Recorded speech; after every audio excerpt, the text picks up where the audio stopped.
possibly because Wellington has chased in all 3 matches. We thought that was part of it. And we've also played on the team twice and they haven't.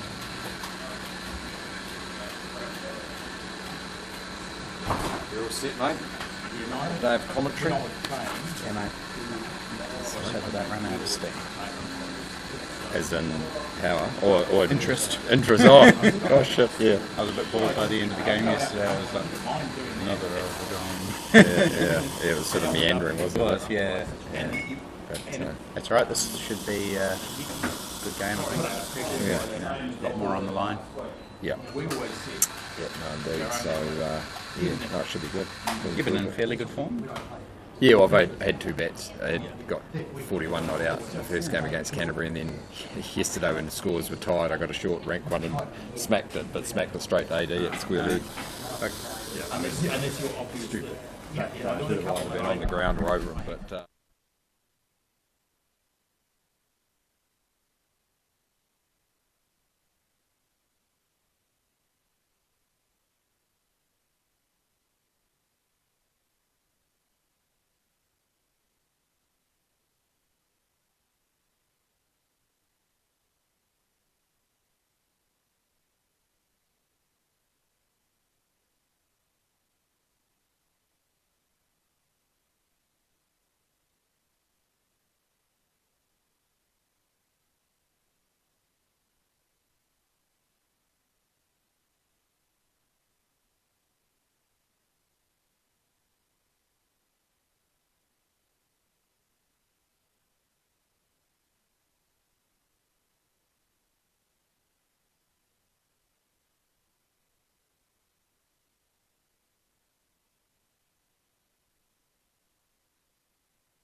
Then it's a rush. The last little bit. Yeah.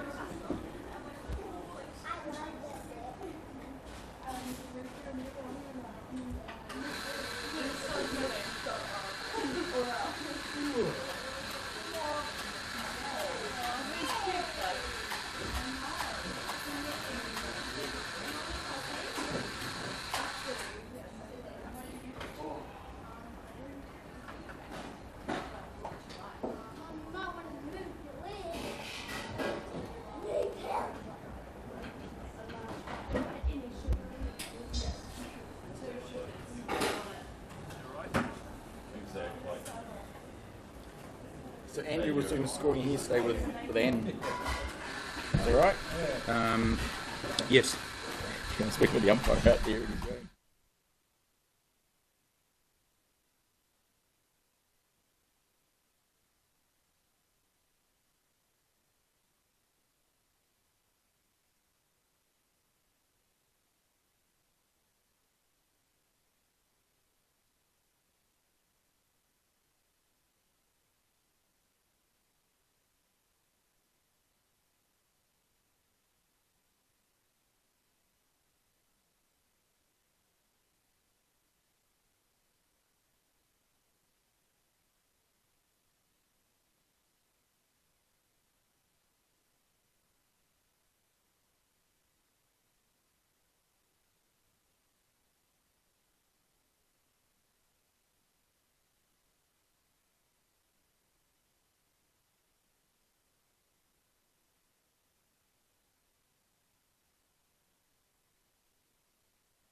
Typical Petrie, everyone goes through the thing, except him. It just always has to be different.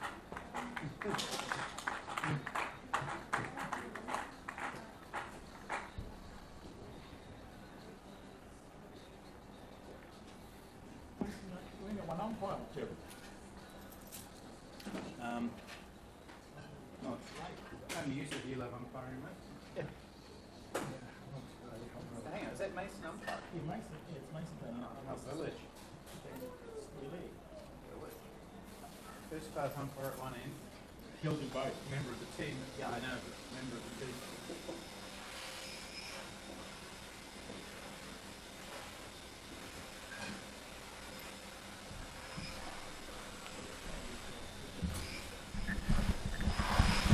Okay. Good morning. Welcome to Sunnyvale Oval, the grand final of the 2023-24 New Zealand Over-50s cricket, IPT. That's the interprovincial tournament. This is the big one, as they say in Australia, the big dance. Wellington, Tasman against Auckland. Wellington, Tasman unbeaten in this tournament. Auckland only won one match, but they've snuck through on net run rate. And of course no points or anything carry forward, so it's all down to this.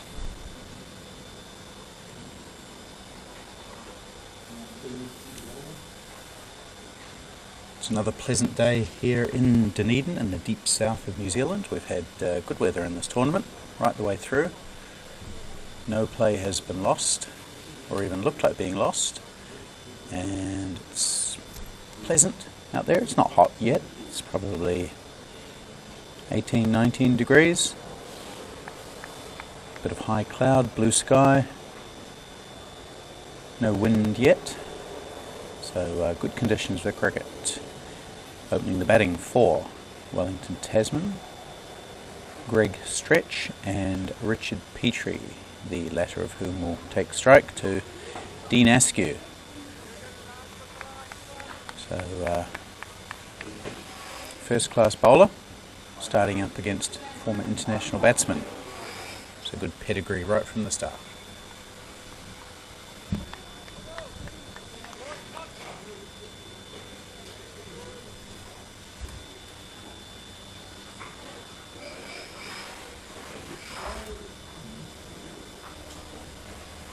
Got a slip and probably more of a backward point than a gully. Here we go, Askew to Petrie, grand final, ball one.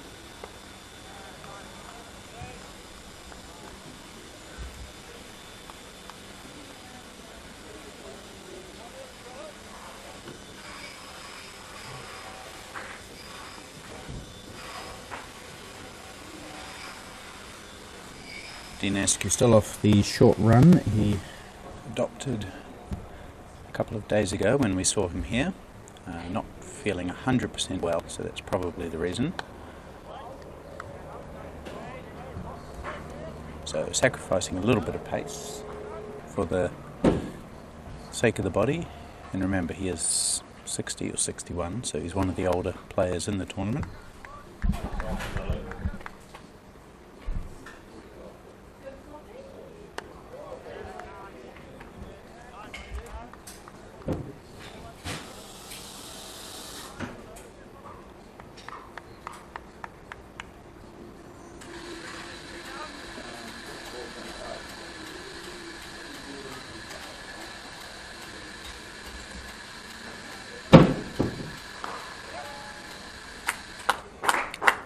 First runs, one for Richard Petrie. Made a big clonk off the bat, but wasn't the sort of clonk that you get when it's a beautifully timed shot. It was more of a,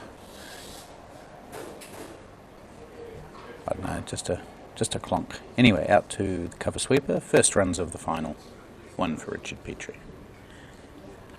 Now Greg Stretch takes strike. He's been in wonderful form. Scored 50s in the first two matches and then another one in the game yesterday, 72 not out. So he's in great nick. Although he's beaten first ball. I'll get those figures for you in a moment. He's the second leading run scorer in the tournament. 177 runs at an average of 88. 3 50s, 17 fours, 3 sixes, strike rate of 84.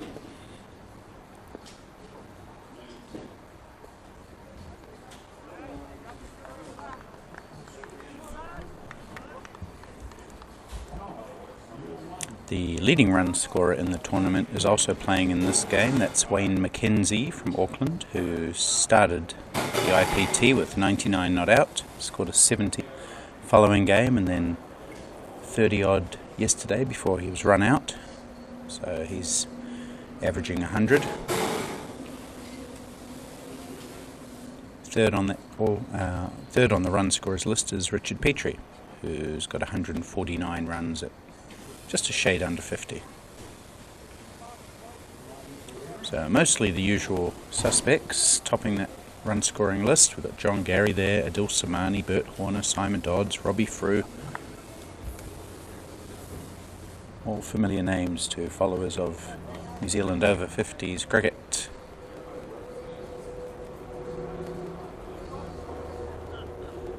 Now Ravi Pereira is going to open the bowling from the Saddle Hill end.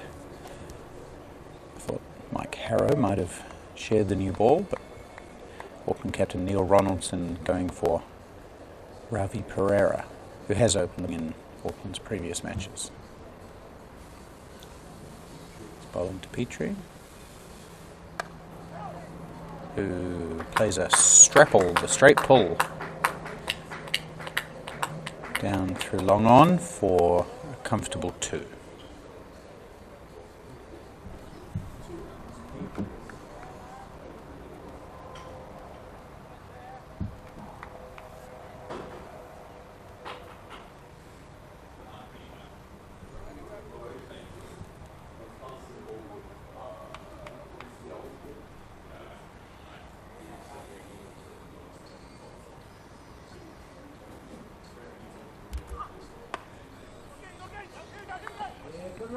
Quick single, not something you usually associate with Richard Petrie, or Greg Stretch for that matter, but good piece of running.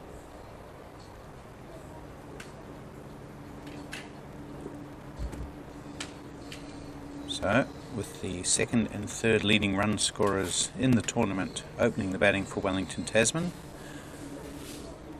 that will be a tough nut to crack for the Auckland bowlers. There's also a strong batting lineup to follow.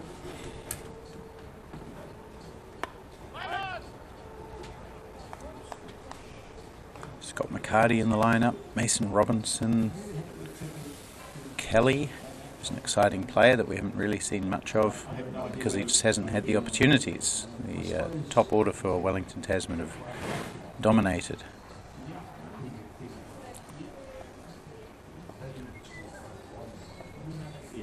Bear in mind that they've lost Colin Owens this year, who's gone to districts.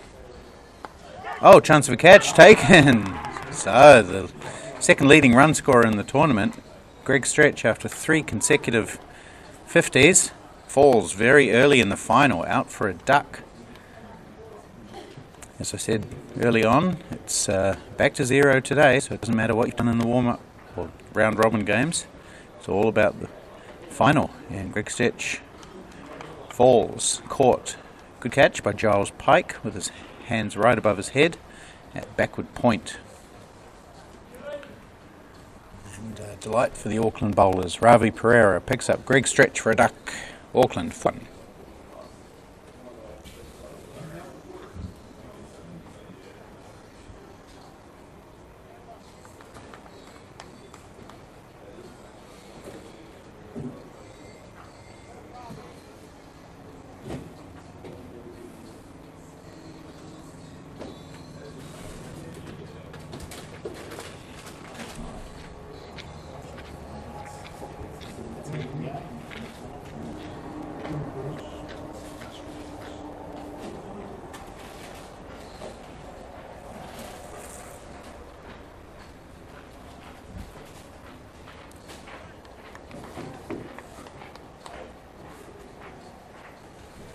I don't think you would have seen that on your screen, just out of screen, just to the left, but it was a good grab by Giles Pike, fielding it backward point. Not really a full-blooded cut by Greg Stretch, and he didn't get on top of it, obviously. So he falls. Auckland 4 for 1. Scott Pender is the new batsman.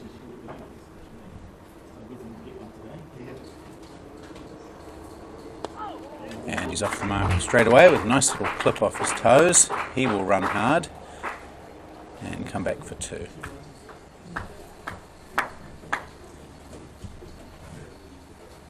Extremely fit is Scott Pender. Often looks like a 25-year-old rather than a 55-year-old. Does a lot of calisthenics and all this sort of thing. He's an osteopath by trade. Amazing fielder. We'll see him later in the day.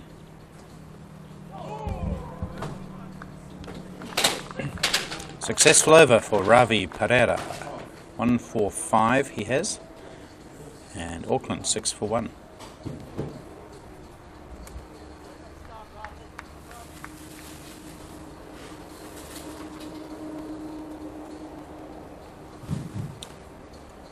Now there are, of course, 3 other games going on today, all of which started at 10:30, so they are further advanced. The purpose of that is so that those games can finish early and the players can come back here to Sunnyvale Oval and watch the denouement of the grand final. That's the plan. So we'll go through those other 3 games while we focus on this, the final.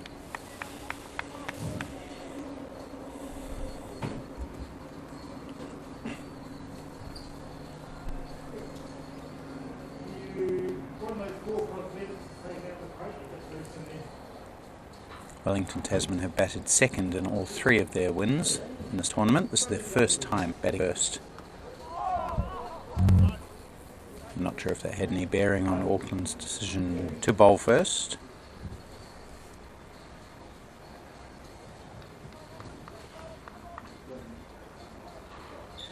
Which one? That one there?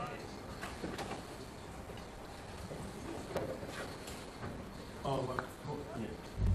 You want my legs aligned, it's got a 3. 1 run victory.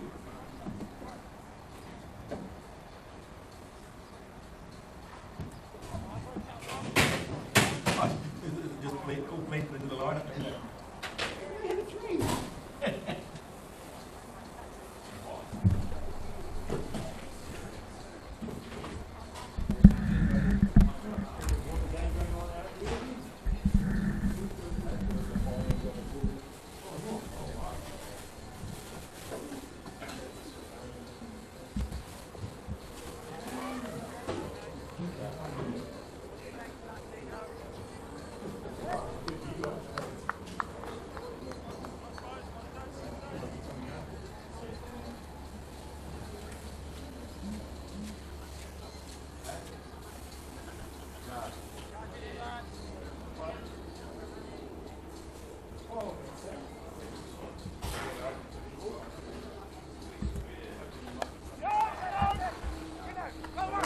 Quick single.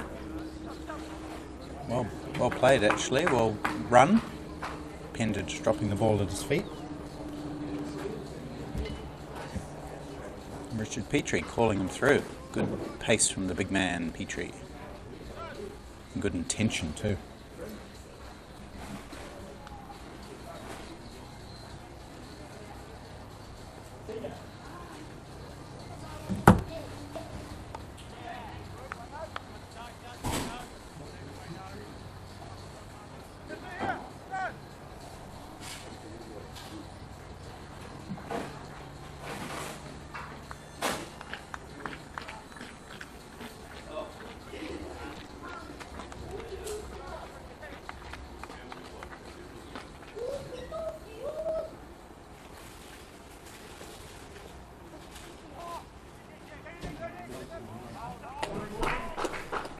It's wide plus a run, so that's 2.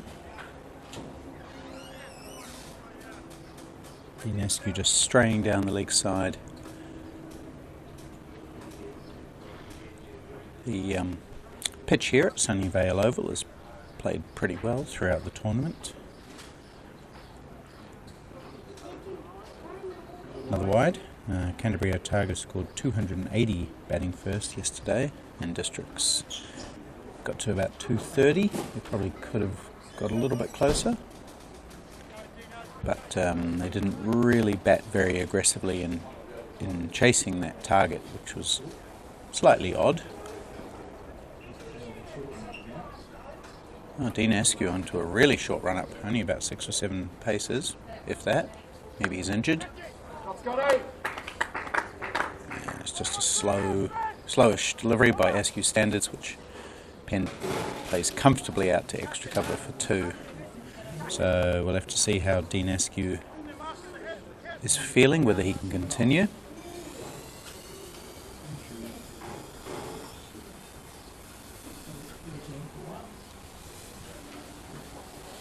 Okay, so let's have a look at these other matches. Division 1, 3rd and 4th playoff.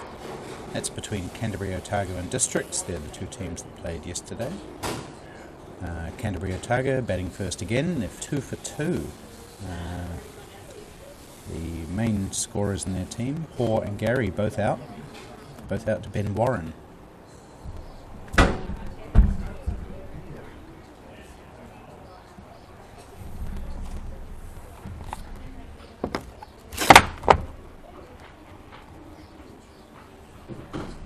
Warren has 2 for 18 from 4 overs in that match, so he's doing well.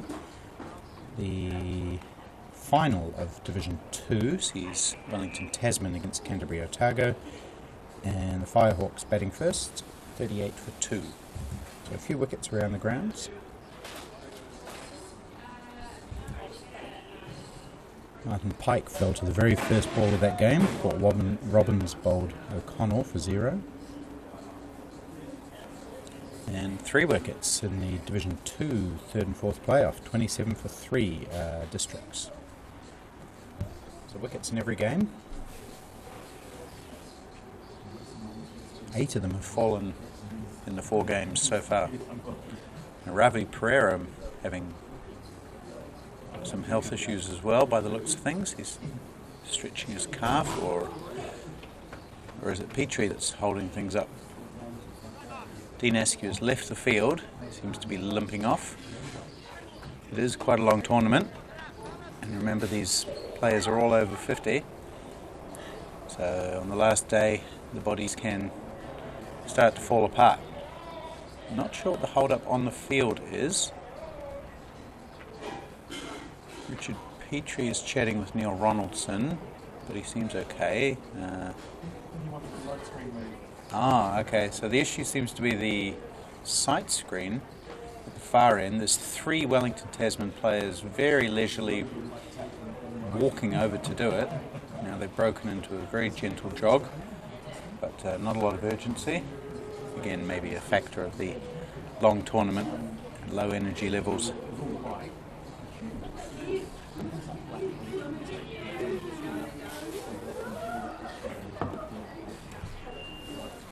So those 3 players have reached the sight screen. They're adjusting it to the satisfaction of Richard Petrie.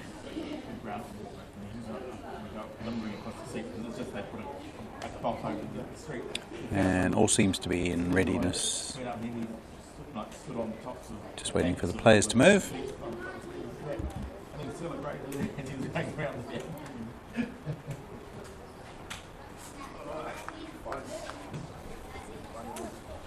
Here we go, Pereira to Petrie. And he seems to see that one well enough to just play forward defensive back down the wicket. Backward defensive.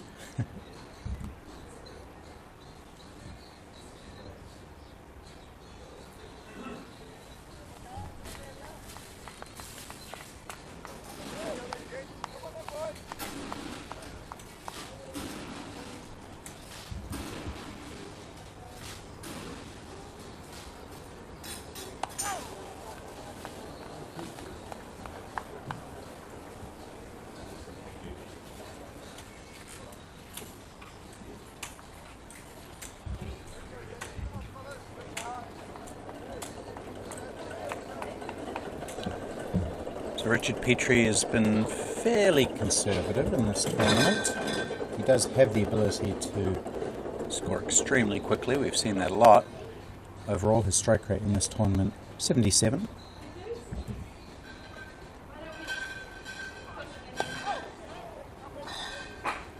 Plays a nice little clip off his legs, square. And they take two. Pender wants three, and he calls Petrie back for it as that fielder out there struggles to get the throw in. Scott Pender very fit, as I mentioned, easily back for three.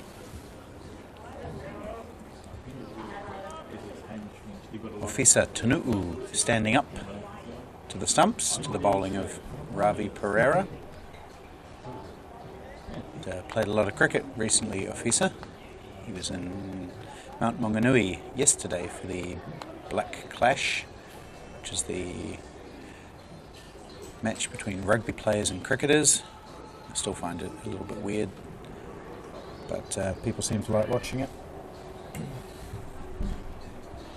I mean, I can't imagine a rugby match between rugby players and cricketers, but people seem to like watching All Blacks do just about anything. Former Ofisa Tunu'u.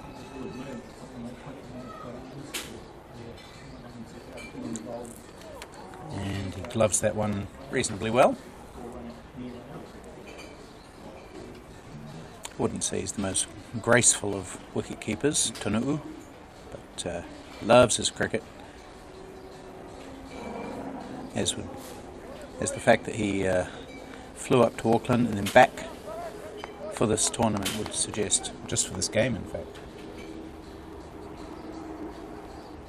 Now that's gone very fine. We'll have to wait to see whether he hit it. There's a man fielding very fine. But again, Pender runs hard and they come back for two leg byes.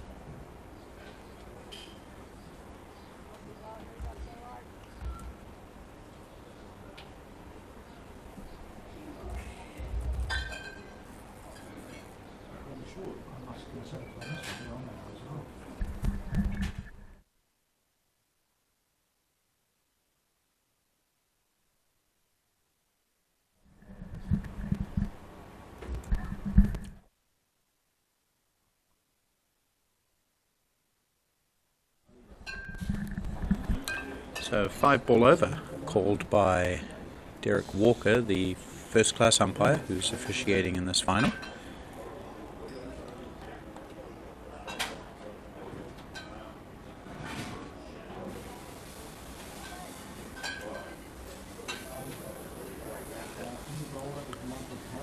So Dean Askew, who has left the field with what seems to be a leg injury after bowling 2 overs for 8 runs, has been replaced at the bowling crease by Mike Harrow.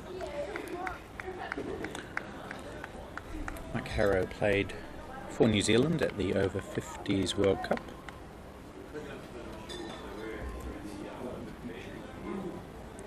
He's bowling to Petrie. He starts with a short ball which Petrie smashes away square of the wicket for 4.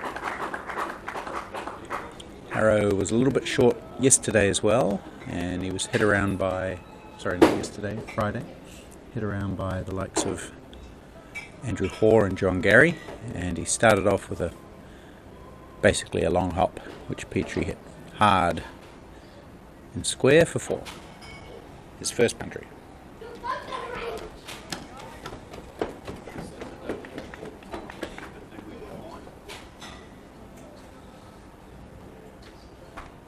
And he follows it up with a wide.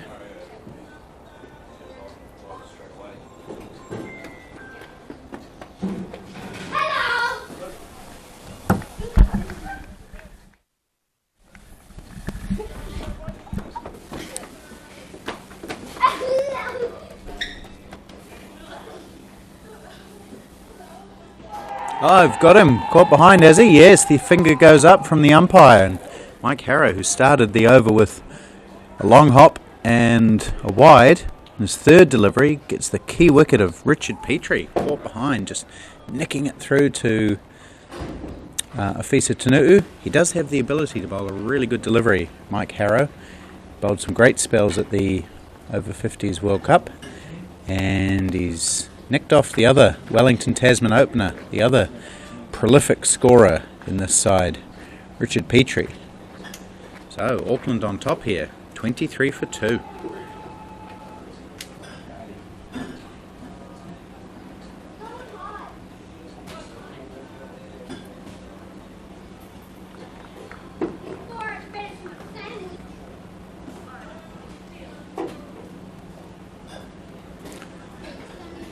Wellington Tasman have had things all their way in this tournament, batting second, but now they've lost 2 early wickets. They're 2 top run scorers in the tournament. They find themselves 23 for 2 in the 5th over.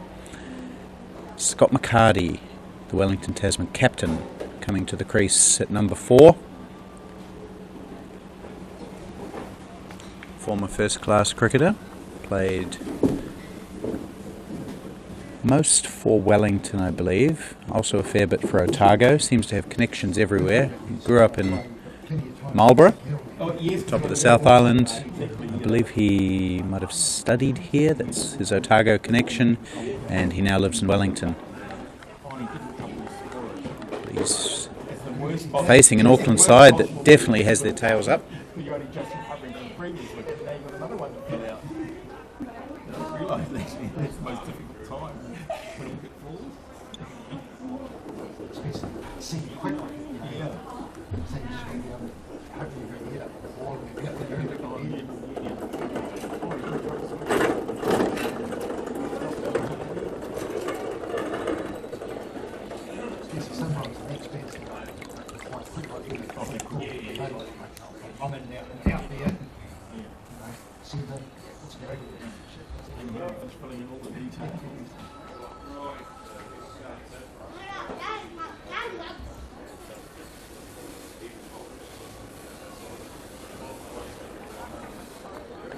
Harrow picked up 3 wickets yesterday for Auckland against Wellington Tasman.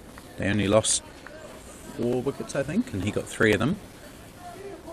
He was expensive. He went for 7 and over, but he did grab those wickets, and that's the ability that he has to mix the good balls in with the bad ones.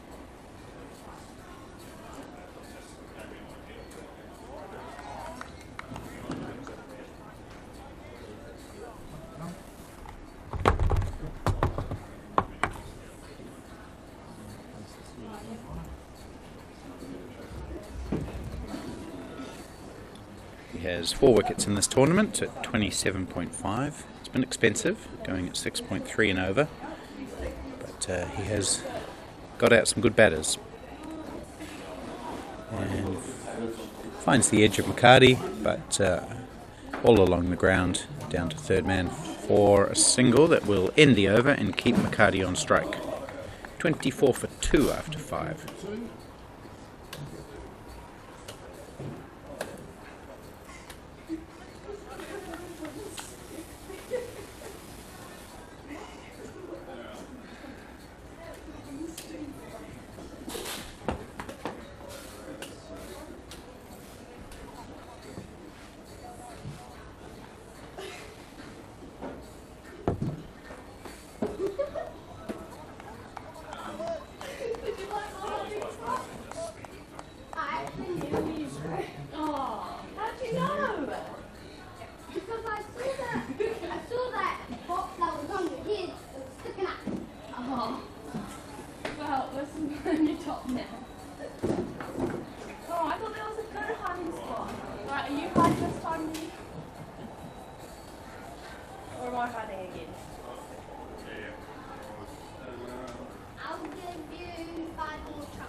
Lots of wickets around the grounds today. I'll tell you about that in a moment.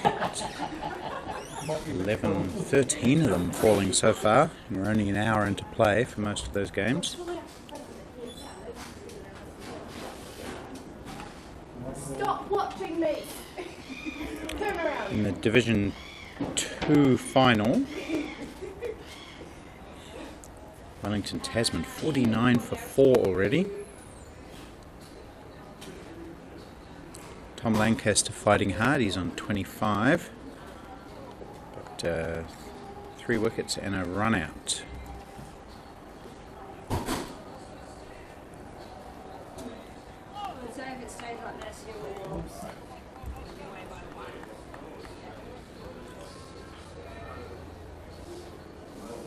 In the other Division 2 match, Districts 32 for 4. 2 apiece to Dan O'Sullivan and Mark Robinson.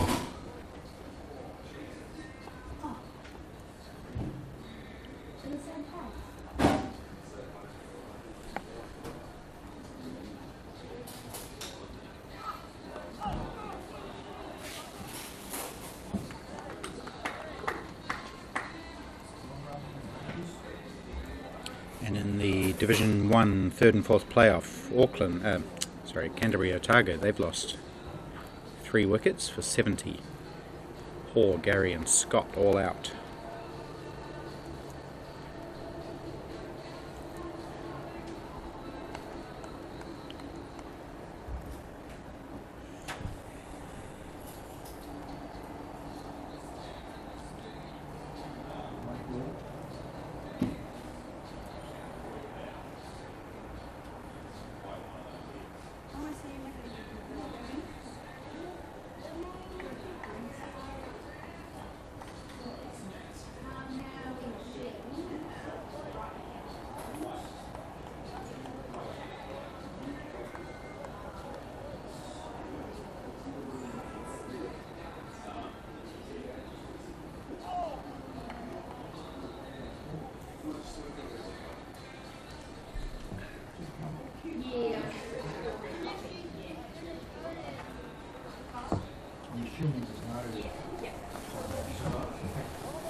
Tanu'u up to the stumps again.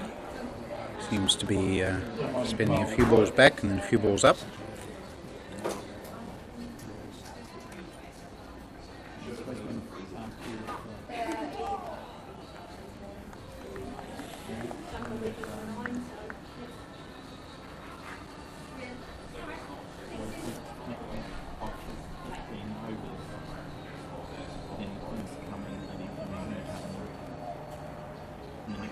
But it's not right to this. Isn't that run the dance club?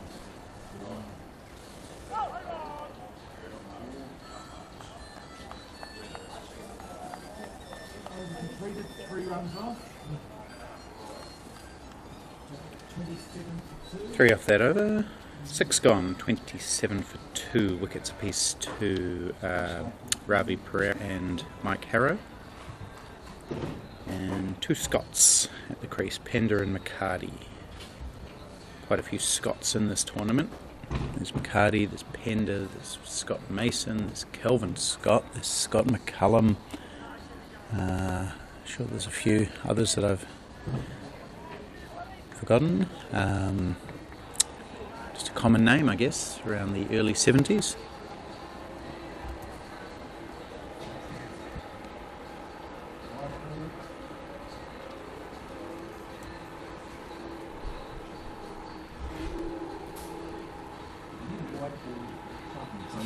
Yeah, well, they would go into Yeah, extras. obviously that's the most common. Yeah. There's plenty of space on my maybe it's on the phone,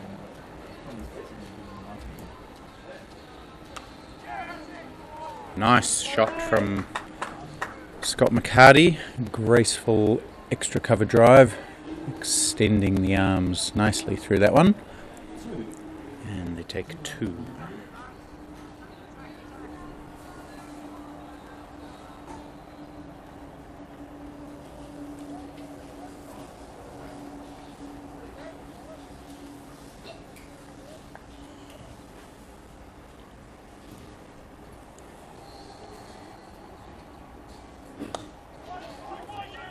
More runs from McCarty, he'll probably pick up 2. As Adrian Dowd chugs after it. No, just 1 in fact.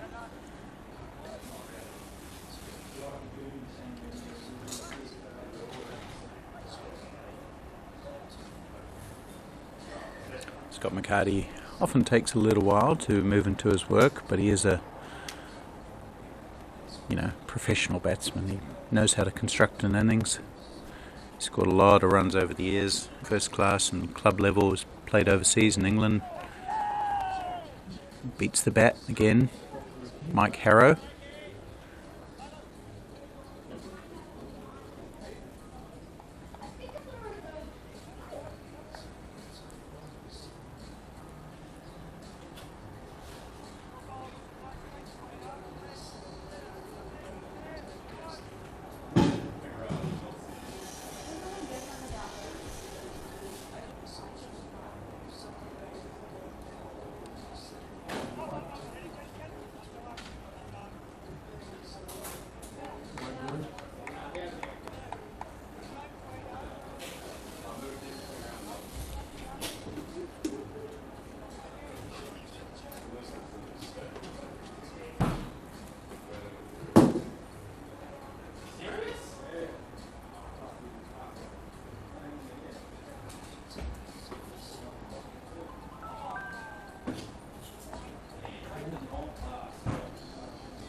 Seven wide deliveries bowled by Auckland so far.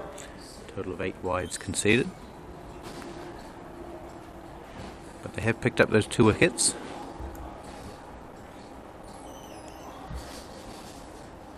Beaten the bat a few occasions, like Mike Harrow does there to Scott Pender. Still a slip in, that's Neil Ronaldson. He's taken 1 good catch there that I can remember in this tournament. 3 fielders out. There's a backward point and a third man, and a deep backward square leg.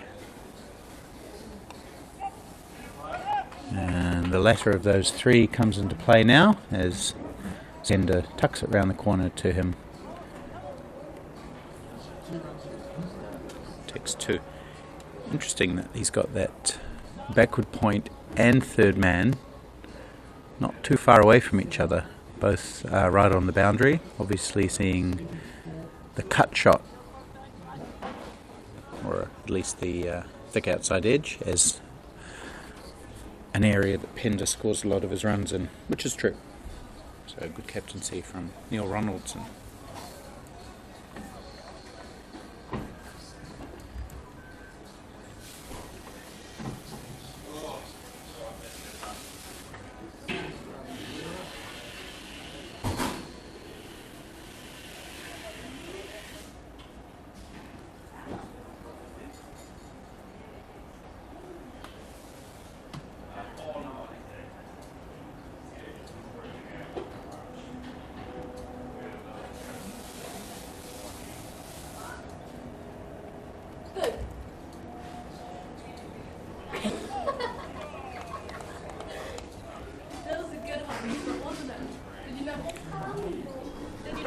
This will be a really good test for the Wellington Tasman batting lineup today. They do have a lot of good players who haven't had many opportunities. There's Lee Kelly, Subhash Chowdhury, Damien Grant, Darren Sears can bat, Hey French. Plenty of batting to come. Warwick Bowden.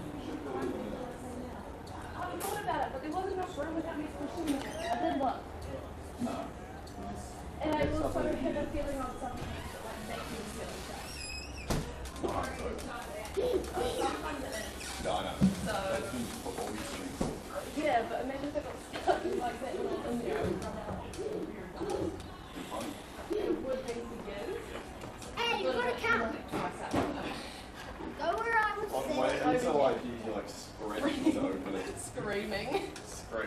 You wouldn't scream because you had knuckles. Oh yeah, I'd just be like, Scratching and pounding on things.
One run off that Rivera over. He has 4 overs, a 1 for 12. And Wellington Tasman rebuilding, going at 4.38 and over after the first 8 overs.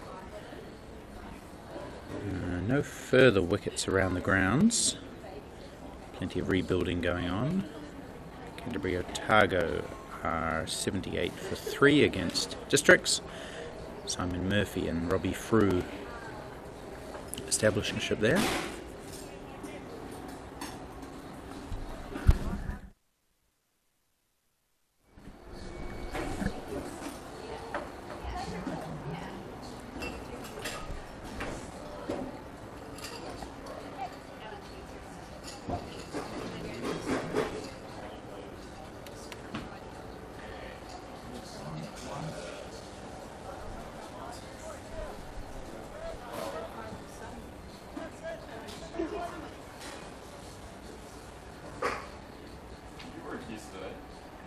Like the whole night. Like 3 hours, we were just like sitting and waiting. I was over there on the couch just on my phone.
They're looking to be aggressive after a few dot balls, taking a step down the wicket, and the ball just ballooning up in front of them, and they run through for a single to end the over.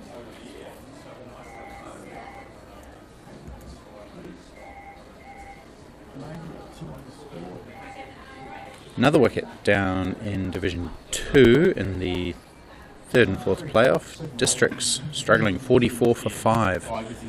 They were bowled out for 5 yesterday, and they're heading in that same direction. 44 for 5. Who's in the wickets there? 2 for Dan O'Sullivan, 2 for Mark Robinson, and now 1 for Callum Dudonsky. The Division 2 final is between Wellington Tasman and Canterbury Otago. Firehawk 61 for 4. Tom Lancaster still holding that innings together, 28 not out. Nice bit of work from Afisa Tanu'u, whipping off the bails with some extravagance. Pender was in his ground.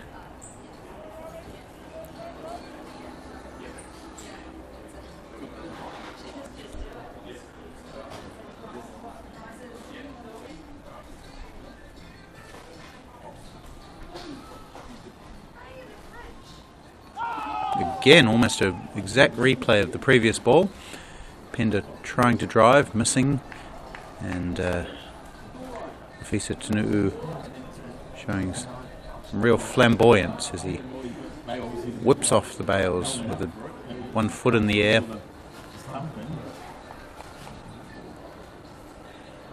He still thinks he's on tee. Well, he is, kind of. Live streaming, of course, through Pitch Vision.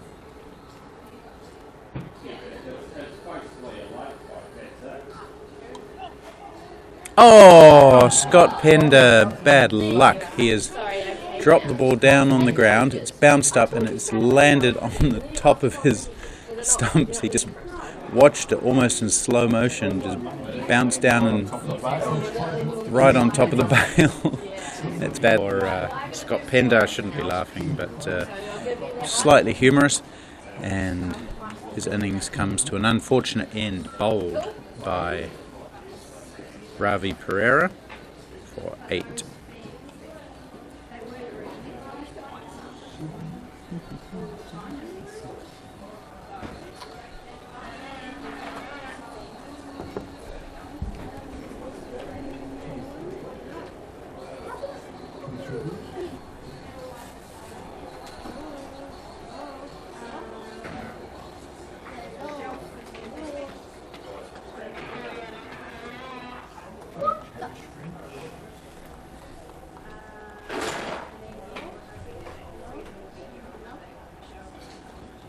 Hamish French is the new batsman.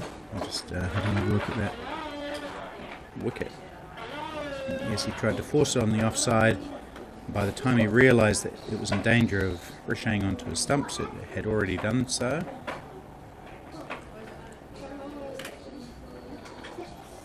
It just landed right on top of the bails. That's bad luck. But that's cricket. And 3 wickets now for Auckland. They will be absolutely delighted. Won the toss, decided to bowl against a team that had racked up runs against all oppositions in this tournament. And now they've ripped through the top 3 within the first 10 overs. 2 wickets for Ravi Pereira, 1 for Mike Harrow. And with Dean Askew having left the attack, their premier bowler, he'll be especially happy to have got 3 wickets.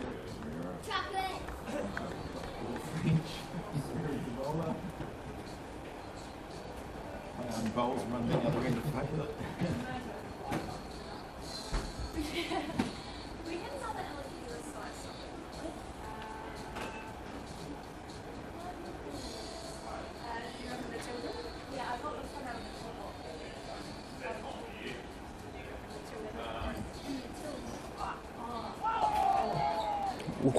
More good bowling from Ravi Pereira, beating Hamish French comprehensively through to the keeper, no run.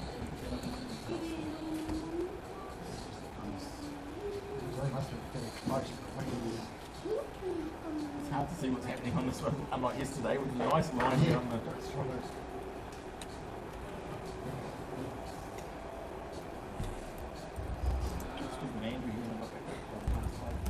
broken window, so you can't recall one ever.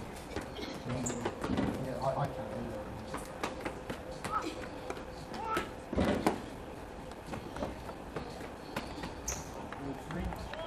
Over Maiden. Wicket maiden for Ravi Pereira. Excellent bowling from him. 5 overs, 1 maiden, 2 for 12.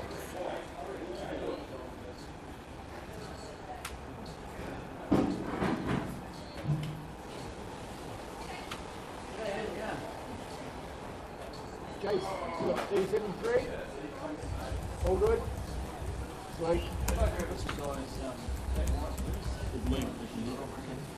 Can go on their phone. Score.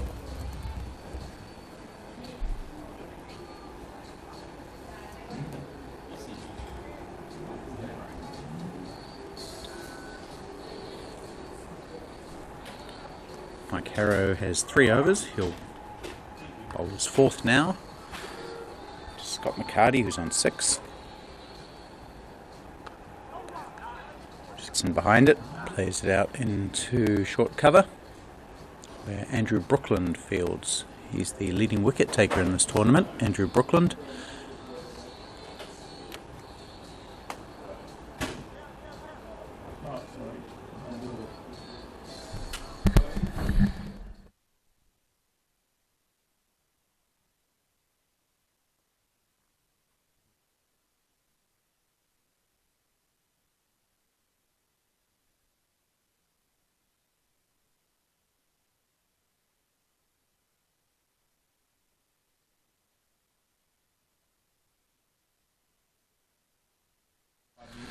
We've had a no ball called, so I guess there's a free hit which Scott McCarty makes pay, whacks it over square leg, straight mid wicket for 6.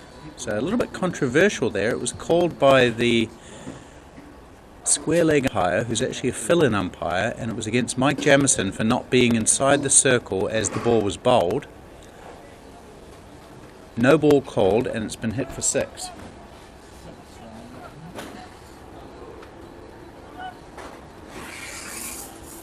So a bit of controversy there.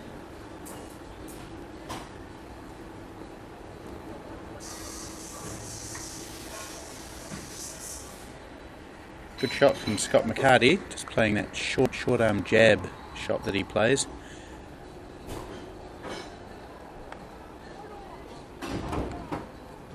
Will that release some of the pressure that Auckland had been building?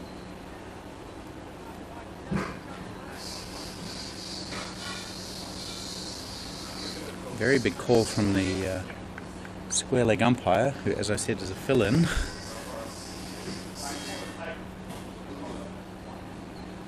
First class umpire Derek Walker doing both ends of this match, which is a little bit of a shame that we couldn't get 2 official umpires for the grand final, but there's a massive umpire shortage in Dunedin. A drought of umpires these days. So we're very grateful to those who have stepped in and helped us out in this tournament. Shout for LBW, seemed to be going down leg, but he may have crossed the stumps, McCarty.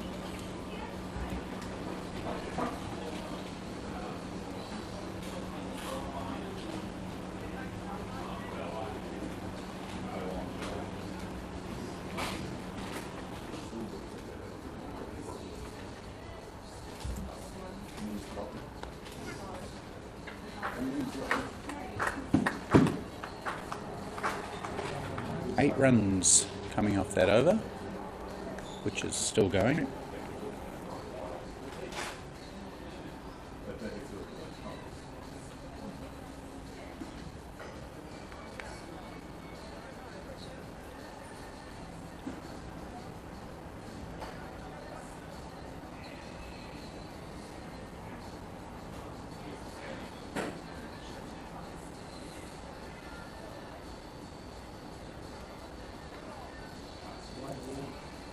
And it's going to continue for one more this over, because that's a wide from Mike Harrow. So I don't think Mike Jamieson will be very happy with the fact that he was picked up for not being inside the circle as the ball was bowled earlier in that over.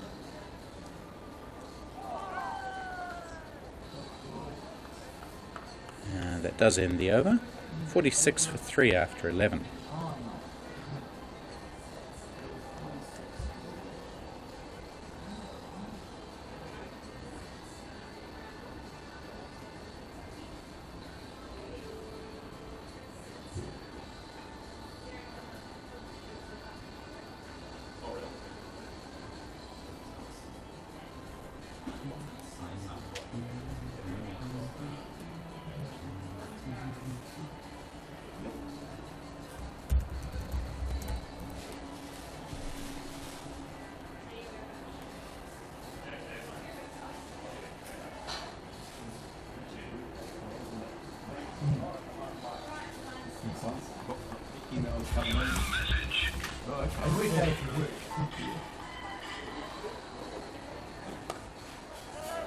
Oh, beautiful shot from Scott McCarty. Adrian Dale has no chance, only had to move about 10 metres to try and cut off that cover drive by Scott McCarty. Couldn't do so. So McCarty's got himself up to 17 now, admittedly helped by that free hit 6. But he's now hit a boundary as well to go with it, and he's building his innings nicely. More runs as he plays elegantly through the onside with plenty of power. This could go for 4 as well. It has. That's a lovely shot through mid-wicket, just turning the bat on impact, and no fielders anywhere near that one. Consecutive boundaries for Scott McCarty.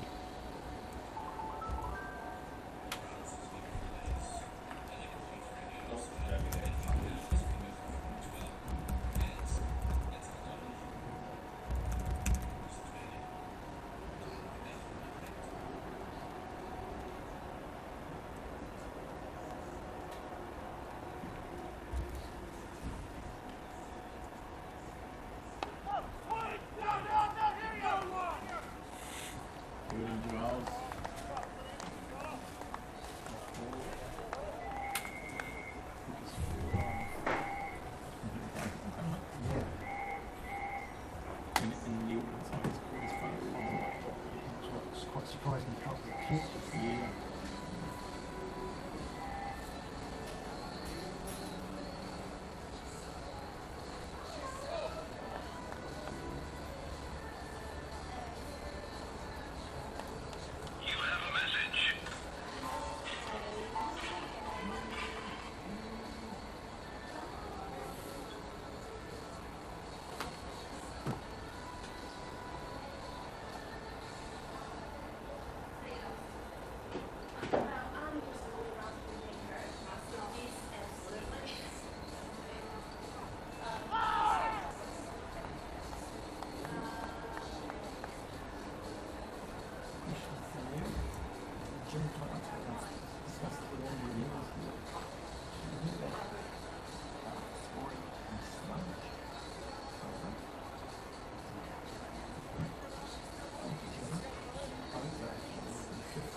Every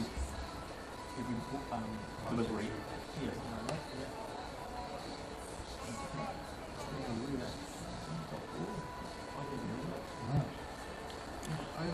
So 2 boundaries to start the over and then 4 dot balls to end it. 50 came up in that over. 54 for 3 is the score after 12.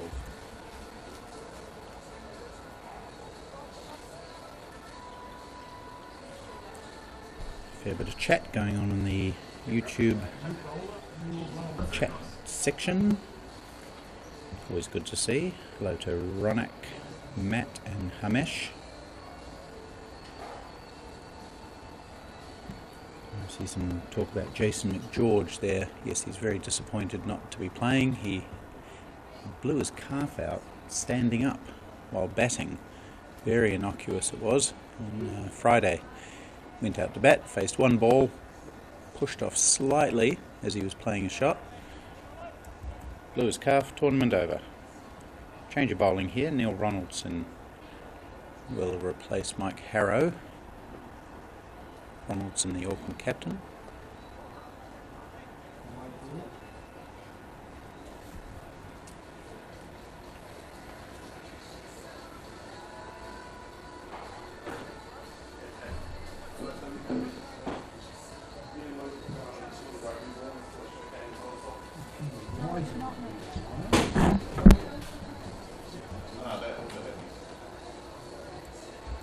They used to be.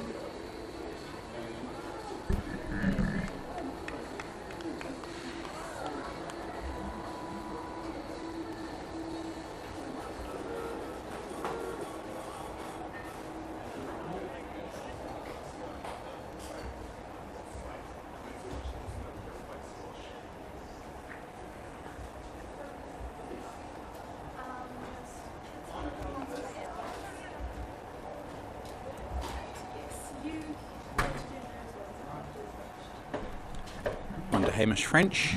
First run off the bat from Neil Ronaldson, the man they call Rolly, Auckland captain.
Yeah, it probably came off of that.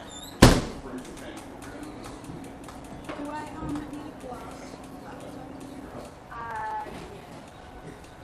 The smaller the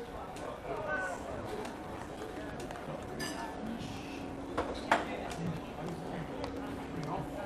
Pretty good start for Neil Ronaldson. Wide and 2 singles.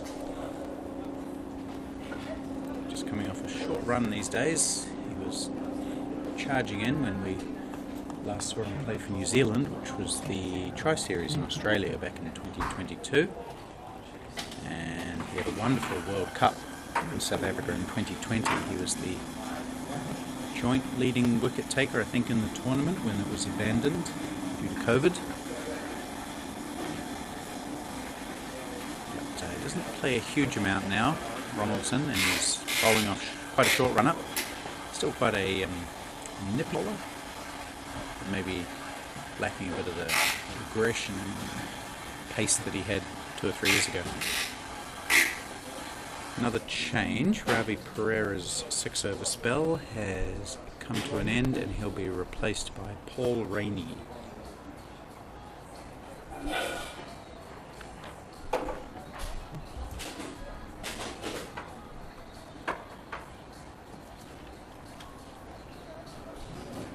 Good in this tournament. Paul Rainey, 4 wickets at an average under 20 and an economy rate of 3.7.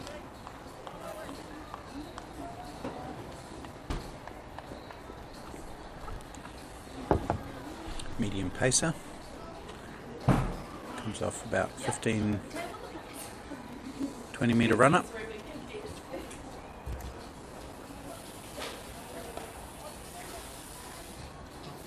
Starts with a short of a length delivery that Scott McCarty plays comfortably into the covers.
One more to McCarty, out to Andrew Brooklyn, who comes racing in from the square leg boundary.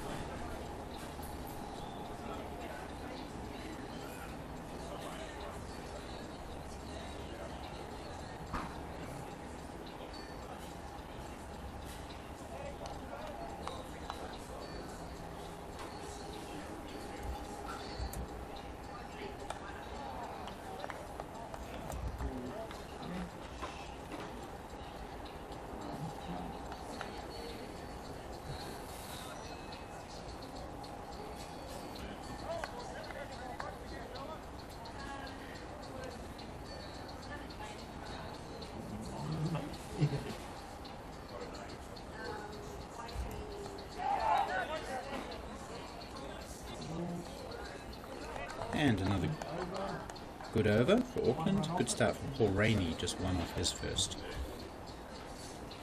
One more over before drinks.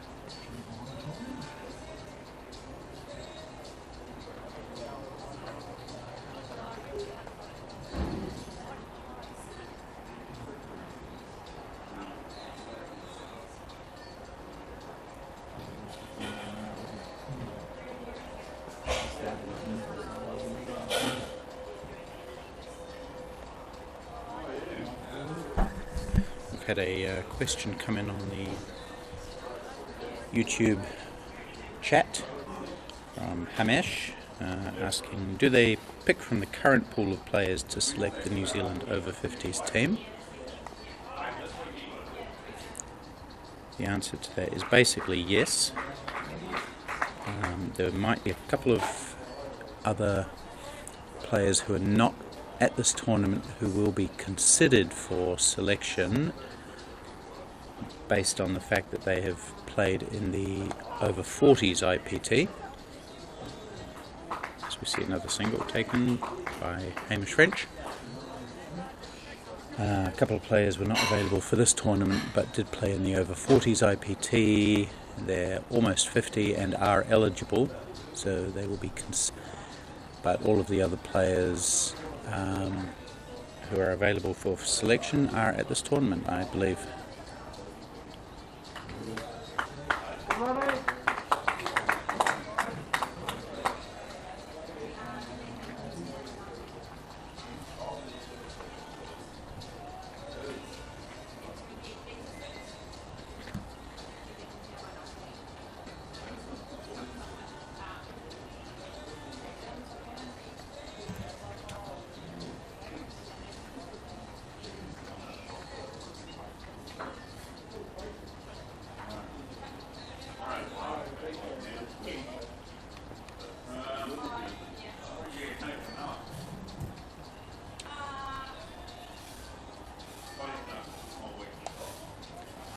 The selection Hamesh is referring to is the New Zealand and New Zealand A teams that will get selected for the quad series, which will take place in March.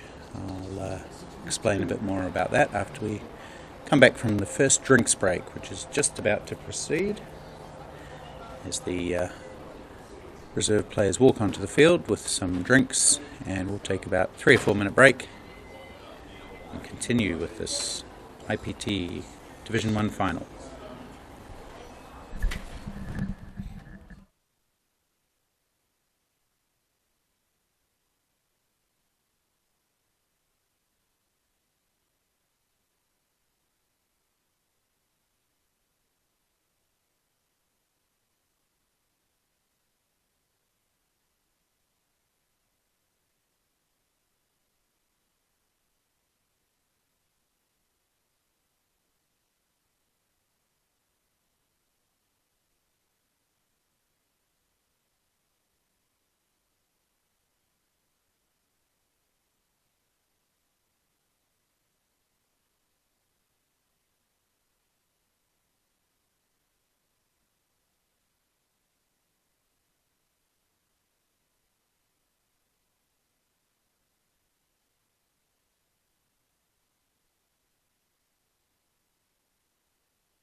Right, drinks have left the field. Players have returned to it. Wickets continuing to fall, especially in Division 2. Districts really struggling. After being bowled out for 95 yesterday, they're 57 for 8 currently against Auckland. 2 wickets to each of Dan O'Sullivan, Mark Robinson, Maya Chowan and Callum Dodonsky. So Auckland looking good in Division 2 to finish 3rd.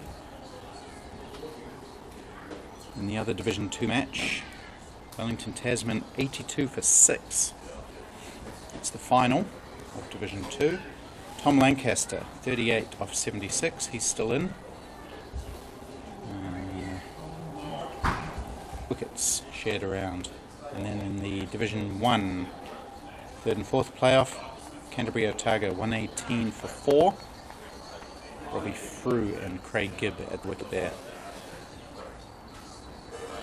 Division 1 final, that's the game we're watching. 62 for 3 is the score after 15 overs. Paul Rainey to continue after drinks. Bowling to Scott McCarty.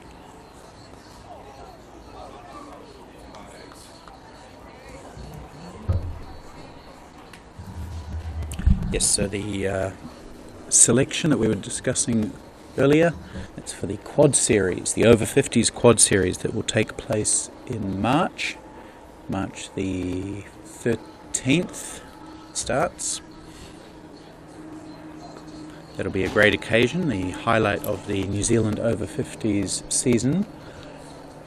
We'll be delighted to welcome the United States and Australia to our shores, both of those teams coming for extended tours. They'll participate in the quads and also play some matches before and after.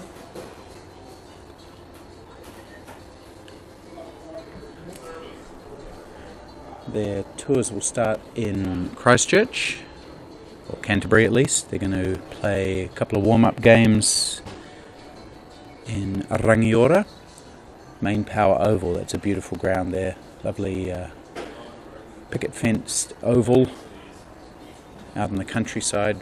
Very nice place to play cricket, watch cricket. I think those games will be around the 8th or 9th of March.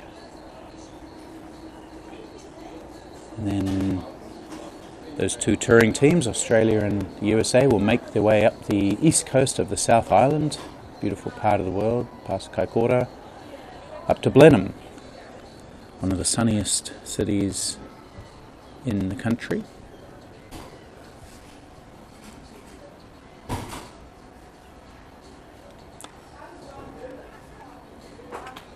And they'll be welcomed by Marlborough Cricket. Blenheim, of course, is the main city in the Marlborough region of New Zealand, famous for its wineries.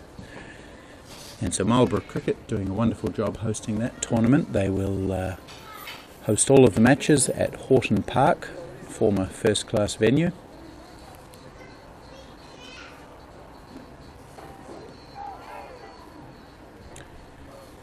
Two New Zealand teams will join them. That's New Zealand and New Zealand A. And the 4 teams, New Zealand, New Zealand A, USA and Australia, will play for the Quad Series trophy. Each team will play each other in a round-robin format. The matches involving New Zealand A will not be considered official Over-50s internationals because it's not a country that's playing, but all the other matches will. So that series will have 3 round-robin matches, and then the final on Monday. Very similar to identical to the format of the IPT, which we're watching now. And then following the finals, the New Zealand and New Zealand A teams will disband, and the Australian and USA teams will continue on for a match or 2. Those fixtures still just to be finalised. A little bit of a fumble leads to not an overthrow, to a run. Just got my card.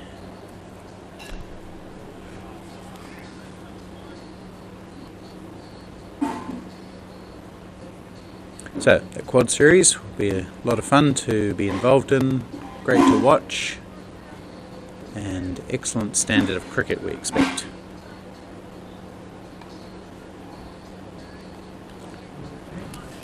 The New Zealand A side could actually be quite strong because it includes some players who haven't quite turned 50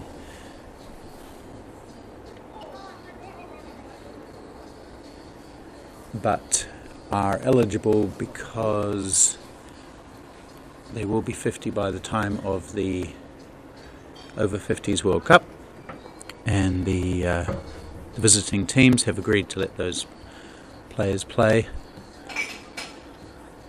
with the idea that they're available for selection for New Zealand for the World Cup. So there's a few players who fall into that category. Oh, we're going to see a lot of runs here, wides, and I think it's going to pull up a few centimetres inside the line, and they've run 3, have they? Have they run 3? 3 plus a wide is 4.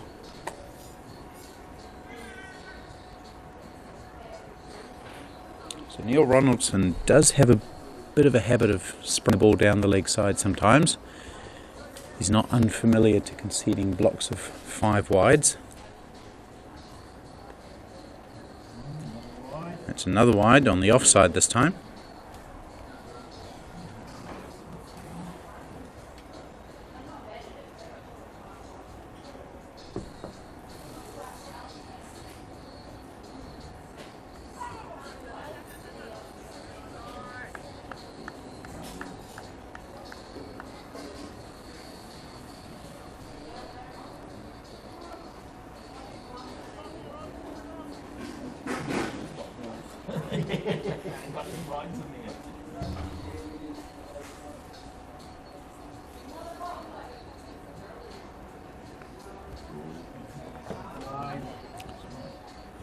Pretty sloppy cricket that. It was a wide delivery on the offside, missed by the keeper, and they take an extra run to go with the wide, so another block of wides, 2 of them.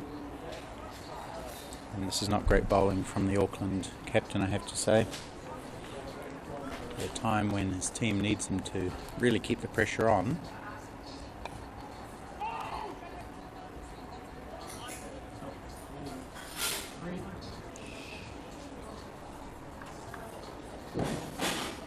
$70 for 3 after 17. This partnership just developing up to 33. Players dismissed so far. Greg Stretch was the first to go. He was caught at backward point by Giles Pike off Ravi Pereira for just 0. The score was 4 when that happened. Richard Petrie then was nicked off by Mike Harrow, caught by Ofisa Tunu'u, the wicket-keeper, for 12. The score was 23 then. And then the last man to go, Scott Pender. He was a bit unlucky. He knocked the ball down into the ground, bounced up and landed on his bail. So he was out bowled by Ravi Pereira, score 37 for 3 when that happened. Since then, Scott McCarty's moved pretty comfortably up to 27 from 42. Hamish French has faced 19 balls for 2 runs. And there's been 23 extras out of 71, so that's where Auckland have let themselves down. They've done well at taking wickets, but they have sprayed the ball around a bit.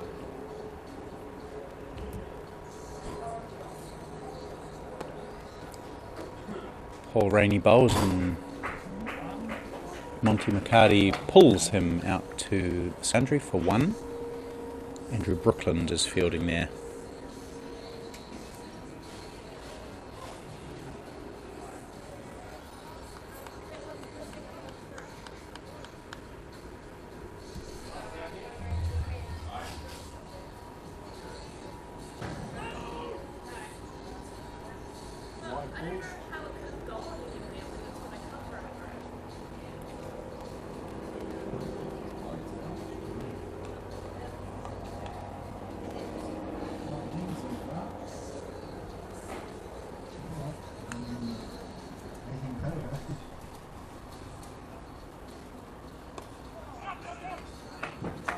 Good quick single. Hamish Trent just dropping it to the right of Ravi Pereira.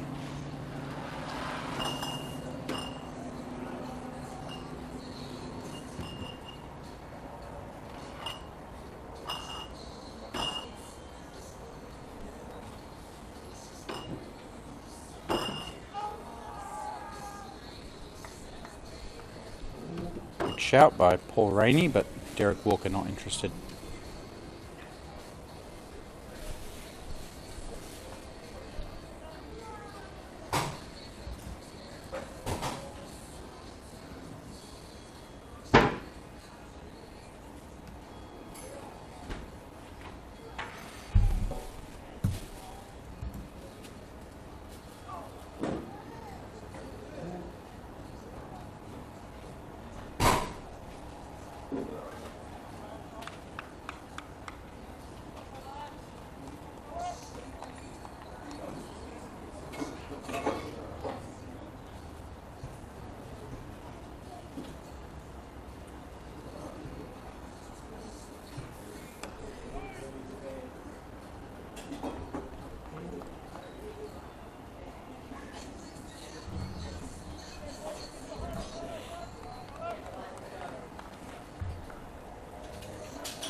Put away hard by Scott McCarty into a gap, but that gap closes as one of the two boundary riders swoops in, picks it up, fires it back with a bit of help from the infielder, and they take 2.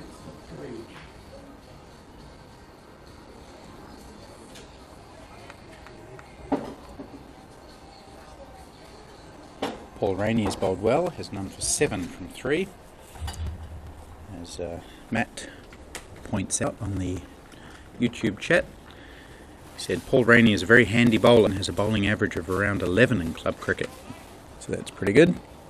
He has done well in this tournament, as I mentioned. Picked up 4 wickets before this match at an average under 20.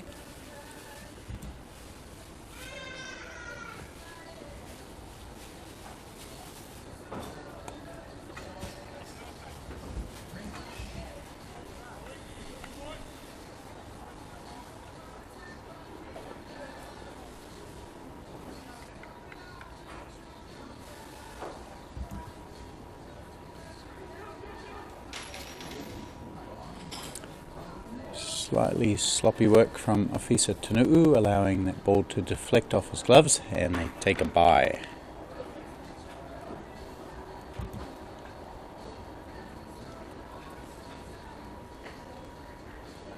Might be a little bit harsh on Tanu'u there, that's only the first bye that he has conceded in the match.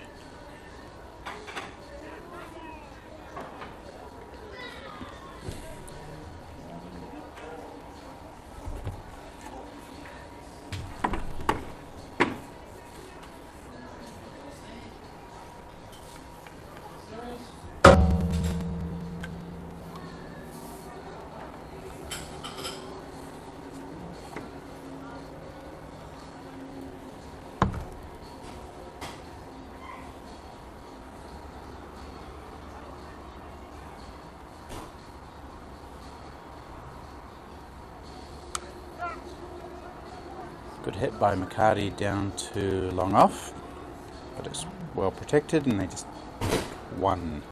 31 McCarty is now.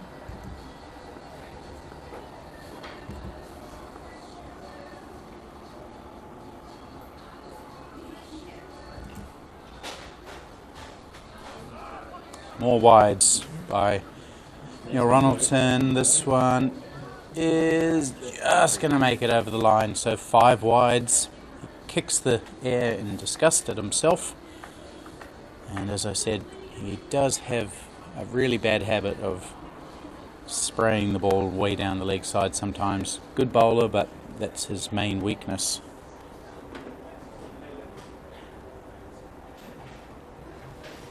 And he's rather spoiled what had been a pretty good over up till then.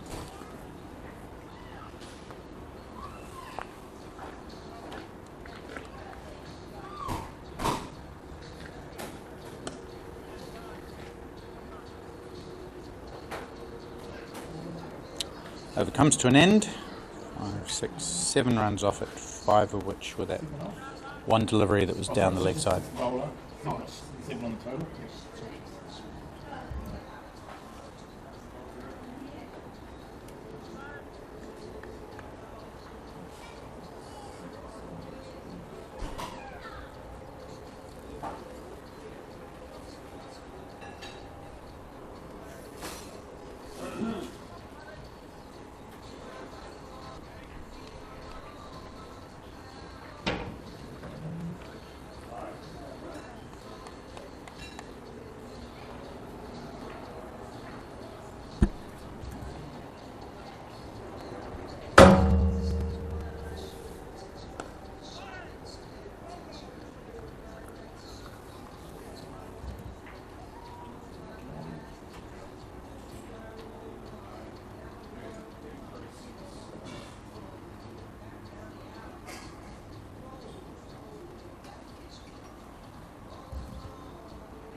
Hamish French, just 3 runs from 25 deliveries.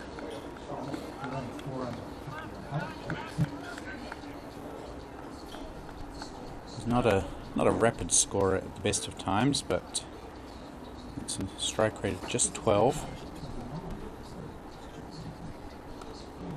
He really has struggled to rotate the strike. 3 more dot balls that he's chewed up here in this over.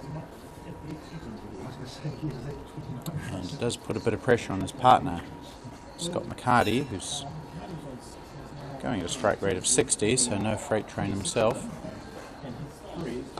There we go, there's a good aggressive shot from Hamish French.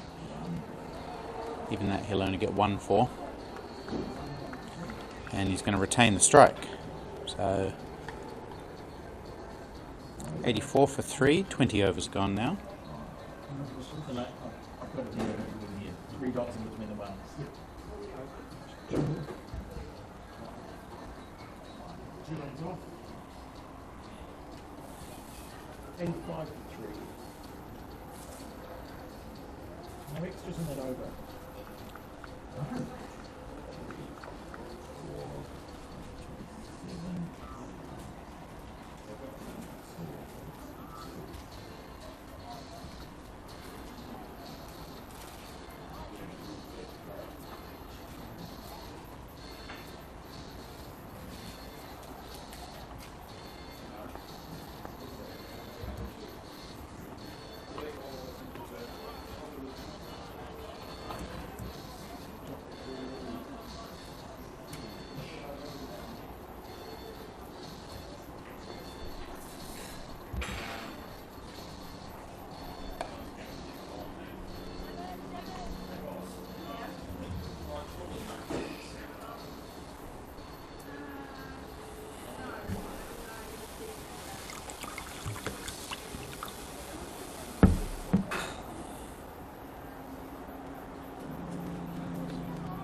Again down the leg side, and again it's a wide, but a good piece of wicket keeping by Afisa Tanu'u to try and affect the leg side stumping. Can't do so.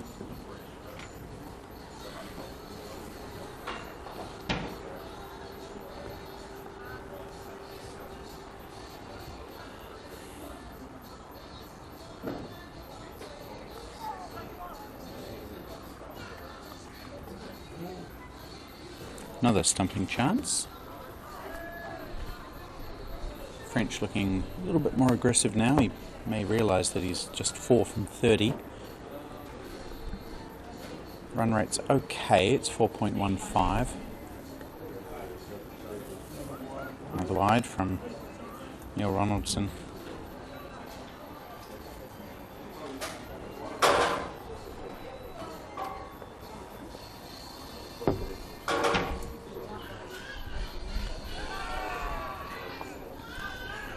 Big shout for a caught behind, I think. Afisa Tanu'u really believes that he's got it, but Derek Walker believes otherwise. It just ends up as a dot.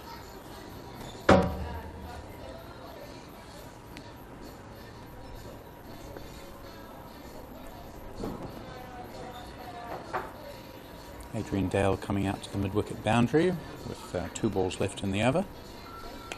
And that one's gone straight up in the air. There's a chance of a catch. Dinescu has dropped it. Is it Dinescu? I think it might be. Someone's dropped it. It's a pretty straightforward catch. It was high, but Dinescu got underneath it easily. And in and out. Hamish French survives.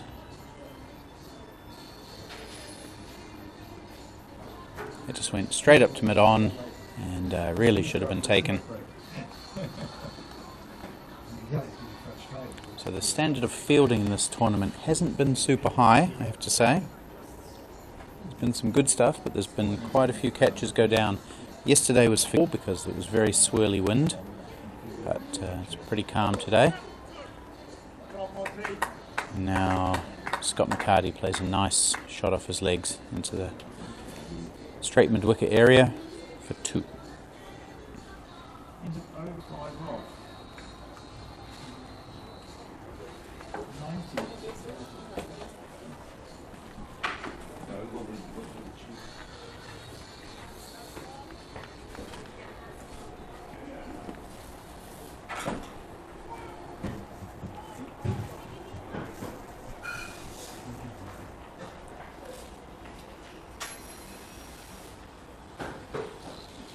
French in there because of his strike rate. Keeping French in there before his strike rate. Yeah. Thinking man. Deliberate drop. Bring a Mason, he's going to go a bit quicker than that. Just cut out these extras. You can't go on 2.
It's another pretty good over from Paul Rainey, just 3 off it. He's bowled 5 overs, none for 12.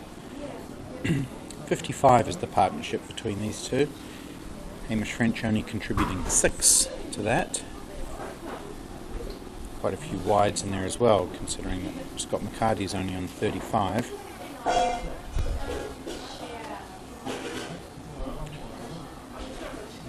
Let's see how the Division 2 final is going. Wellington, Tasman, 108 for 6. Tom Lancaster's brought up 50, 53 off 99.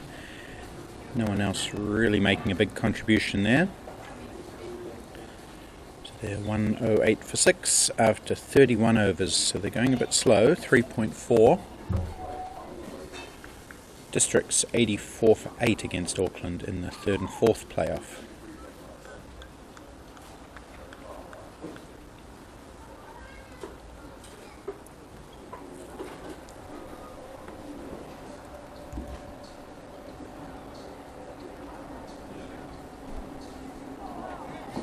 Now Ronaldson bowls a good ball this time. Catches the outside edge of Scott McCarty. No, he doesn't. It's a bye. So he beats the outside edge. And also the wicketkeeper, Officer Tunu'u. 1 bye. So that's the 2nd bye conceded by Tunu'u. You can see Prasanna Jayawardena standing on the picket fence with his keeping gloves and keeping pads, so he'll probably replace Tunu'u shortly. They have been switching around, those two.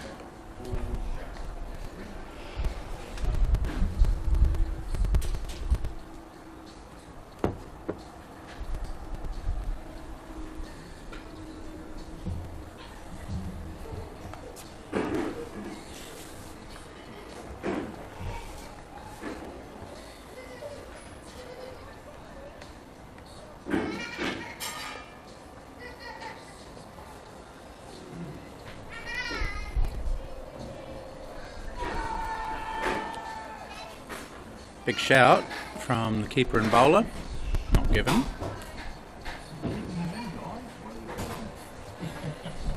There's been a suggestion that the Auckland team might be inclined to keep Hamish French in, given the rate of scoring he's got at the moment. He did drop a catch earlier, but would never suggest that that was intentional.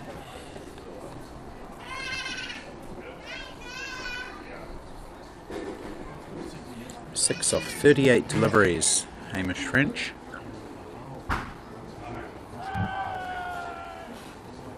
It's a wide, so he doesn't have to worry about scoring off that one.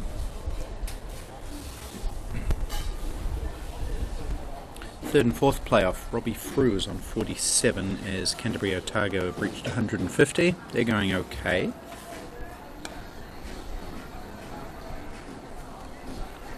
$151 for 4 they are after 30 overs, so that's 5 and over. Craig Gibb and Robbie Frew putting on a pretty good partnership. 60 odd it is so far. Another wide from Ronaldson. How many wides has he bowled today? 17 wides just from Neil Ronaldson.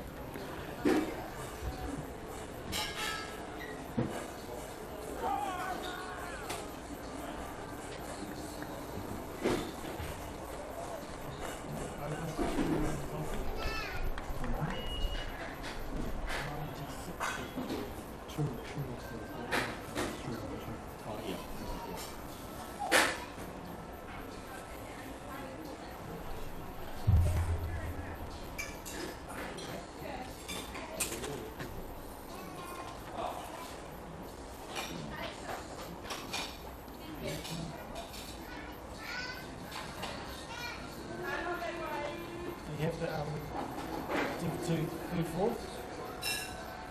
Yeah.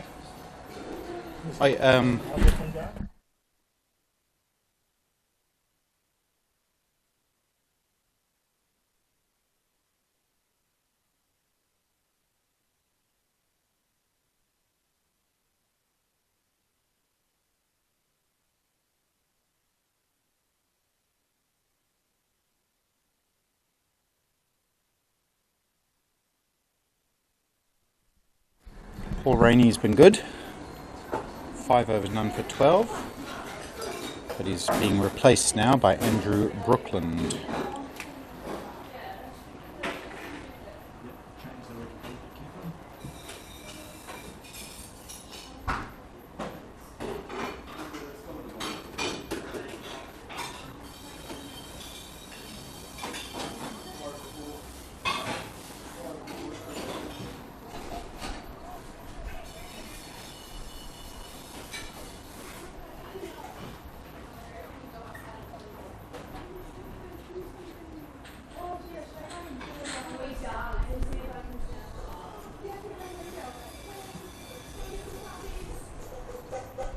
How many overs have they got in the job?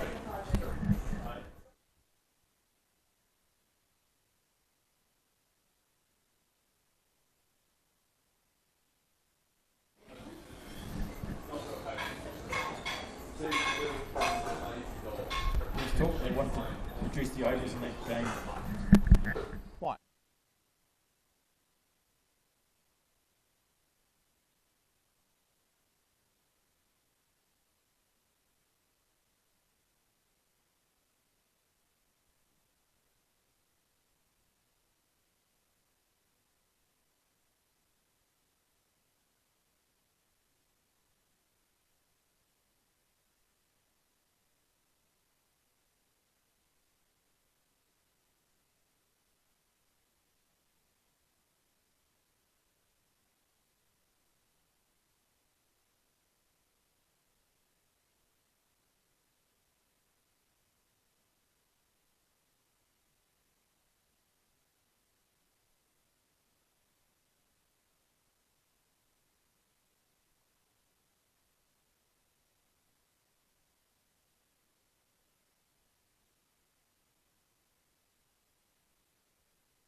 Lots of wickets down in Division 2. 16 have fallen so far. Districts are 9 down for 89 against Auckland. Callum Dodonsky has 3 for 21. And Wellington Tasman 7 down for 116. Still 3 down here in the Division 1 final for Andrew Brookland, bowling to Hamish French, who just cannot get his strike rate up. It's 14, 6 of 42 deliveries. I understand that he came with a score at 37 for 3, needed to rebuild, but this is the time where he does need to get on with it. Halfway through the innings, tries to do it this time, but all he can do is loft it down to long on for a single, and again he retains the strike.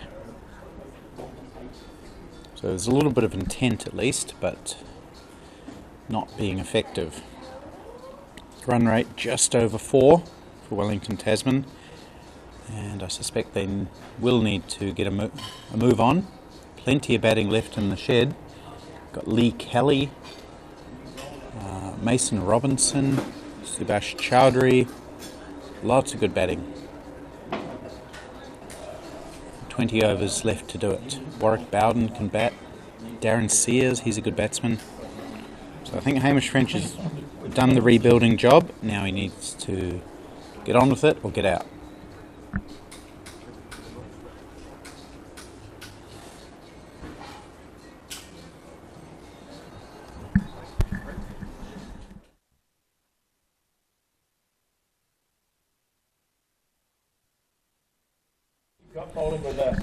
This is a big surprise. Adrian Dale is going to have a bowl. Hasn't bowled for about a couple of years from memory. Might be more than that. Had a bad knee injury. Of course, he was a fantastic bowler in his day, an all-rounder for Glamorgan. He's taken hundreds and hundreds of first-class wickets, but hasn't looked fit recently, so this will be very interesting to see how he goes. I'm very happy to see him bowling again. He starts like he never stopped, beating the bat of Hamish French. And Prasanna Jayawardena has taken the keeping gloves. So great to see Adrian Dale back at the bowling crease.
Hamish French really wanted the second there. Maybe he doesn't want to face anymore. Scott McCarty said no in that big, deep, loud voice that he's got.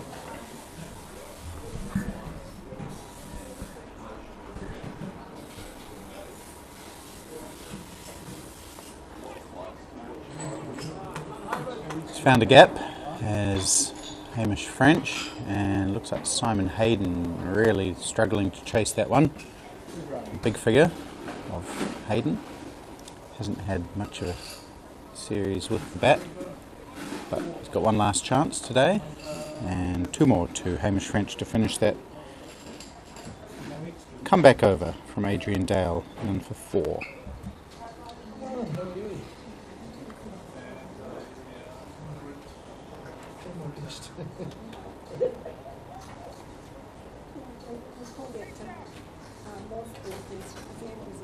Oh, okay.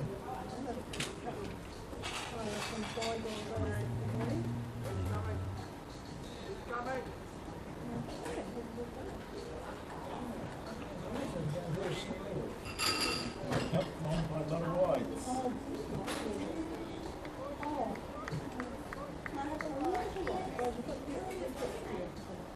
Sorry? Yeah.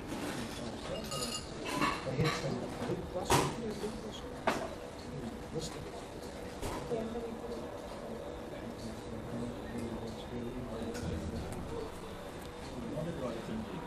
Oh, dear.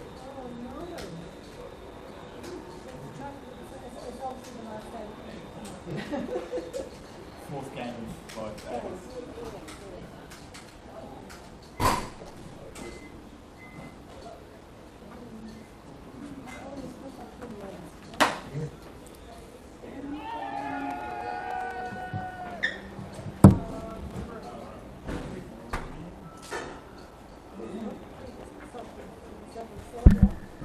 Oh, no, they will get two. Leg bye as Scott McCarty went down on one knee to play one of his trademark sweeps. Missed the ball, but managed to escape the appeal and pick up a leg bye. Oh, of course, yeah.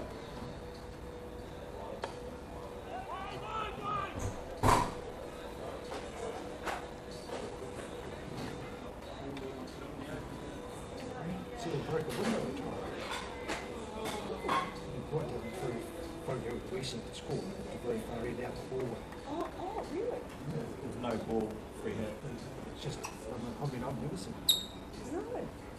It's seen a really big hit. But It's just on the right trajectory. yeah. I guess they hit that balcony a bit, maybe.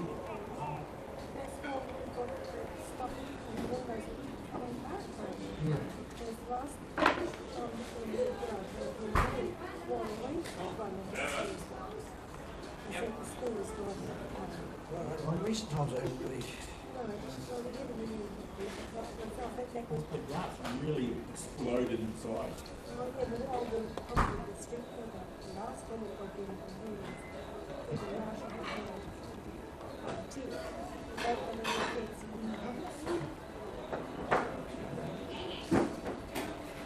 You could hit to break one of these windows. Well, I have seen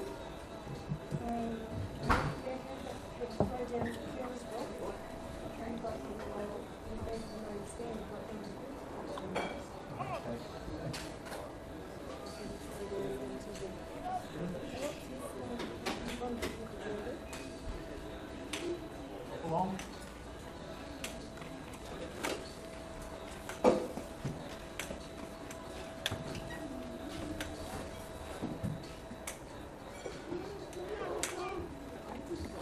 Call from Scott McCarty is 2, and they should pick up that quite comfortably.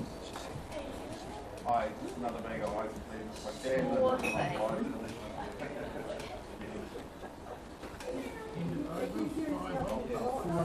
I reckon you need an ice machine and changing rooms for over-50s, eh? It's like going through it like crazy. Is Dean okay? What's Dean done? Yeah, he's done a Tammy. And he's done a car.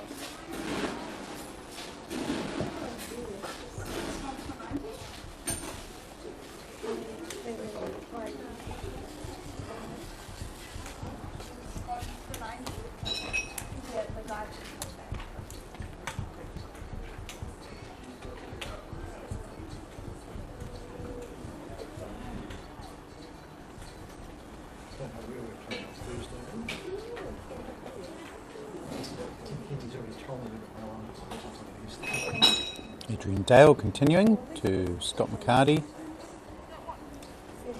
Rocks back and punches the ball up too long off.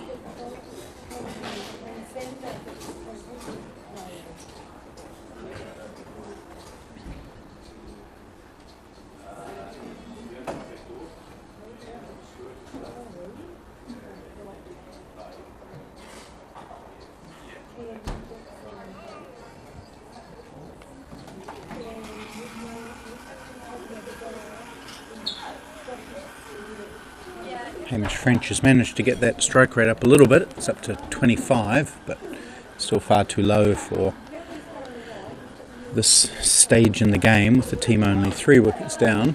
If there was 6 down, you might understand.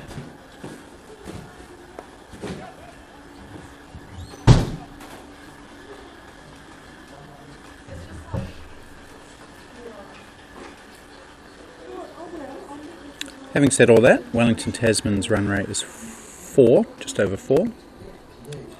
So with 19 overs left, they could pick up another 120. That'll give them 230, and that's a pretty good score.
Pardon?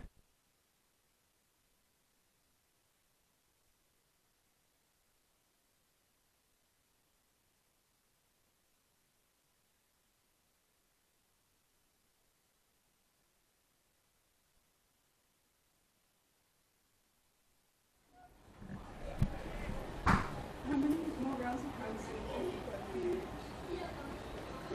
Yes, love it.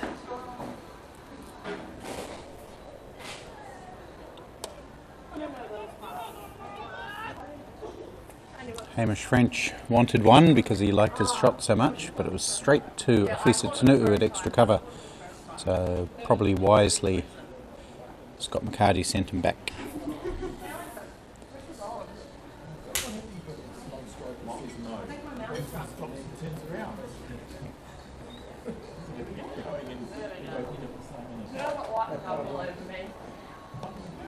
Another lofted shot from Hamish French. This falls short of Giles Pike at long on, and just one.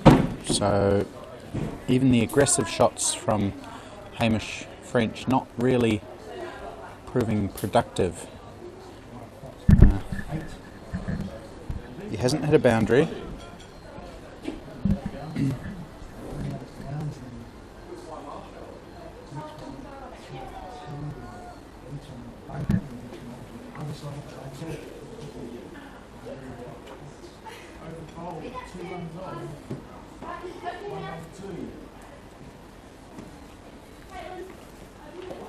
So Hamish French's innings of 15 has contained 2 twos and 11 singles.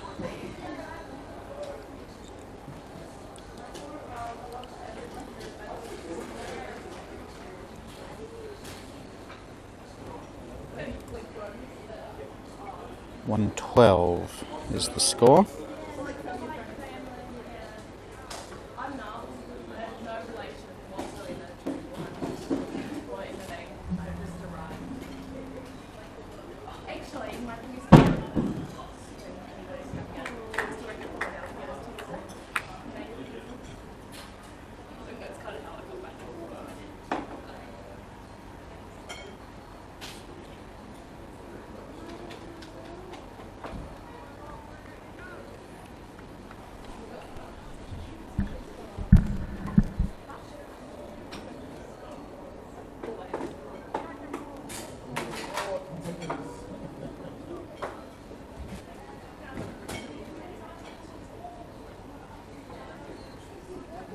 30 wides conceded by Auckland today. Not doing themselves any favours in that department.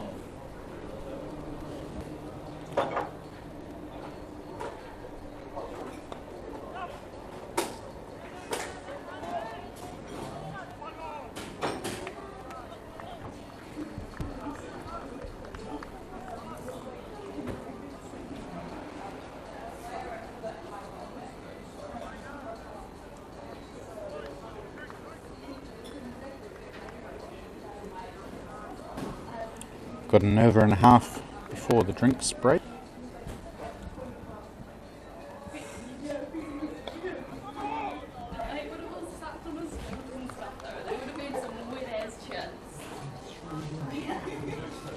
In Division 2, districts have been bowled out for 91.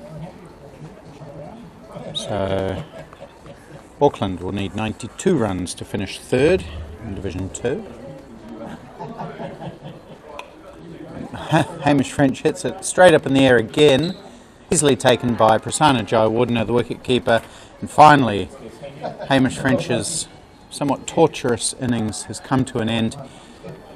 He's hit the ball straight up in the air a few times, he's been dropped, it's fallen into gaps, this time caught by Jayawardene, the keeper, and the end of the 78-run partnership.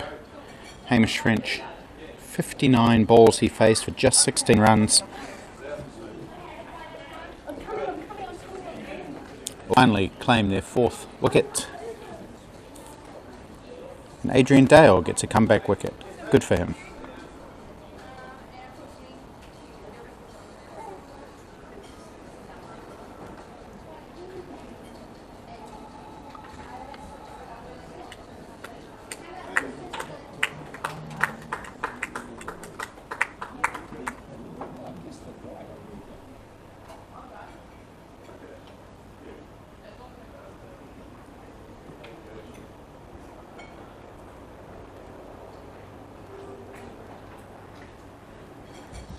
Just while we wait for Lee Kelly to get to the wicket, I can tell you in the Division 2 final, 9 wickets down are Wellington Tasman. Tom Lancaster's vigil has come to an end, out for 60, 132 for 9.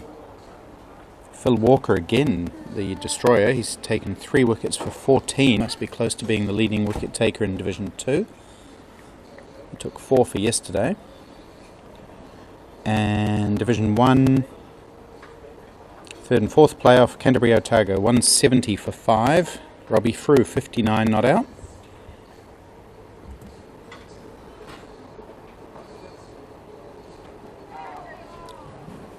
Lee Kelly off the mark with an edge from Adrian Dale, but he'll get 2. Looking forward to watching Lee Kelly bat. He's been getting rave reviews during the tournament for both his batting and bowling. I haven't had the chance to watch him yet.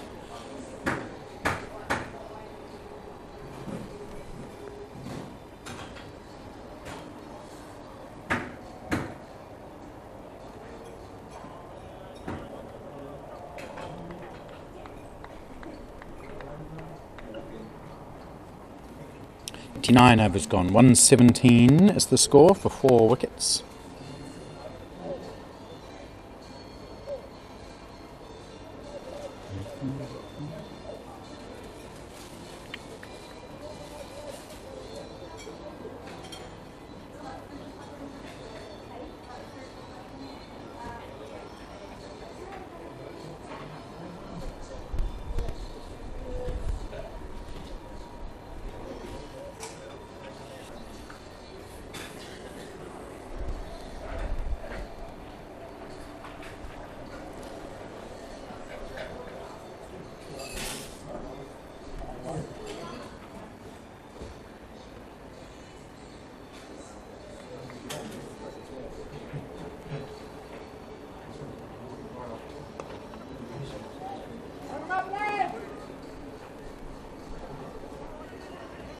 Good run too. Scotty coming back for the second, finding that gap. He's up to 44 now, just 6 runs away from what would be his first half century of the tournament.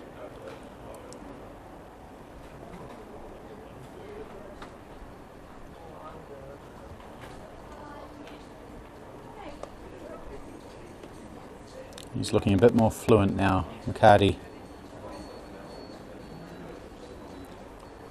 Andrew Brookland, interesting player. He was in Division 2 for Auckland last year. Short, stocky off-spinner.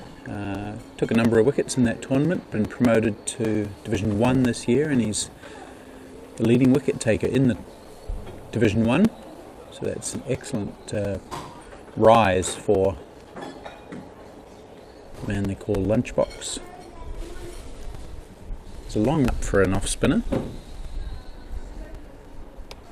Lee Kelly goes over the top, but out to wide long off, and just one.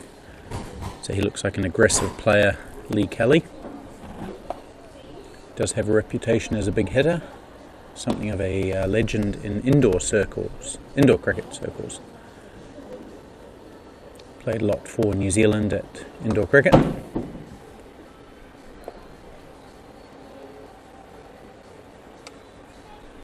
Ooh, full toss, which McCarty has hit straight back to Brookland, and he's put the catch down. He's now clutching his hands, so he may have injured himself. He was hit pretty hard by McCarty. He's still down on his knees, grasping his hand. So he may have done himself a disservice here, and it's not something that Auckland will need, with Dean Askew having a hamstring injury and Simon Hayden having a calf injury. They're still on the field because they have to be, because Jason McGeorge pinged his calf on Friday and was on crutches. So plenty of injuries around the Auckland side.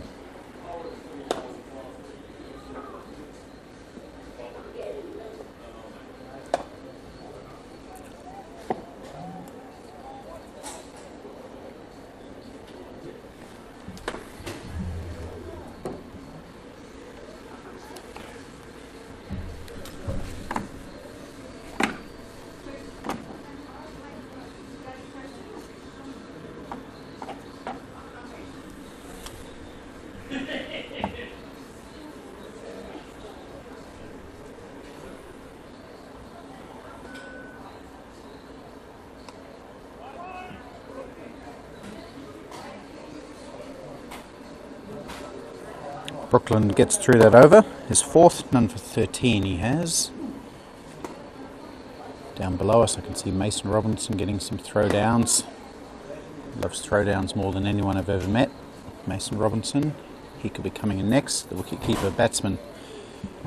That'll have to wait until after the drinks break though. The players strolling off for the last drinks break of this innings. So we'll take a little break too and be back in about 3 or 4 minutes, maybe 5.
Adrian Dale to continue after lunch.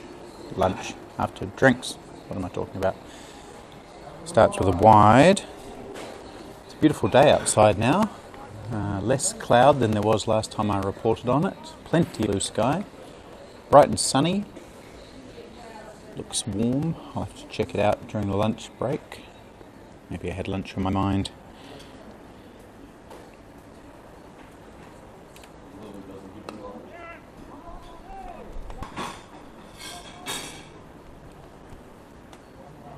Still very light wind. And we've been blessed with great weather down here in Dunedin for the entire tournament.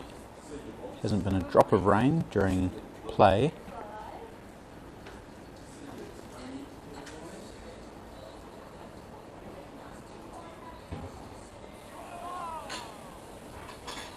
Lee Kelly tries to swing Dale away.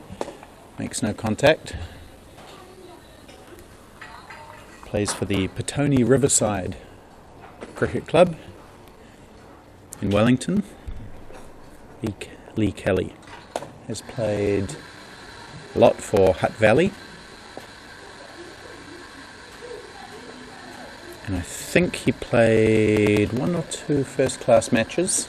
Didn't really excel there, unlike the man bowling to him, Adrian Dale, who played about 300 or 400 first-class and list day matches.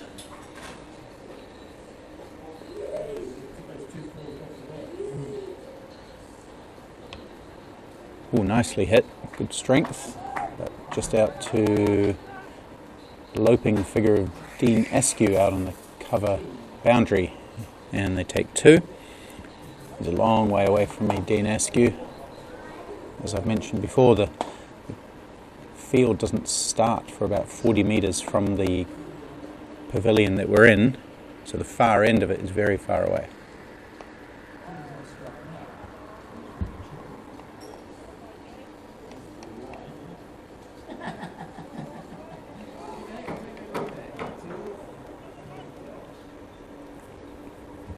Still plenty of batting for the Wellington Tasman team, as I've mentioned.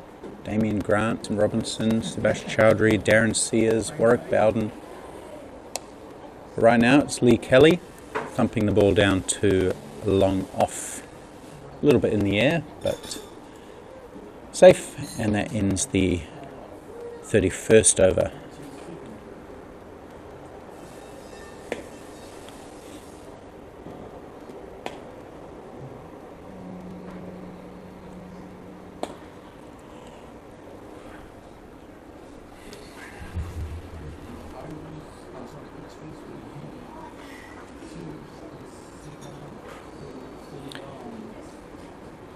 As I mentioned, plenty of wickets going down in the Division 2 final. Wellington Tasman 9 wickets down for 147. Stephen Hewson 21 not out. Wickets all round. Phil Walker, as I mentioned, has taken 3 for 22. That makes him clearly the leading wicket taker in Division 2. I think he has 11 now.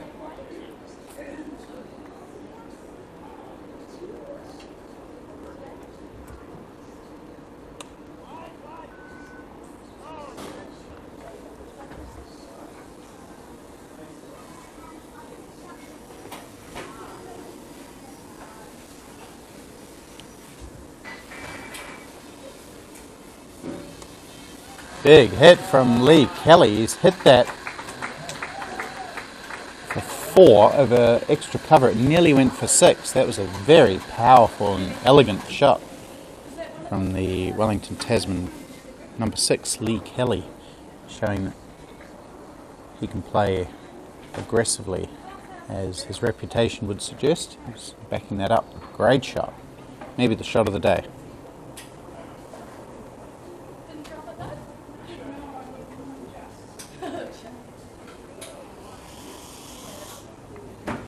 Very muscular shot, powerful.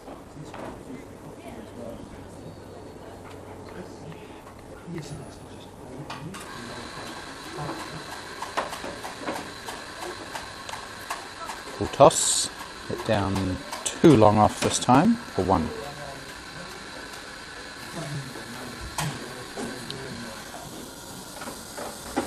Third and fourth playoff in Division 1.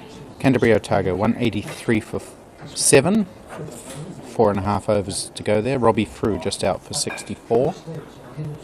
It's his second 60 in the game, in the tournament.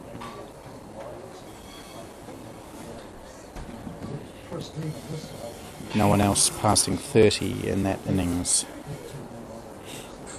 Ben Warren 4 for 34 from 9. He's had a pretty good IPT.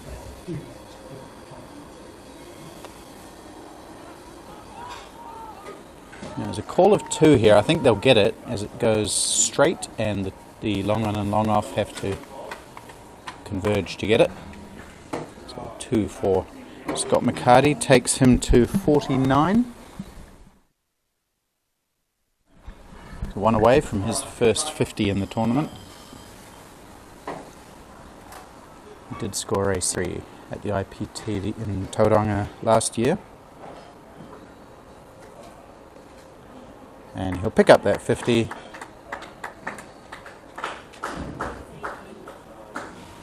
Not sure if the teams know about it. Haven't heard any applause. Richie Horner, the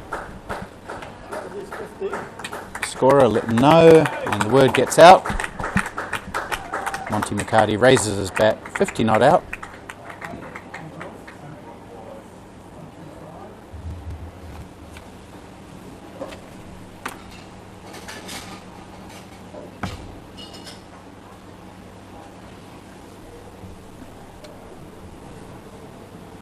"13 overs to go in this 45 over match. So if they can score at 6 and over, that's another 78.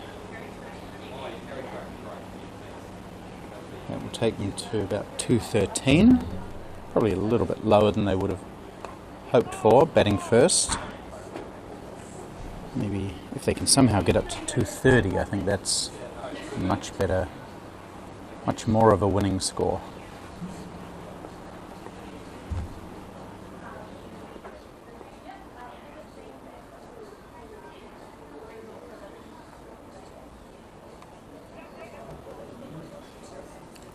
Thick outside edge, but it's for Dean Askew and his bad hamstring, but he does the necessary work, and they take 2.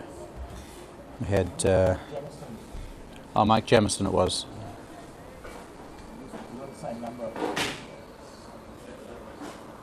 Hamesh on the YouTube chat was asking if we had an average score for the ground. Well, I can't tell you anything other than what's happened in this tournament, as McCarty lofts that one out to the sweeper.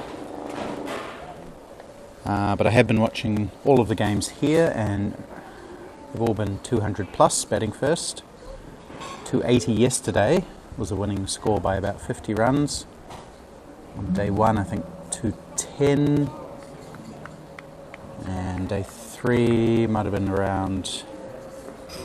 day 2 around the same. So low 200s seem to be the normal scores. It's gone down the leg side. It's going to be plenty of runs if they run hard. It's already a wide, so a wide plus 2 equals 3.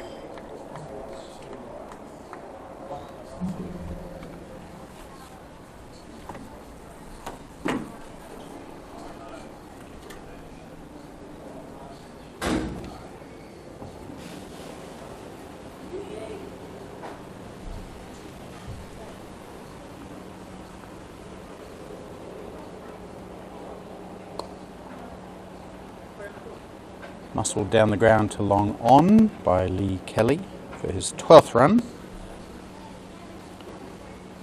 Partnership of 27 in fairly short time.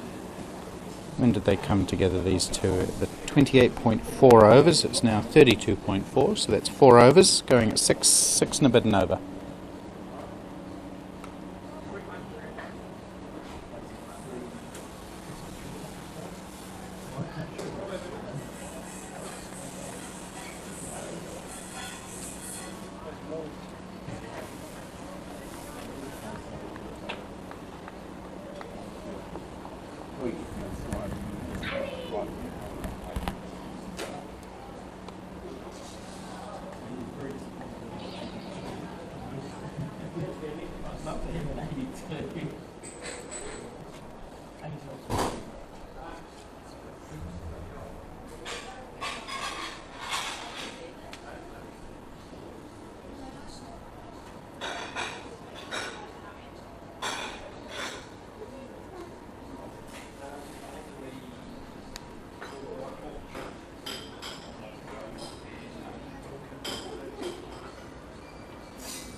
Strong hit by Lee Kelly again down the ground. 1 run.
Just held back a little bit by Brookland, it looked like, and all Lee Kelly can do is swing it out to the square leg boundary rider without any power. Gets another run.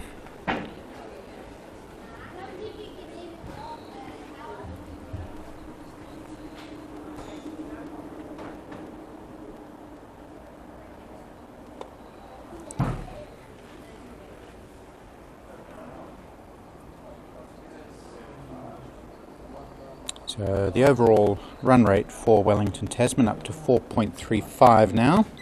It was on 4 at one stage when that somewhat turgid partnership between French and McCarty was just meandering along. But this is a much brighter partnership, 33 runs in about 6 overs, 5 or 6 overs. And getting a bit more momentum back into this innings.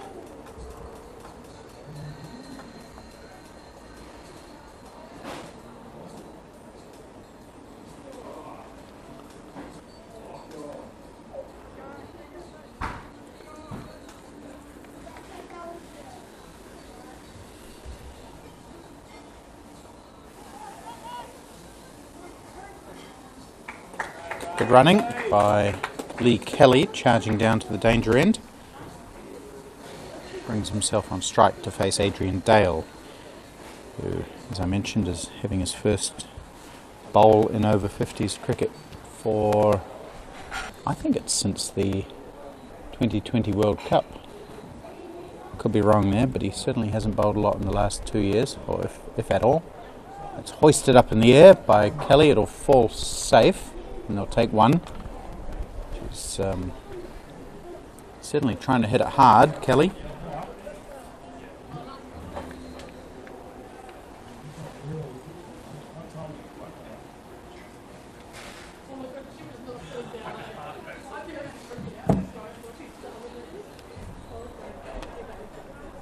Similar shot from McCarty. Looks like it's just a bit hard to hit the ball out there. It's maybe slow the wicket. This is the 3rd game I think we've played on the same pitch. So it looks like certainly not racing off the bat, not flying away like it maybe was on day 1. Bit hard to get timing.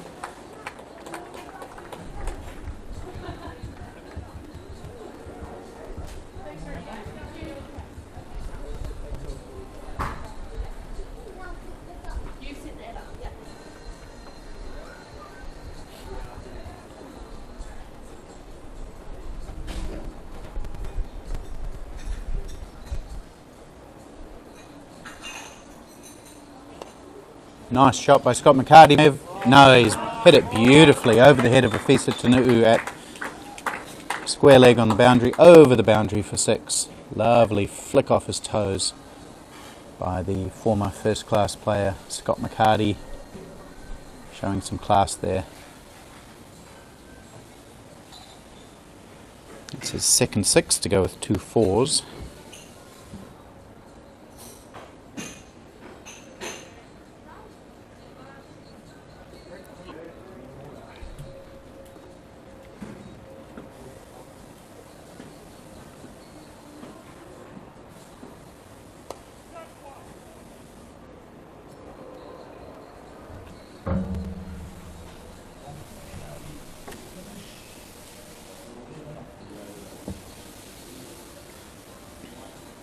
Good over for Wellington Tasman. Runs off singles off 5 of the 6 deliveries and a 6 off the other one. Suddenly that run rate's up to 4.54. 159 is the score. 10 overs to go. If they can score at 8s, they'll get 230. Sorry, 240.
Great shot by Scott McCarty.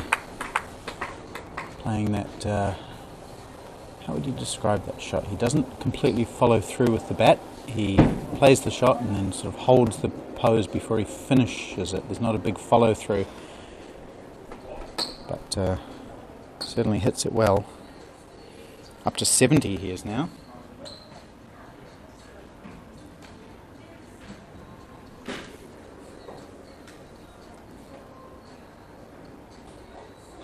Similar shot, but squarer and along the ground, so just one.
Cut away by McCarty. I don't think it'll reach the boundary. He hasn't really hit it hard enough. Just one, in fact.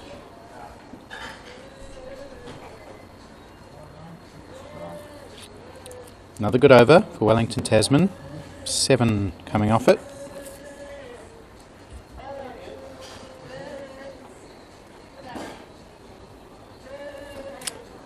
Third, fourth playoff. Canterbury Otago getting themselves up to 213 for 8 with a couple of balls left in that innings. So 280 they scored yesterday. It could be an interesting run chase, that one. Robbie Frew, 64, the top scorer. Craig Gibb, 28. Leading wicket taker, Ben Warren, taking 4. Fabian Paterana, he's picked up wickets throughout the tournament, 2 for 27. 1 for the skipper, Adil Samani. Adrian Dale, having a long return bowling spell into his 7th over now.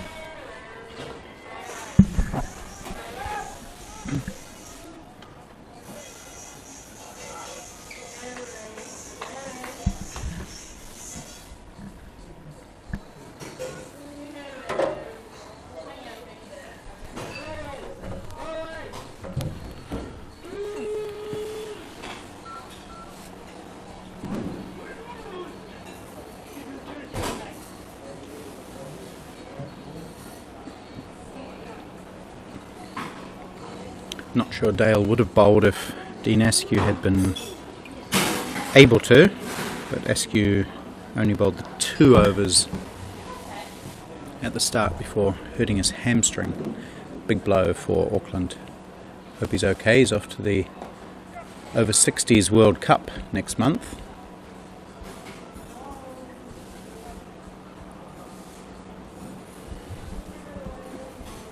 As is Craig Gibb from Canterbury Otago. These are the players who are playing in the Over-50s IPT. Martin Pennefather.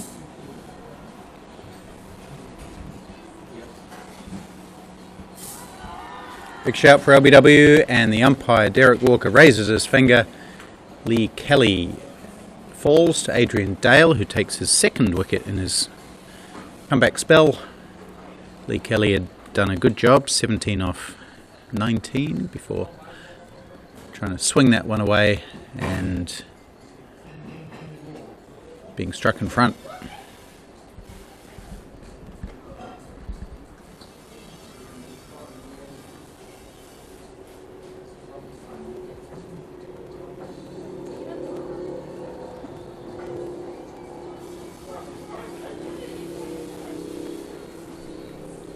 So 5 wickets down now for Wellington Tasman. First was Greg Stretch, he was out for a duck. Richard Petrie for 12, Scott Pender for 7, they were 37 for 3 at that stage. McCarty and French put on a long partnership of about 70 before French was out for 16, and now Lee Kelly, the latest to go, bowled for 17, LBW for 17. Throughout most of it, Scott McCarty has played serenely and calmly and laterally aggressively on his way to 75 not out from 98 balls, 3 4s and 2 6s. Wicket takers, Ravi Pereira took 2 early on, 2 for 20 off 6. Mike Harrow took 1 for 22. And now Adrian Dale coming in as the 7th bowler used, taking 2 for 40 from 6. Okay, here's Mason Robinson, the New Zealand wicketkeeper batsman.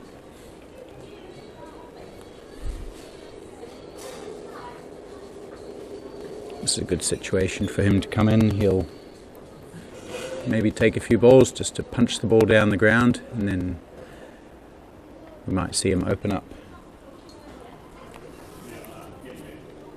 He loves a scrap, loves a big occasion.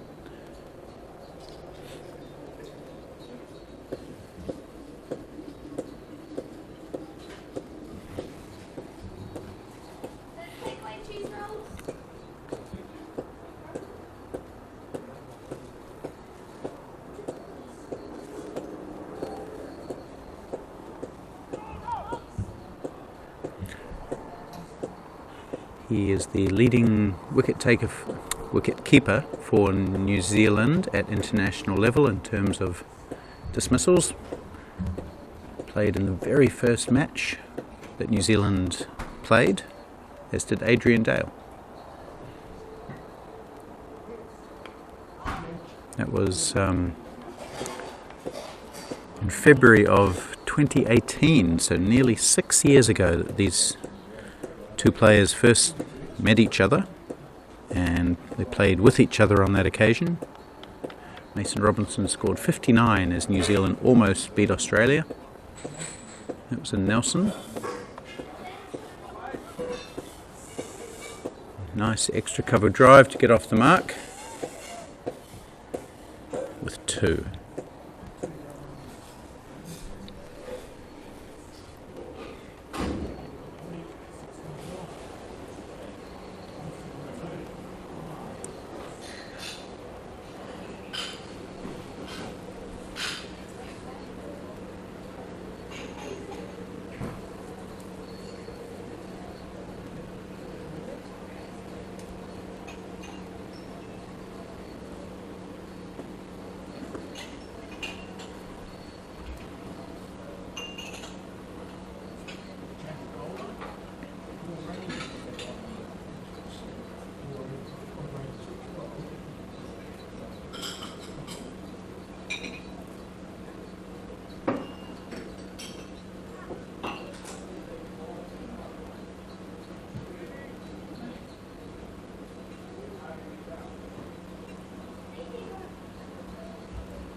Andrew Brookland, having bowled 7 overs, none for 33, will be replaced by Paul Rainey, who bowled 5 good overs early on, taking none for 12.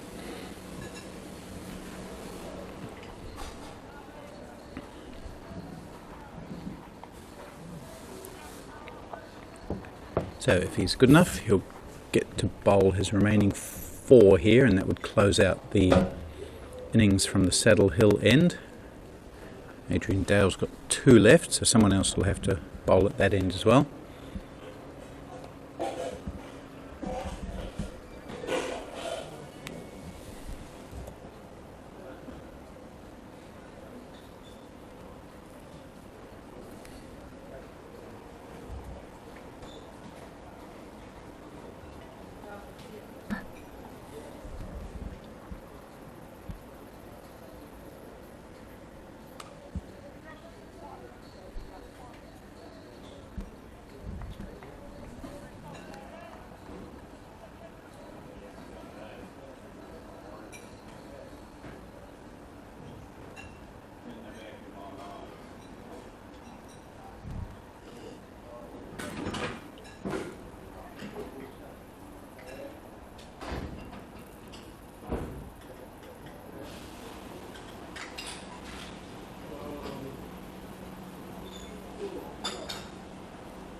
Good from Mason Robinson, just guiding it down to short third man. He's coming back. No, he's not.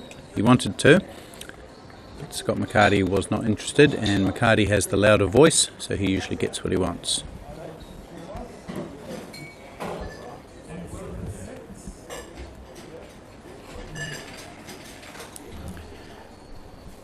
Plenty of exciting Masters cricket coming up in the next month or so. I mentioned that Dean Askew and a few others were off to the Over-50s World Cup. That's being played in Chennai, India, starting mid-February. I think it's the 16th or 17th. 12 teams going to that. It's going to be a wonderful occasion. And at the same time as that is the Over-40s World Cup in Cape Town, South Africa. 12 teams going to that as well. If you're interested in following either of those tournaments, then head to the International Masters Cricket Facebook page, and all the updates, links, news, results, scores, live streaming, everything will be on there. That's your one-stop shop for international masters cricket, over 40s, over 50s, over 60s and over 70s. You can also have a look at masterscricket.org.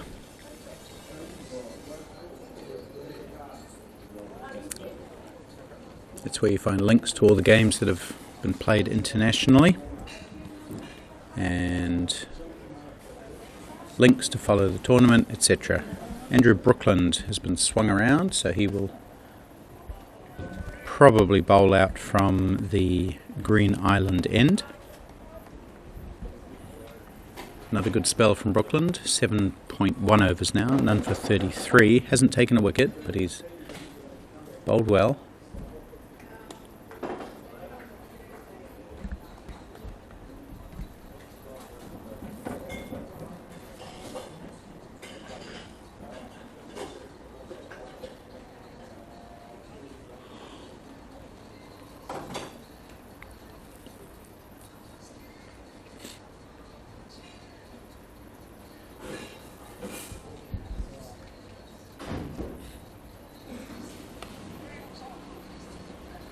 McCarty leans into that one, drives it down to long on. 78 he is, and the score is 178. So he should have time to get to his 100 if he's good enough. 22 runs he needs, and he's got 6.5 overs left to do that. Robinson slams the ball back to the bowler. Yeah.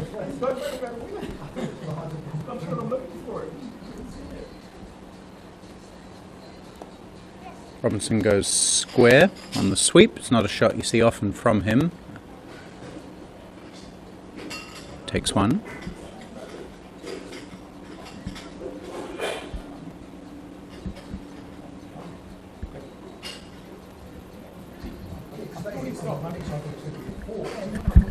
I thought it was 4-2 because the fielders were sort of looking that way.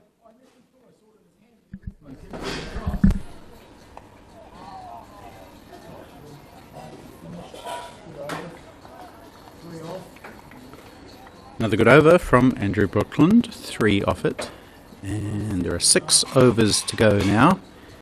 So if Wellington Tasman are going to get up to that score of 230, they'll need a further 50 runs from 6 overs, which is a bit more than 8 and over. I reckon they'd be thinking that that's a reasonable target.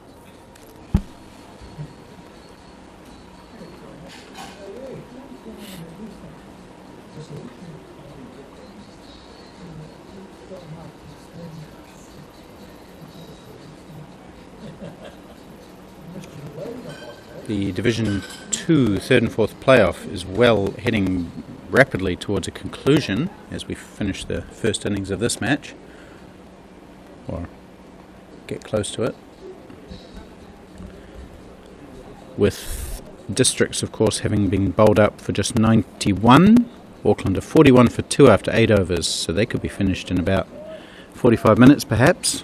Back here to watch the second innings. Tushan Dotambagamage on 17, not out there. I've been wanting to say that name for a while.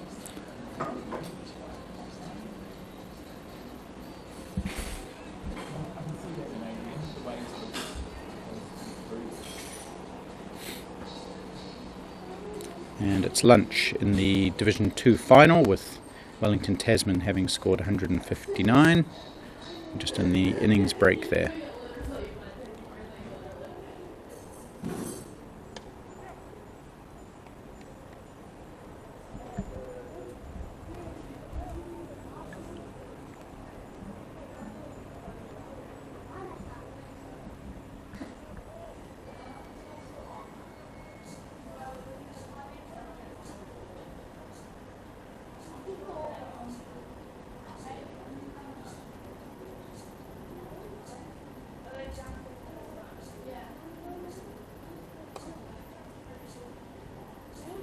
Cardi again goes leg side. Dean Askew does the fielding. It's his 80th run, Scott McCarty. keep an eye on that pursuit of 100. I'm sure he'd love it. He wasn't available to go to the World Cup for New Zealand last year, which was a shame. He would have been picked. Great shot from Mason Robinson, finds the gap on the offside. Just opened himself up and carved it through that gap between cover and extra. Lovely shot from Mason Robinson, his first boundary. He's underway.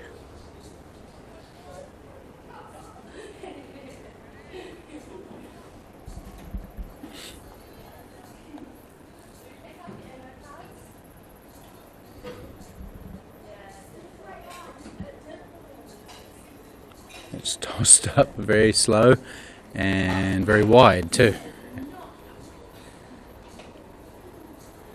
Rainey bowled that slower ball a fair bit. I wouldn't say he disguises it all that well. It's a pretty obvious slower ball.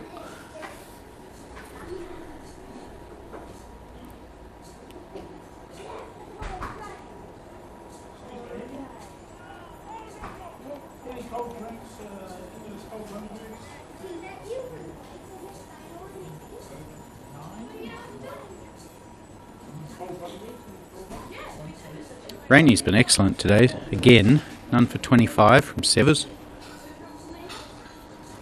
Done a really good job. And Andrew Brookland has too, just going at 4.5 and over. The overall run rate for Wellington Tasman, 4.7. It's good considering they were under 4 at about the halfway stage. Still plenty of batting to go if they need it. Damien Grant is a good player. We haven't seen any sign of him. I'm not sure who's padded up next.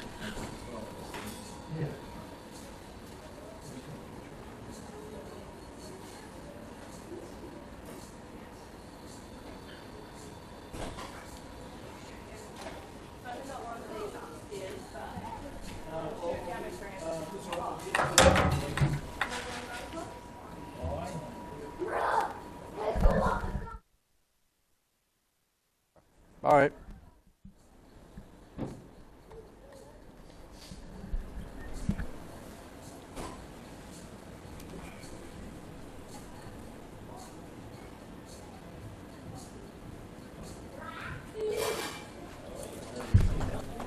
Big shot from Mason Robinson. That's cleared long on by some distance for 6. That's a classic Mason Robinson shot. Loves to play straight.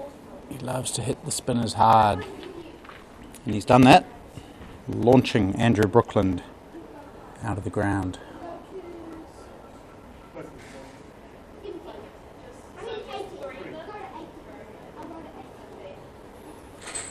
Yeah, we could be in for some entertainment in these last 5 overs. It's Mason Robinson settling in, and Scott McCarty obviously well set on 80. I think 230 would be the minimum score for them now. Once he gets going, Robinson stop. Heaves that out to the mid-wicket sweeper just for 1.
Ten runs off the bat and a bye makes 11 off that over from Andrew Brookland.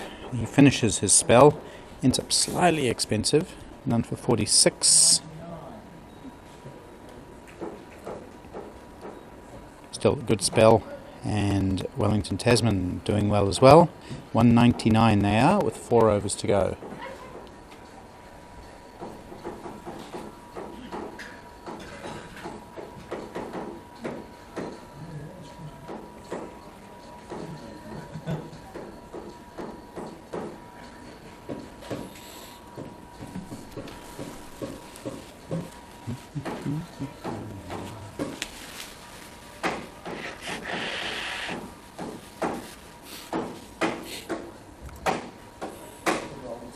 So Neil Ronaldson has a decision to make as to who he brings on from the Green Island end to replace Brookland. In the meantime, it's Paul Rainey. Hits McCarty in front, but not in front enough, according to the umpire, to give him out. It's a leg by.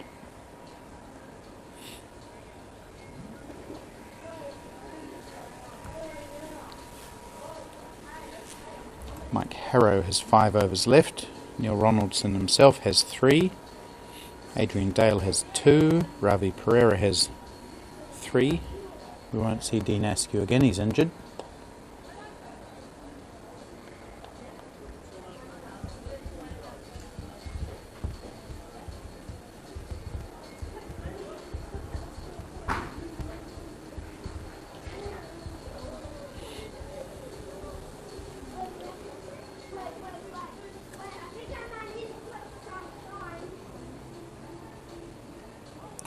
Oh, now, it could have been a stumping, but Joe Wooden appears to have dropped the ball.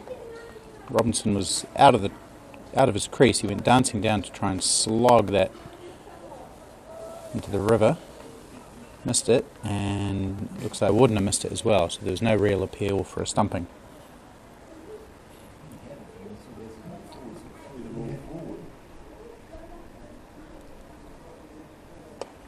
He does slog that one well, but straight to Dean Askew on that long boundary.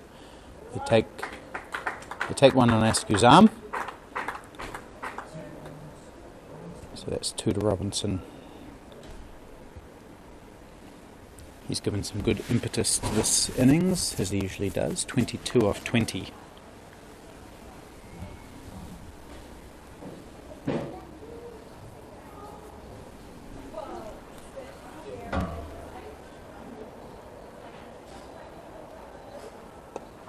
Oh, he's hit that beautifully. I think that's going to be 6. Yes, it is. Out to mid-wicket.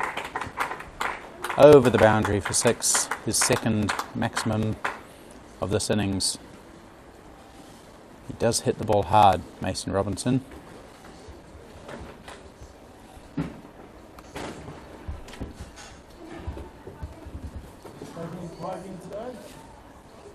Semis today. Semis. The same size as the big big Clyde. Not quite, I don't think it's anything like that.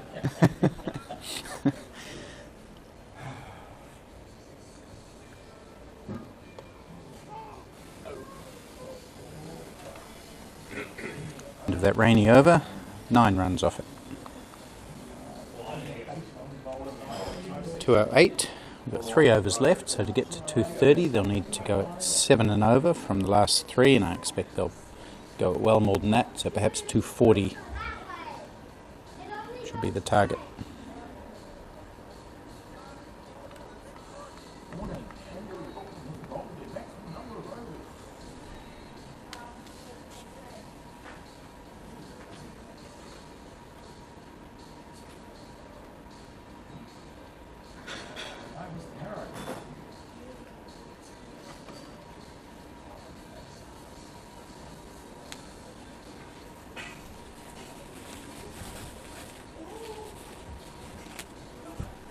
So it will be Mike Harrow coming back into the attack. He's bowled 4 overs, taken 1 for 22.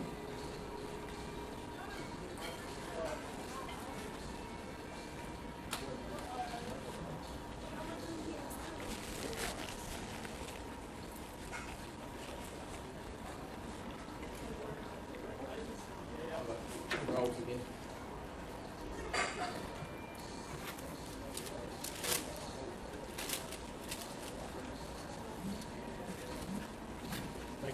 Thanks for that.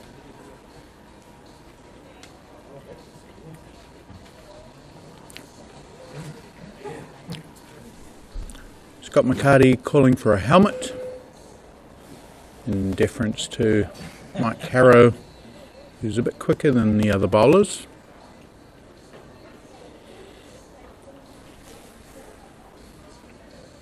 Helmets are not compulsory at this level of cricket, so it's batsman's choice.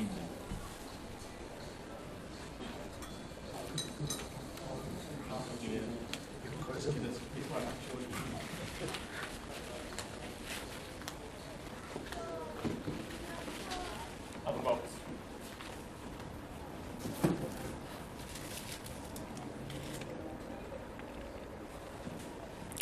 Batsman out. Greg Stretch for 0, Richard Petrie for 12, Scott Pender for 7, Hamish French for 16, Lee Kelly for 17. Mason Robinson's raced to 28, and Scott McCarty has been the backbone of the innings, 82 not out from 109.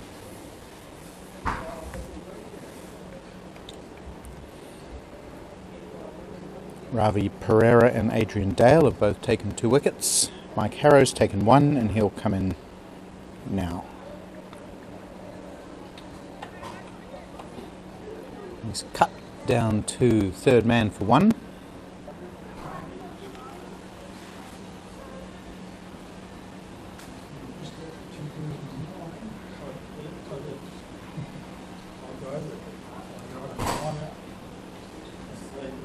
Bearing now.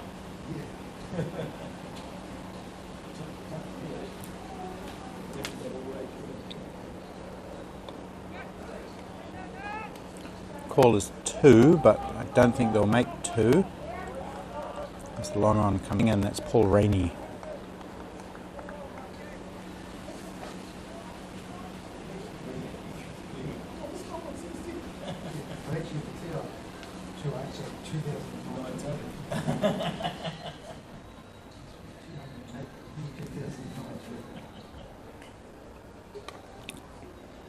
And he'll be caught. Scott McCarty trying to hit over the short figure of Andrew Brookland. Instead hits it straight to him, takes it above his head. And the end of a fine innings from Scott McCarty, 83 he scored. Caught Brookland in the covers. Off the bowling of Mike Harrow, who takes his second wicket.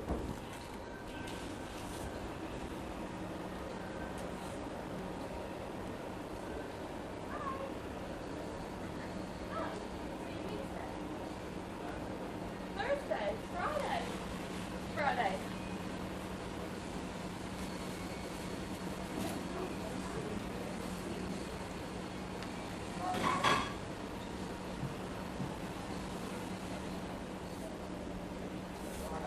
Darren Sears coming into bat at number 8 for Wellington, Tasman. Hasn't really had any opportunities in this tournament because the top order batsmen have done so much of the batting. You might be able to hear the applause there for Scott McCarty as he walks up the hill into the pavilion. But Darren Sears is a good cricketer, good batsman. Scored a double century in club cricket just a couple of seasons ago, I think. So he can definitely bat.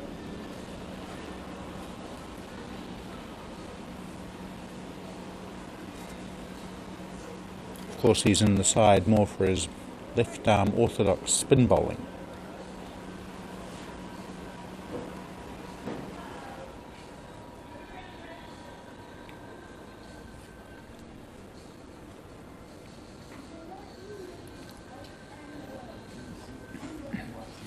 First left-hander we've seen today.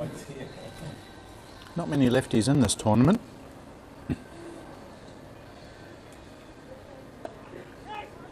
He's off the mark with a nice off drive.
Oh, nice shot from Darren Sears. He's found a gap.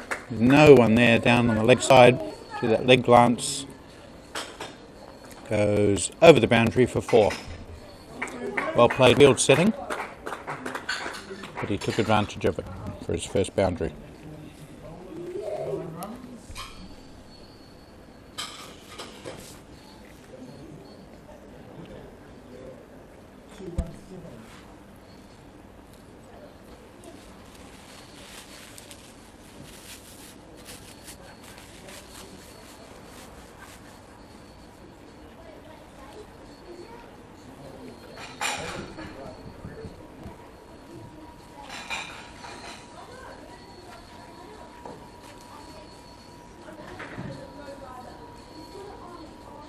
Pete Rainey has 1 over left, but he's going to be replaced by Ravi Pereira, who will get 1 over in this spell.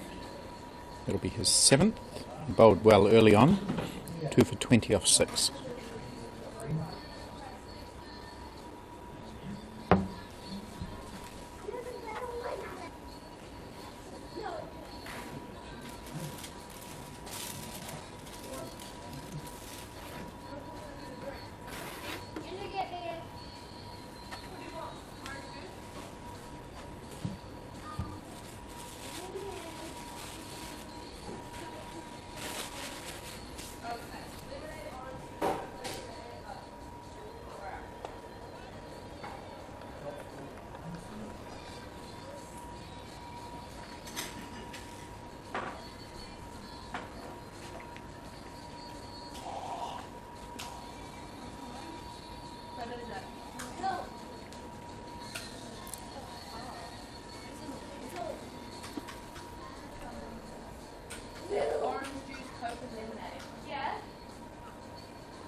More runs behind square for Darren Sears.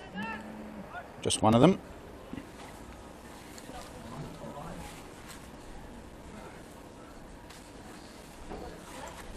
Was that a run? Bye. Oh, bye. It's physically shorter because it's going up and down, but mentally much tougher. Yeah.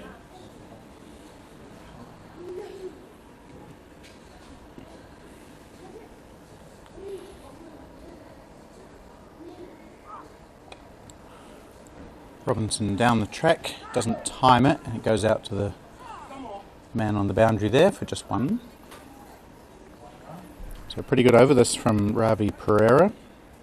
Just 2 runs conceded by him plus a bye.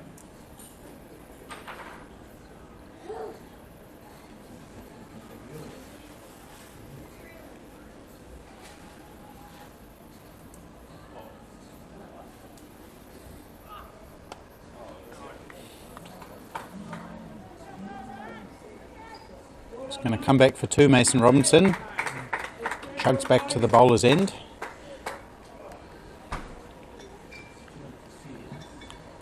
Into the over.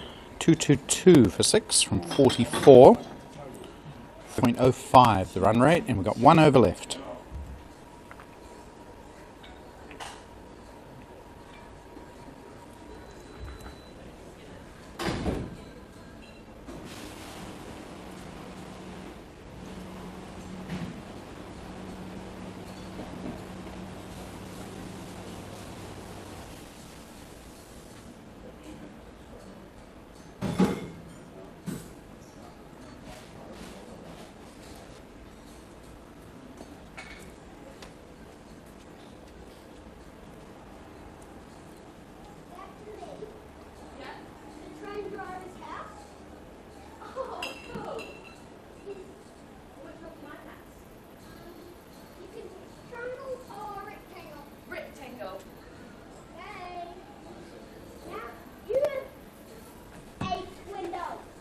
Okay, last over, bowled by Mike Harrow. He's bowled Mason Robinson. Bales go flying as he tried to heave the ball over to the leg side. Made no contact. Mike Harrow picks up another one, 3 for him. Good innings from Mason Robinson, 32 from 28. 29.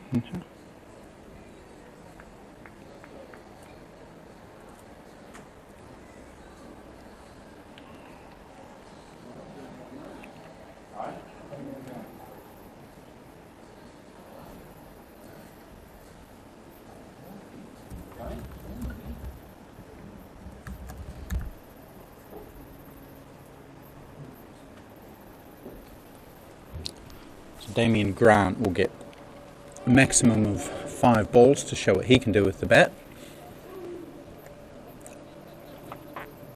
Just a little guy, Grant, but quite a good all-rounder by the sounds of things from what I've heard. I've seen him play in this tournament yet. Just a newcomer to the over-50s age group.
Yeah, I think I probably could have.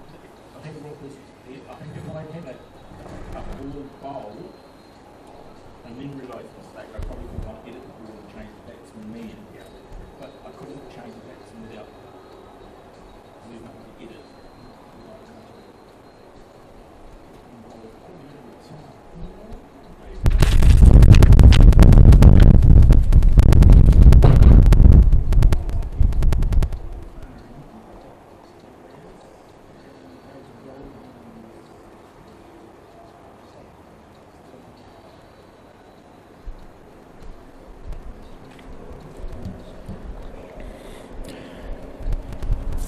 Welcome back to Sunnyvale Oval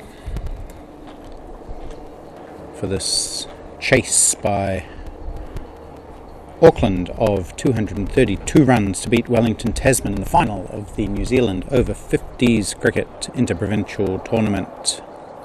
My name's Jim Morrison and I'll be with you for the duration of the chase, however long it may take. The two Auckland opening bat are Wayne Mackenzie and Ofisa Tunuu. And it looks like the opening bowler for Wellington Tasman will be Dave Goldingham. Tall figure of the upper hutman.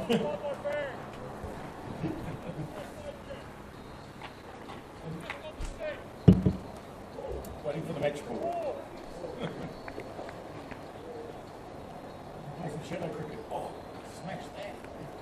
We've managed to get all the players and umpires out there, but we haven't got the ball, so that's on its way out. Can't play cricket without a ball.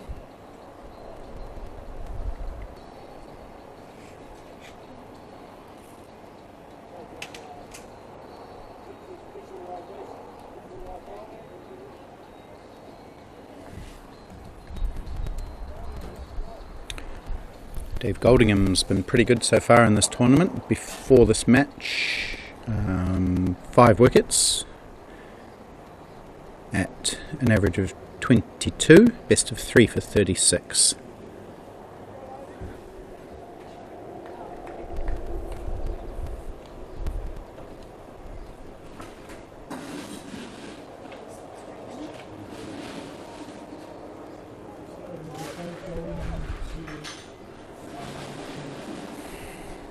And he'll be bowling to one of the better batsmen in the tournament. That's Wayne Mackenzie, who's in fact the leading run scorer.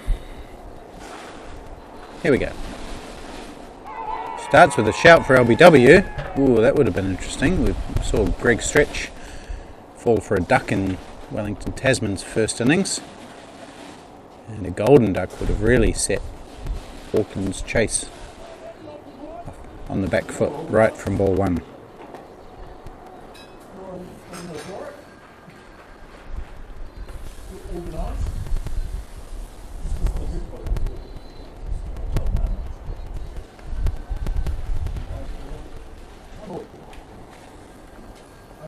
More required.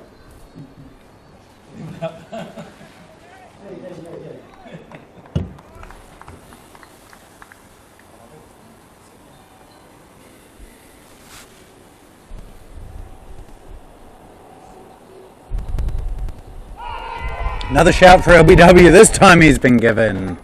So he survived the first one, but he doesn't survive the second one, and we're talking about that scenario where the leading run scorer might be on his way early, and in fact it's happened. So Wayne Mackenzie having a rather adventurous swing across the line in the first over.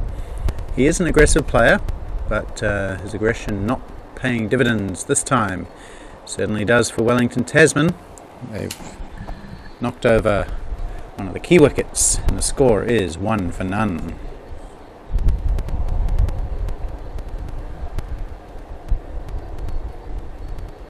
I'm going to run anyone out today.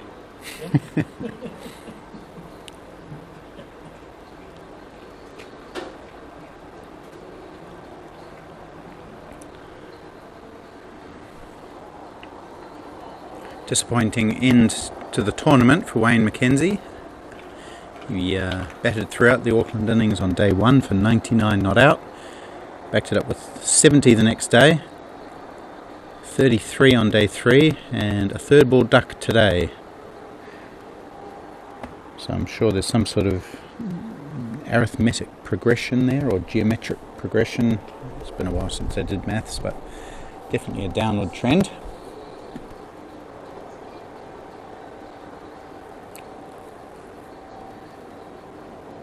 In any case, it brings Adrian Dale to the wicket,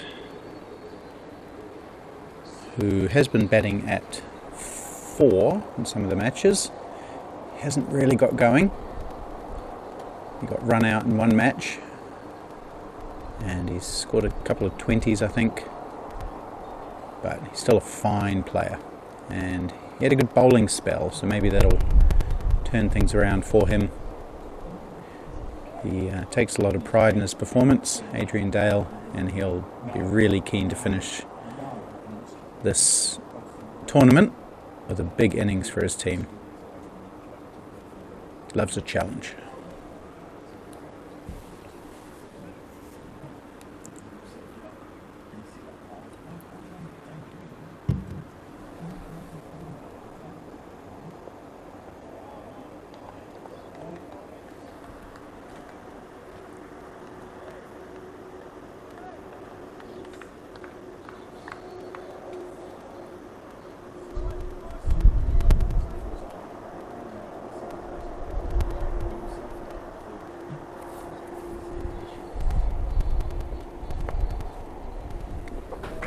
Off the mark with a beautiful cut shot. He hasn't smashed it. So, oh well, he's timed it though, beautifully. It does go for 4. It's been a little bit slow, the outfield out there, but he is very good on the cut, Adrian Dale, and hits his second ball for 4.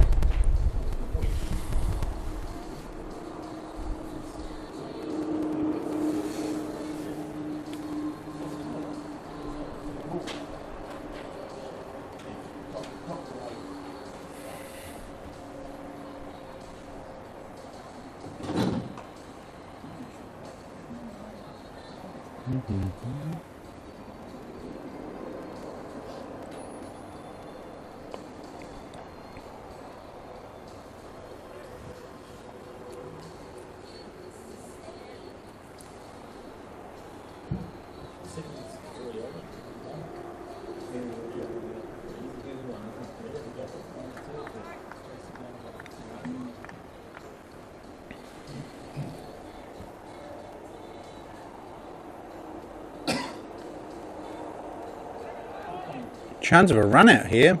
I think a direct hit would have seen him in trouble, but it wasn't a direct hit, so he was fine.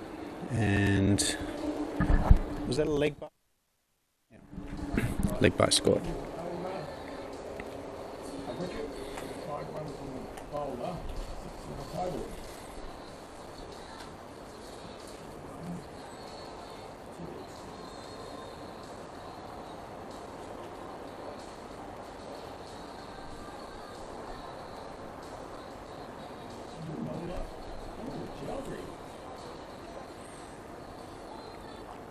We're going to see some left arm spin for Wellington Tasman Firehawks. Subhash Chowdhury opening the bowling. I think he opened the bowling yesterday, didn't he, Scorers? No? Okay. He has it on one occasion in this tournament. Must have been round 2.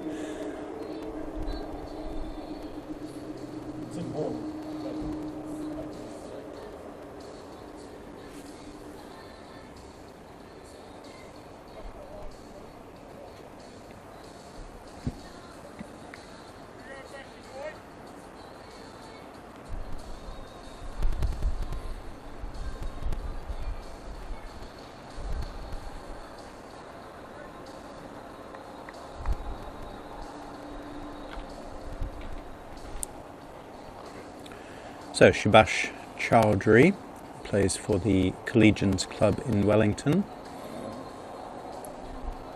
Apparently has played some first-class cricket in India. I haven't checked, I have heard it to be true. Let's see what he can do. Just a very short run-up. Oh, starts off with a pretty bad long hop. So for his sake. Hopefully he can get that length right.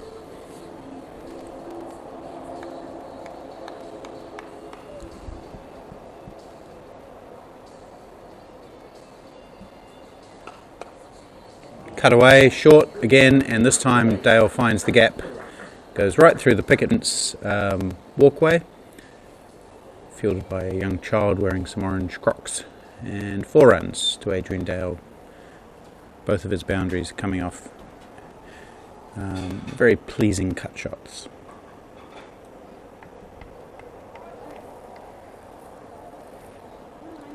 Officer Tunu'u yet to face a ball.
Chowdhury escapes his first over with just 5 off it. It wasn't a great start from him, but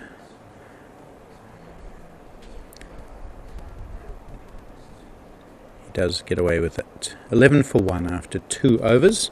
Let's quickly look at what's happening in the other games. Well, one of them's finished. One of them finished quite a while ago, in fact. It was the 3rd and 4th playoff in Division 2.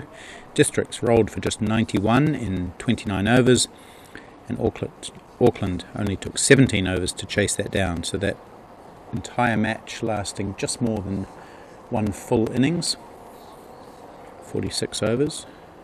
So Auckland 3rd.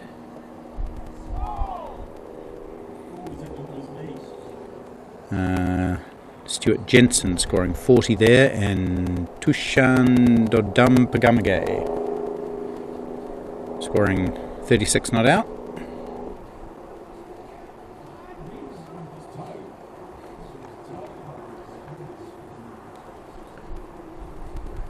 Mason Robinson seems to have taken a bit of a blow to the toe. Maybe Adrian Dale chopped it down onto Robinson's foot.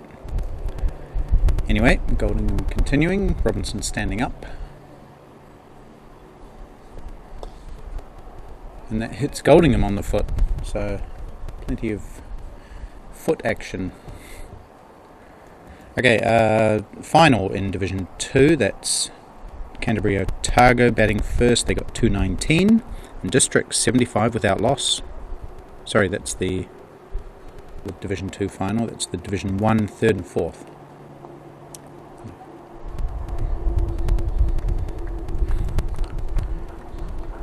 Yeah, so District's chasing 220 to win that game. There's 75 without loss, going at 5.8 and over. Scott Warren and Mark Donovan batting well.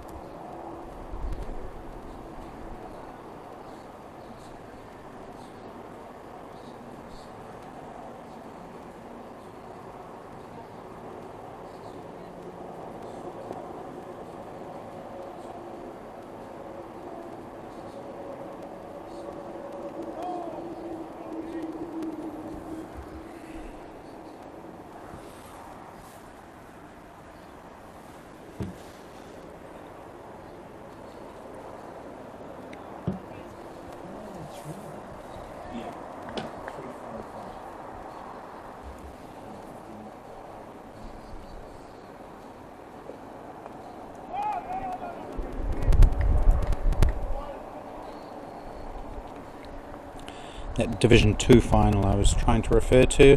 Wellington Tasman scored 159, Canterbury Otago 55 for 2. Brent Fleming in good form, he's on 22 not out.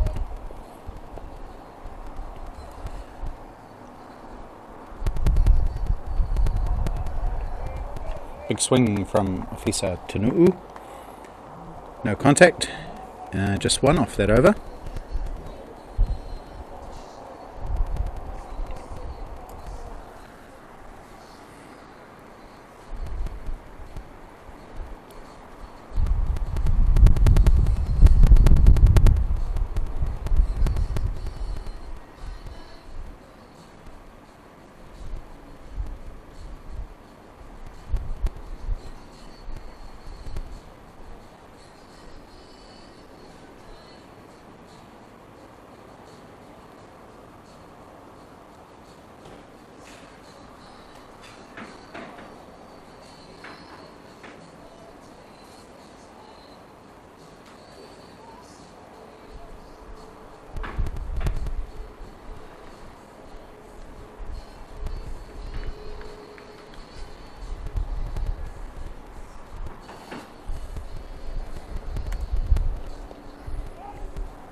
Quick single from Adrian Dale up to mid-on where fielder misfields. I'm not sure who that is. Number 8 I think might be Darren Sears. They do have a very good fielding side on paper, Wellington Tasman, with Mason Robinson being an excellent keeper to get things going. We've got Damien Grant apparently is an excellent fielder. Darren Sears is very quick across the ground, one of the best fielders in the country, and of course Scott Pender.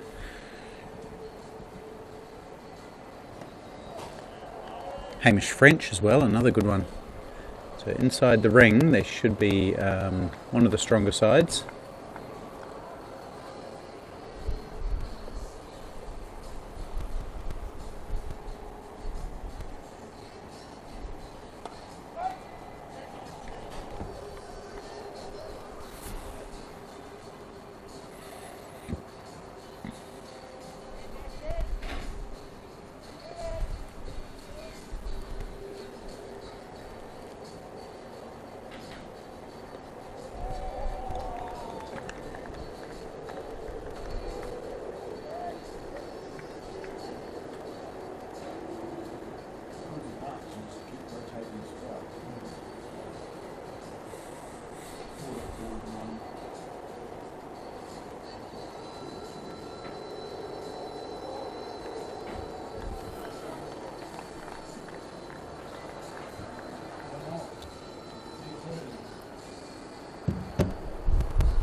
Officer Tunu'u yet to get off the mark. He's faced 8 scoreless deliveries. Adrian Dale has 11 off 14.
Nice extra cover drive from Adrian Dale. Almost beats the foot of Chowdhury, I think that is. Puts out a big boot and keeps it to.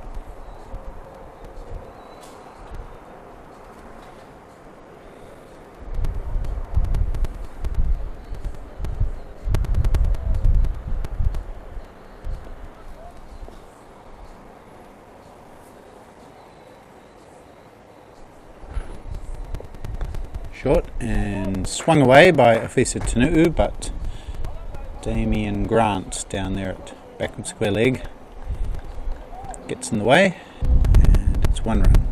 So Tanu'u is off the mark.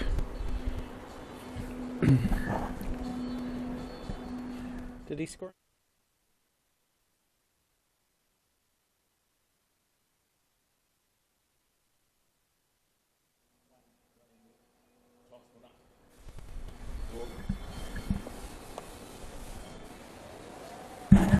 Who did?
I saw something on Facebook now how he educated me.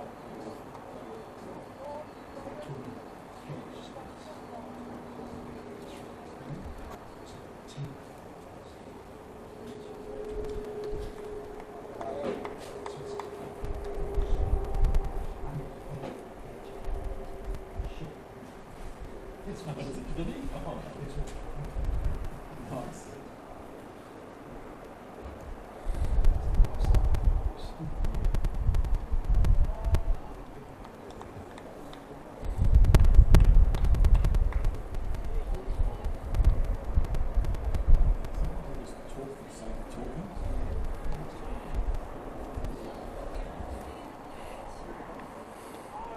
Oh, has Dale been stumped?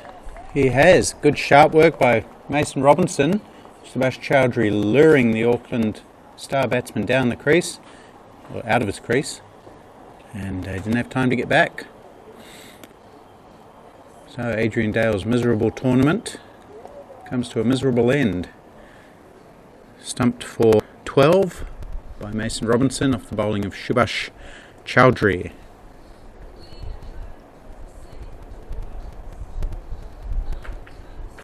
And Auckland lose wicket number 2.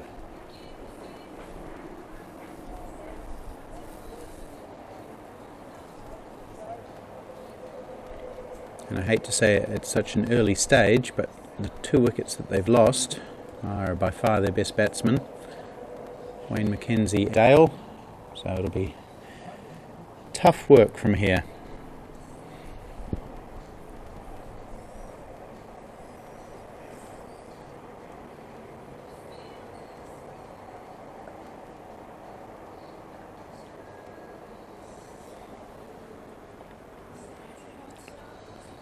Having said that, we mustn't discount the likes of Andrew Brookland, who is a fighter. 2 key little players at the wicket now.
Okay, Andrew Brookland, new batsman, facing Subhash Chowdhury. There's 1 for 7, opening the bowling.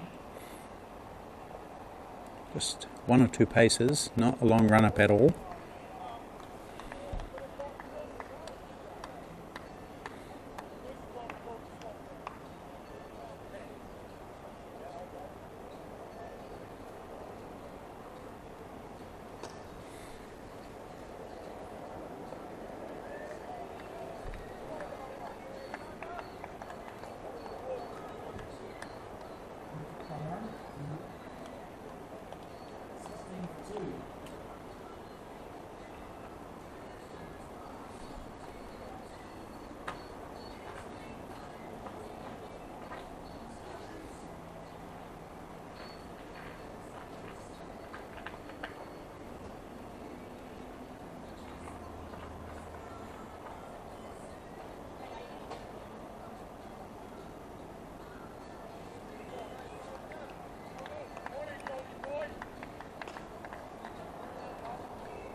Right, Dave Goldingham continuing from the Green Island end, bowling to Ofisa Tanuhu. Auckland 16 for 2, struggling after 6.1 overs. They're trying to get 232 because Wellington Tasman scored 231.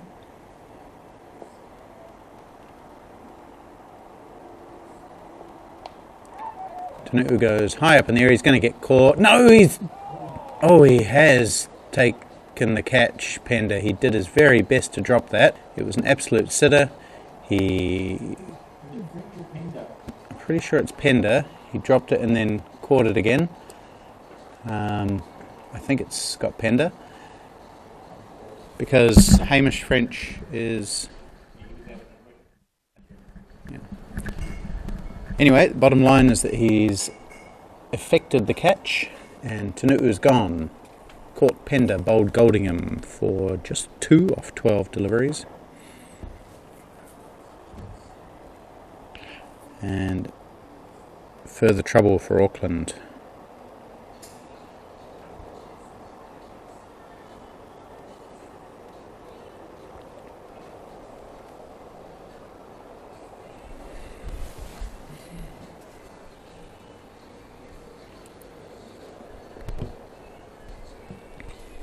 That brings Mike Jamieson to the crease at number 5. Haven't really mentioned him much today, apart from the time where he was outside the circle when he should have been inside the circle and was called for such.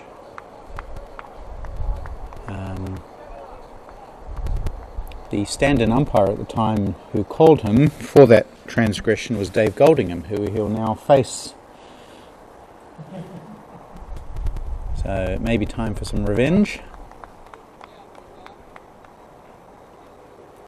Jamieson didn't play in the last at least 1, maybe 2 IPTs, but he's been called in for this one as an emergency injury replacement. Struggled in the first 2 games, managed to get a fairly slow 50 yesterday.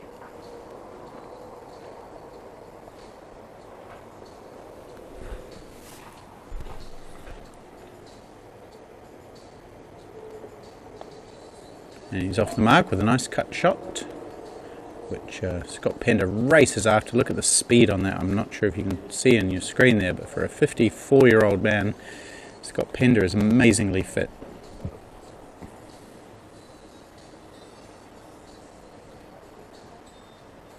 Two runs scored though.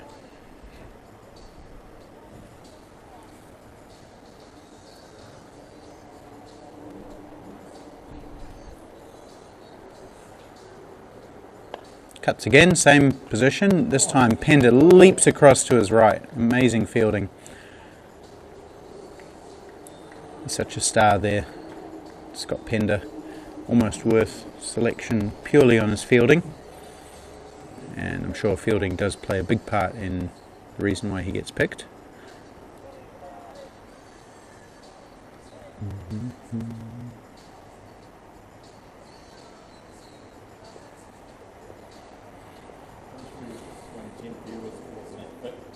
Yeah.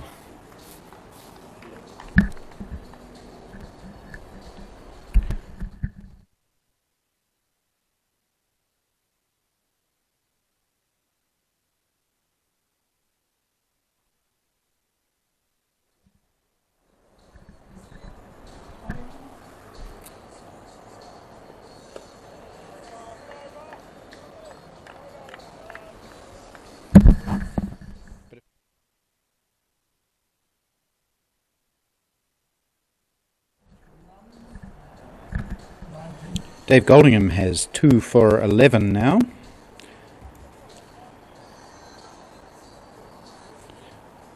Before this match he had 5 wickets in the tournament, so he's now got 7. That puts him right up towards the top of the table in terms of wicket takers. Andrew Brookland was the leading wicket taker before this match with 7. He went wicketless today, so he'll remain on 7. Mike Harrow took 4 to go with the 4 he already had, so he's on 8. So he might be the clubhouse leader. We'll have to confirm all that after the game so we can dish out the right trophies to the right people.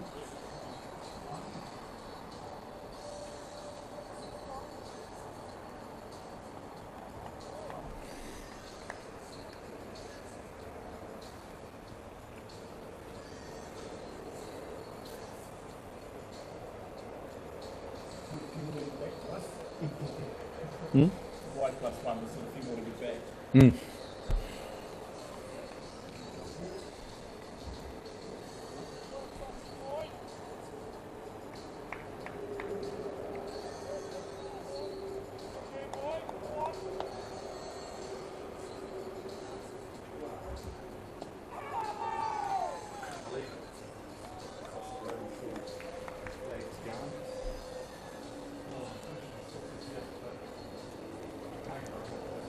Wonderful day for cricket.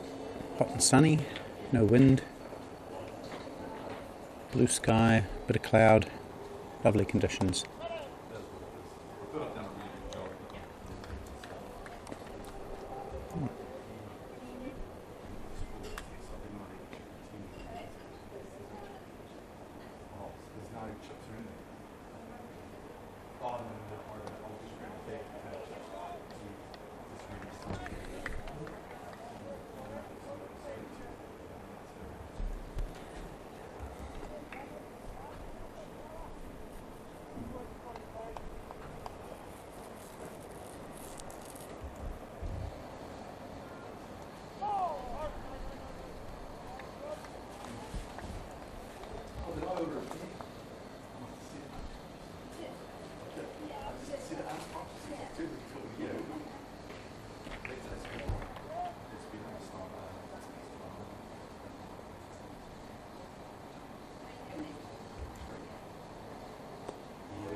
Auckland struggling, 20 after 8.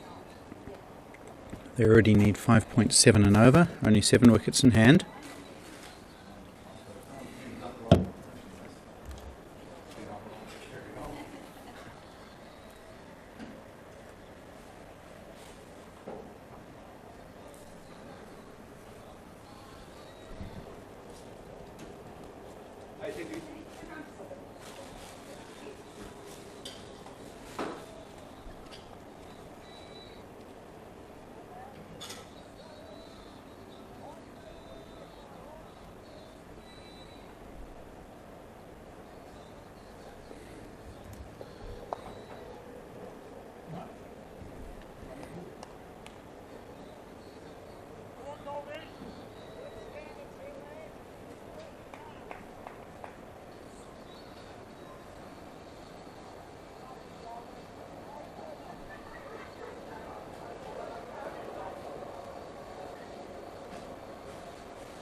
So another tied over from Dave Goldingham.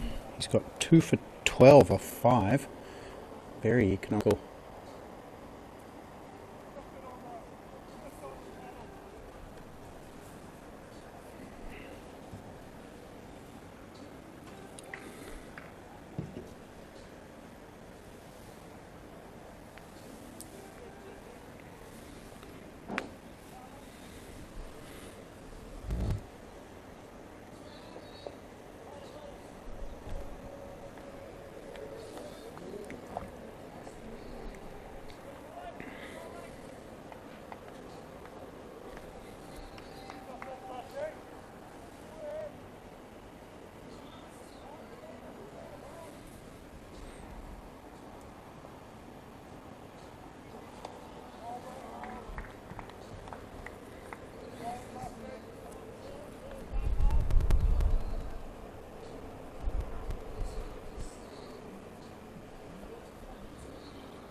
Hit in the air by Mark Jamieson, safely, no, just 1 run.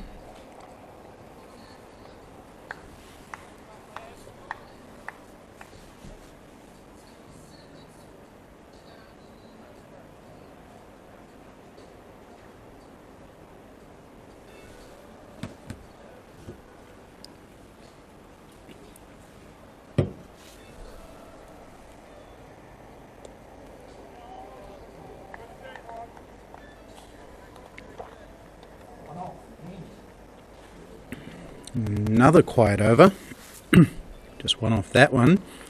23 for 3 after 10 overs. Auckland making it difficult. Run rate required just under 6 now. Both of these 2 opening bowlers being very economical, going at about 2 for over. Division 1, 3rd and 4th playoff. Districts 100 for 2, chasing 220 to win. So interesting match in progress there. Chris Jeffries getting a chance up the order, coming in at 3. He's on 14 off 17. Ben Warren batting at 4. He's on 5. Took 4 wickets, did Ben Warren. So getting an opportunity to push his case for to the New Zealand selectors. Richard Petrie into the attack now. Dave Goldingham is taking a break. So one tall, balding, medium pacer replaced with another.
And a maiden by Richard Petrie to start, so that's about 2 runs off the last 3 or 4 overs.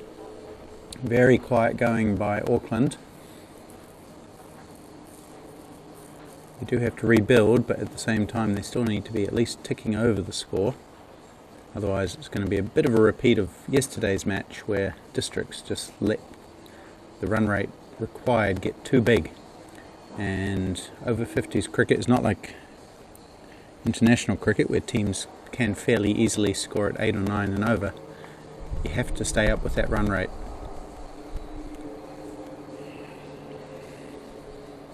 Andrew Brookland yet to score, having faced 12 balls. Mike Jamieson just 6 off 18.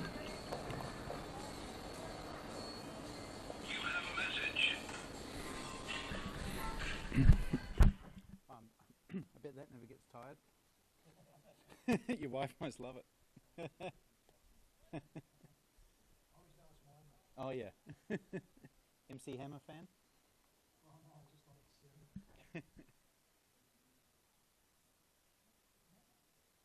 Can't touch this. MC Hammer.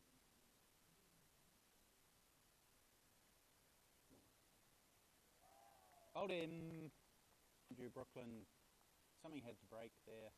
Andrew Brookland had faced 12 dot balls. Finally had a big swing at that one. Missed it. Subhash Chowdhury hit the wickets and Brookland's on his way for a 13-ball duck. I think he got a 12-ball duck a couple of days ago. So more success for Chowdhury. That's his 2nd wicket. And 4th wicket for Auckland goes down. They are struggling.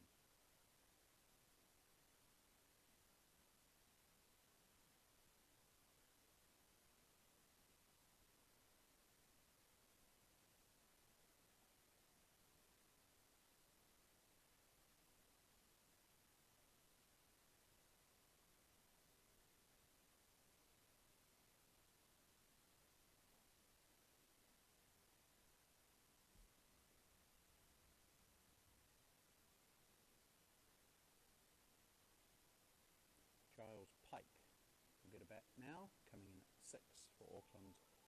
He is a local, lives in Dunedin.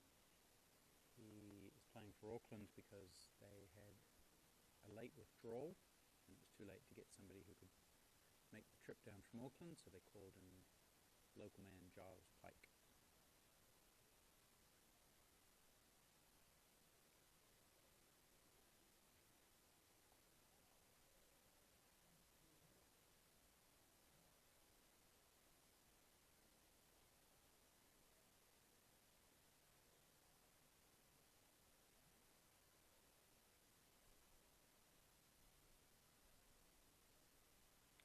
Three for 4 Auckland.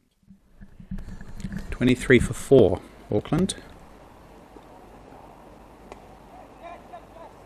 Ooh, good bit of fielding there in the covers. I think that's Hamish French. So I was talking about Giles Pike, but I realised I had my microphone down while I was doing it. He is playing for Auckland, but he is a Dunedin man.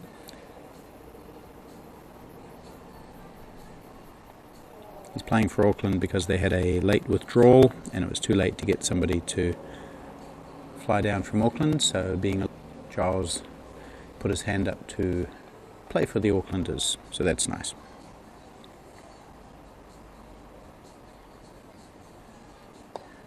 Big hit from Mike Jamieson. Is he going to be caught? No. Oh, it's going to bounce and take a nasty spin. But the fielder does well to react to that. Just 1 for Jamieson.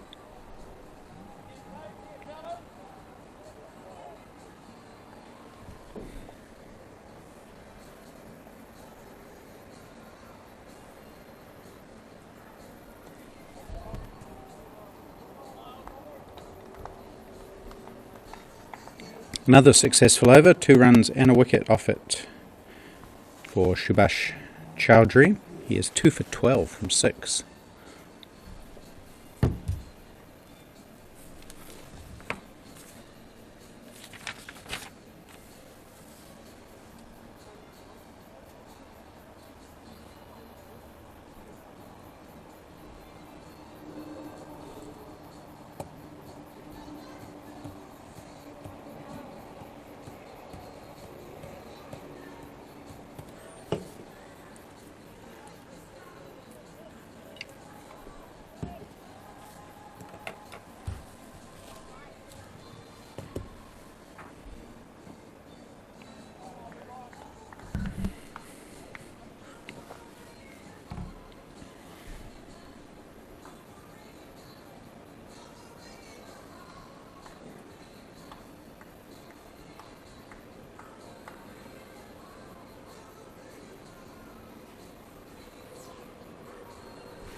Appeal for caught behind, given out. Richard Petrie gets the wicket of Mike Jamieson, slashing at that one.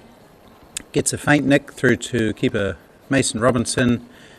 And his rather painful innings of 7 from 20 comes to a merciful end. Auckland crumbling, 25 for 5, chasing 231. What can they do to re-establish this innings? Let's see.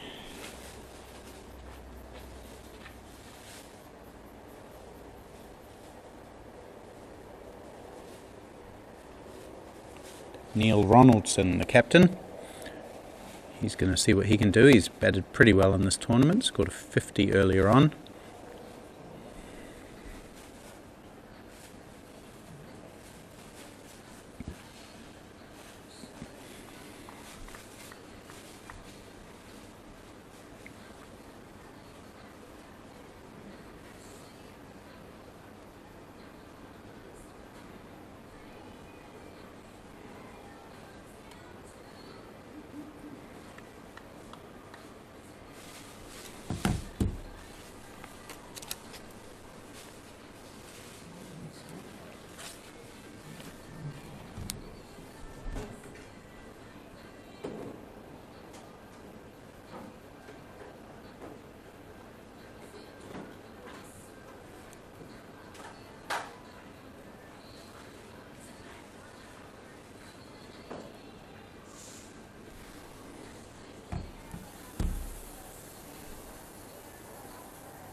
Ooh, it's short. Oh, and hit almost straight to the fielder. The full. Who's that there? Is that McCarty? Oh no, it's Lee Kelly, I think, doing a few shoulder warm-ups, which would suggest he might bowl shortly.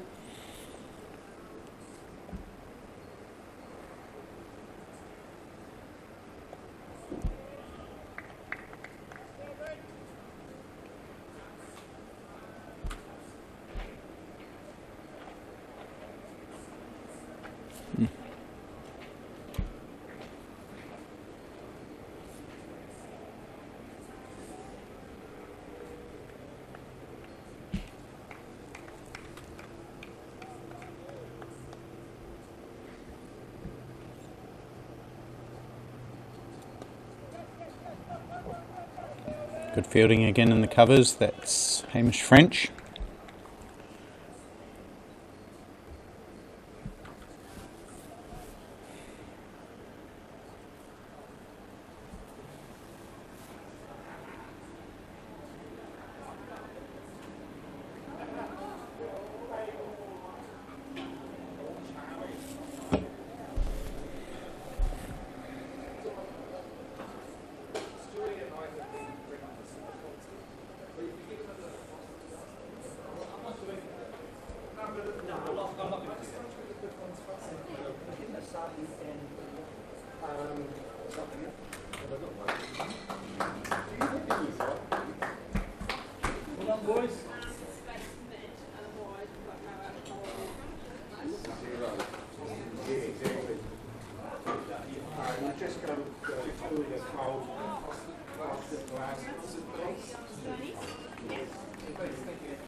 Three dots.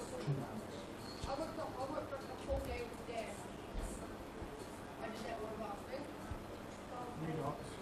One, two.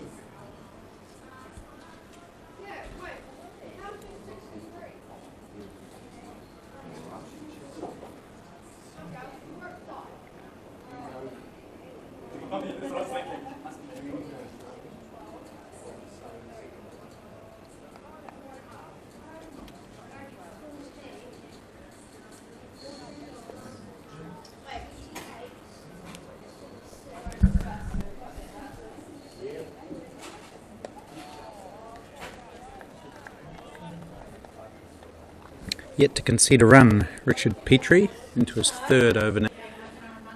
He's bowled 2 maidens, picked up a wicket.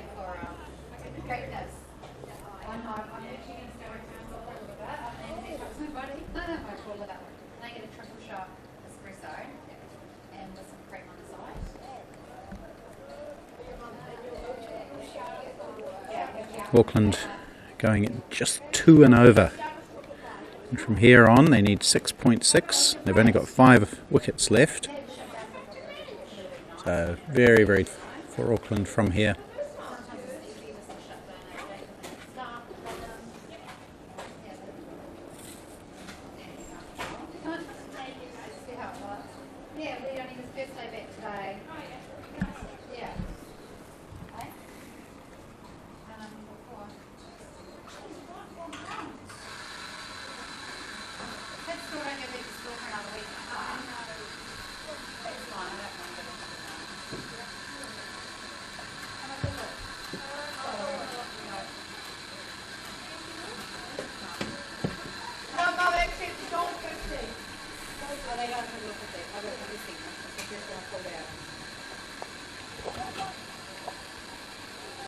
He will concede his first runs, partly due to a misfield from Greg Stretch, who couldn't stretch out and stop that ball properly. So the first runs from Richard Petrie's bowling. Oh, in fact, it was 2, but a 1 short has been signalled. 1 short, so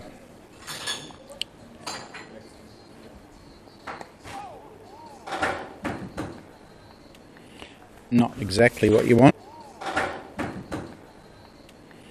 Not exactly what you want when you're chasing 232 and you're 30 for 5. You certainly don't want to be giving runs back to the fielding side.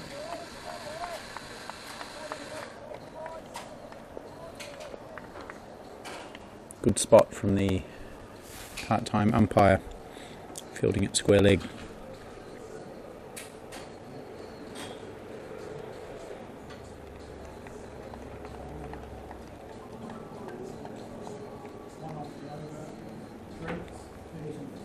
So, first drinks break comes mercifully for Auckland. 30 for 5 they are, exactly 2 and over. And at exactly 1 wicket every 3 overs. 30 for 5.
Darren Sears into the attack, one left arm spinner replacing another.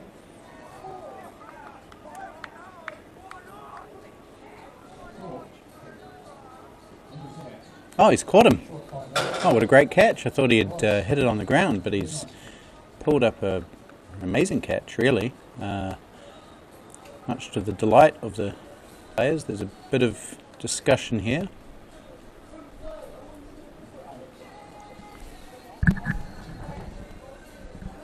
Maybe Giles Pike not sure whether it carried. Greg Stretch took the catch.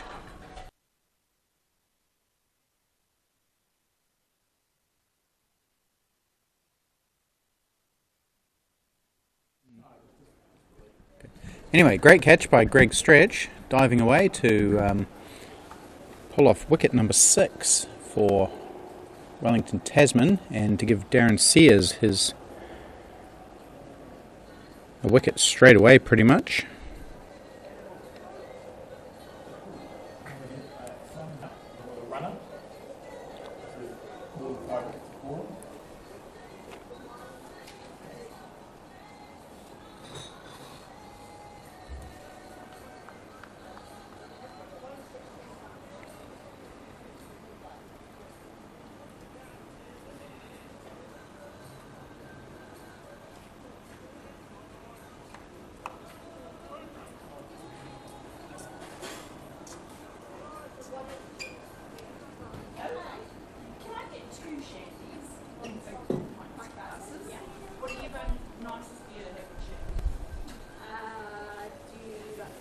So Simon Hayden is coming into bat. He's stuffed his calf, so he can't run. One of several injuries in the Auckland side, so he's batting with a runner. Runners are allowed in this tournament, but in this case Hayden is not allowed to come in ahead of number 7 in the order. So with 6 wickets having fallen, he's coming in at number 8. So he's just going to stand there and maybe have a go. Let's hope so, for the entertainment sake of this game. Won't be long. Won't be long, honey. You're in a jiffy.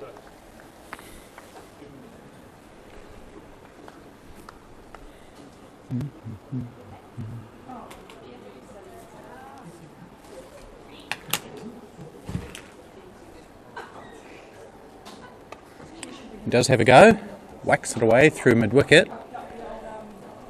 His batting partner does the running, and ball crosses the boundary now for 4.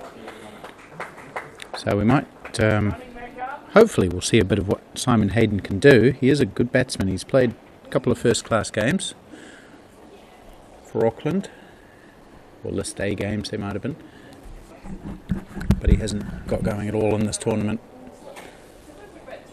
Neil Ronaldson is also a big hitter, which would suggest that there is hope for some action in this game. There goes Hayden again, launched it out to mid-wicket for another single.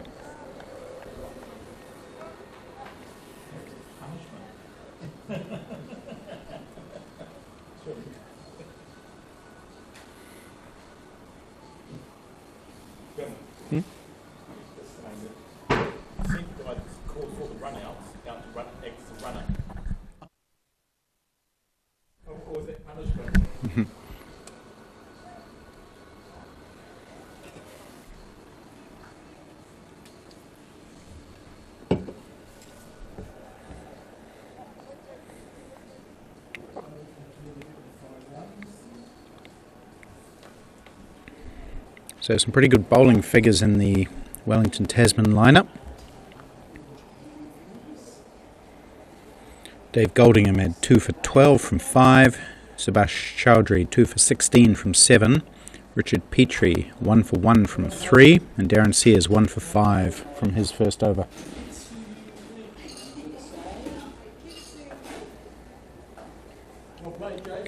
Division final.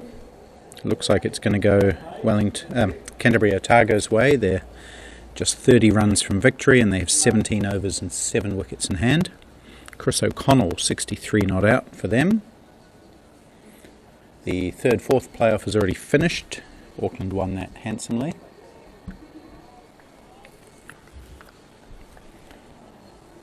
And we still have districts chasing Canterbury Otago. That's the game of the lot that we have today. They need a further 101 runs from 17.5 overs, 6 wickets in hand.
course, I walk on the shoes.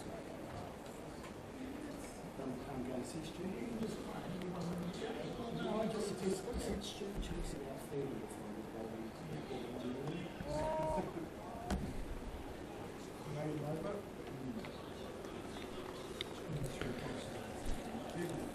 Four overs now for Richard Petrie. Just conceded 1 run.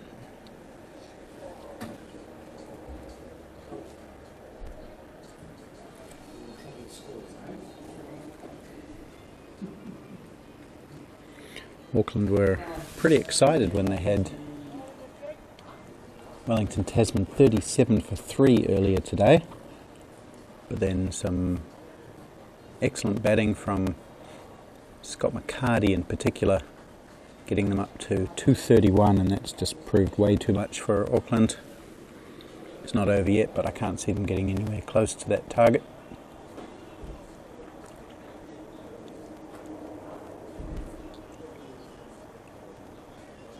Particularly with Wayne McKenzie and Adrian Dale falling so early.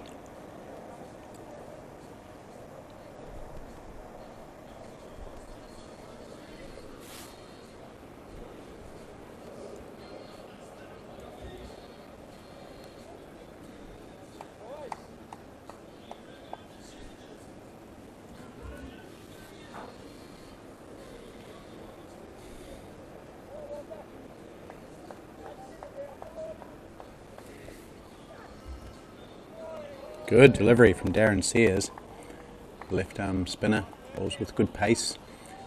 Looked like it may have spun away from Neil Ronaldson a little bit.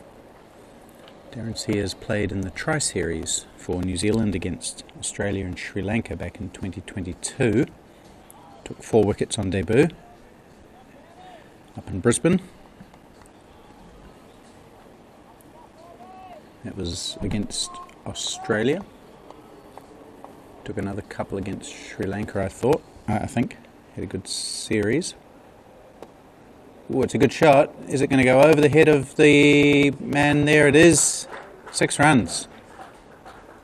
He hit it straight to the fielder. I think it's got Pender out there, but it went over his head for 6. Neil Ronaldson is a 6 hitter, and that's exactly what he's done there.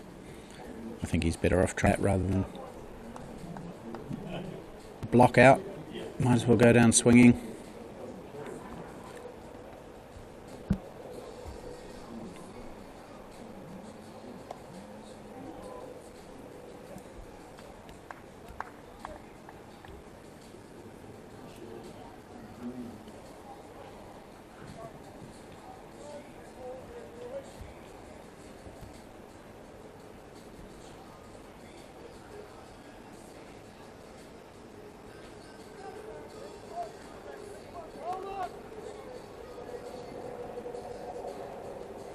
Dead ball. Not playing a shot, so you can't claim a leg by.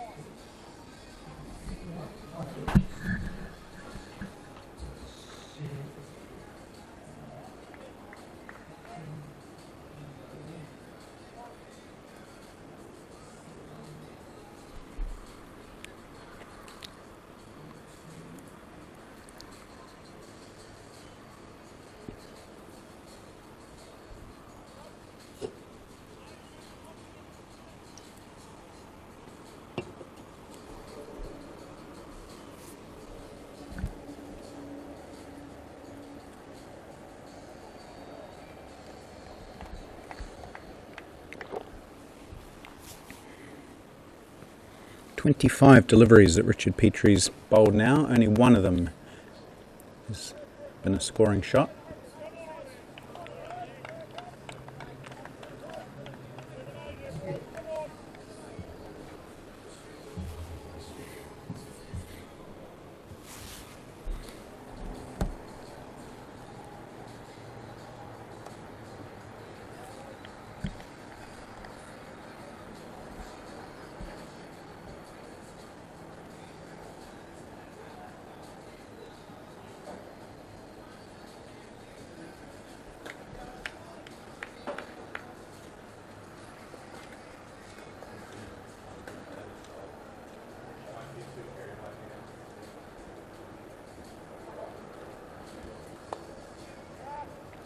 Well, there's a scoring shot, and a very nice one indeed.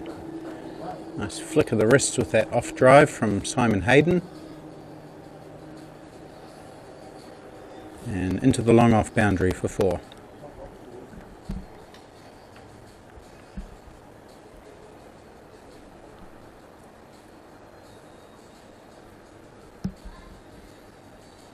Very simple shot, just foot down the wicket, hands through the ball. Very nicely played. Bit of class there.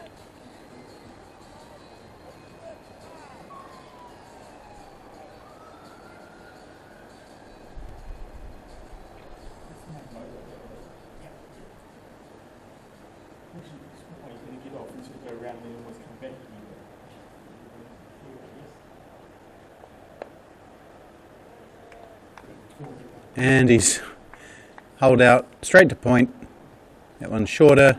Hayden going for the cut, hit it straight to the man there. I think it's Scott Pender. And another low-key, soft dismissal for Auckland. Simon Hayden having just hit a beautiful off drive.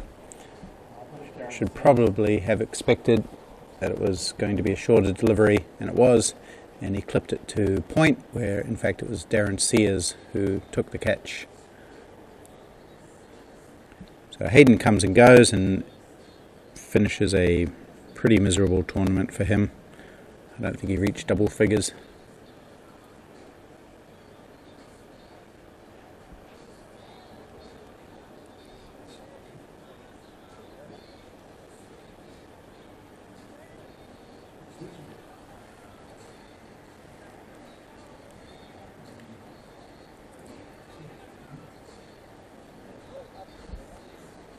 So Auckland looking pretty lacklustre today. Yes, it's a long tournament, but you got to get up for the final, and Auckland didn't really. The only time they looked like they were really genuinely interested was when they had Wellington Tasman 3 for 37, but this run chase has been pretty poor. 46 for 7. No one really putting in a genuine effort to win the match. Wellington Tasman Firehawks, on the other hand, they've fought back from being 37 for 3. They gutsed it out, got themselves a good target, and then they've just been really efficient with the ball. All of the bowlers have bowled economically.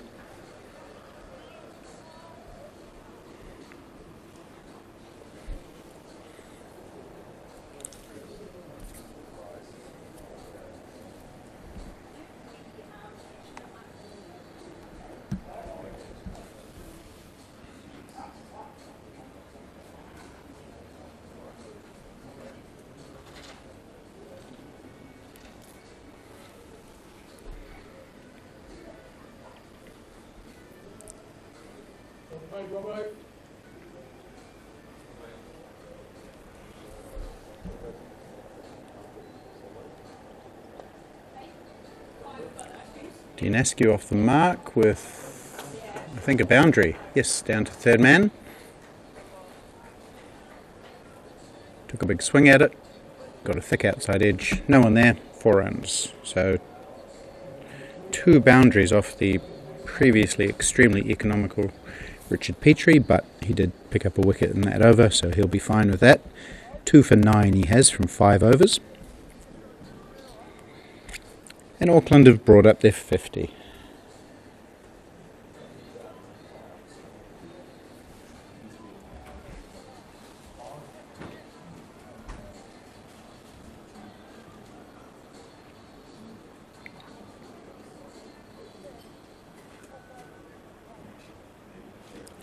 Districts, they've sort of battered themselves into a tricky position chasing. They've allowed the run rate required to get up to 6. Ben Warren 9 off 34 deliveries. They're 3 down. Still got 7 wickets to go, so that's fine. They've changed their batting order today.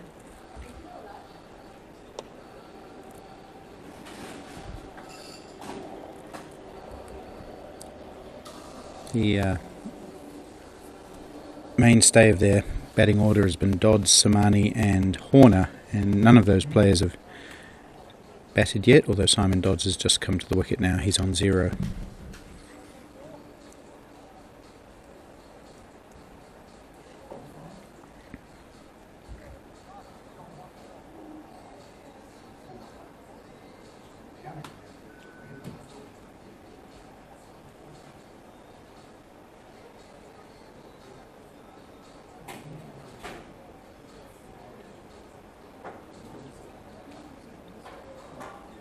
Aaron Sears continuing to Dean Askew.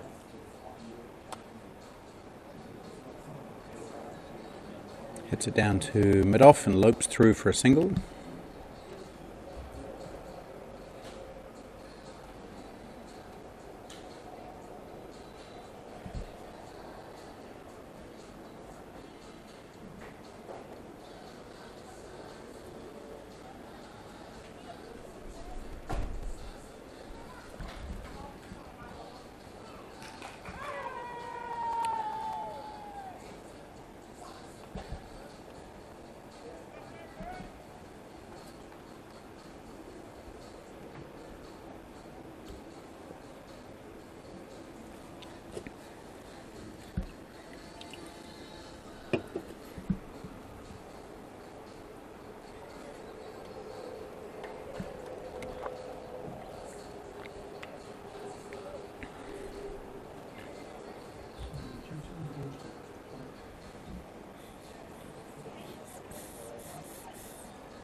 Just 2 off that over from Darren Sears. He has 1 for 14 from 3, 52 for 7, 20 overs gone. So we might be in for a bit of an early finish.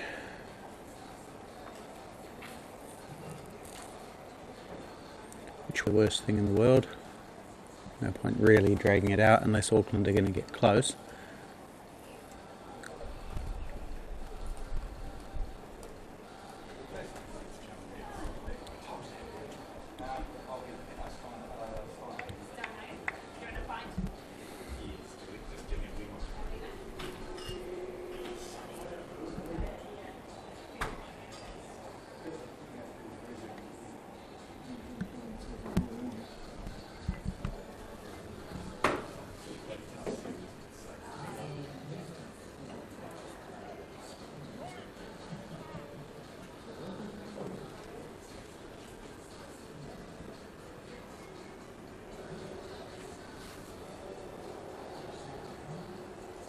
Bowled him. Richard Petrie knocks over Dean Askew, looking to flick it away through the leg side. Played all around it, and Petrie was straight enough to hit the stumps, and the 2 old teammates from way back both played a lot of first-class cricket for different teams, but they've been in the New Zealand Over-50s side right from the start, and Petrie winning that little battle, bowling Dean Askew for just 5.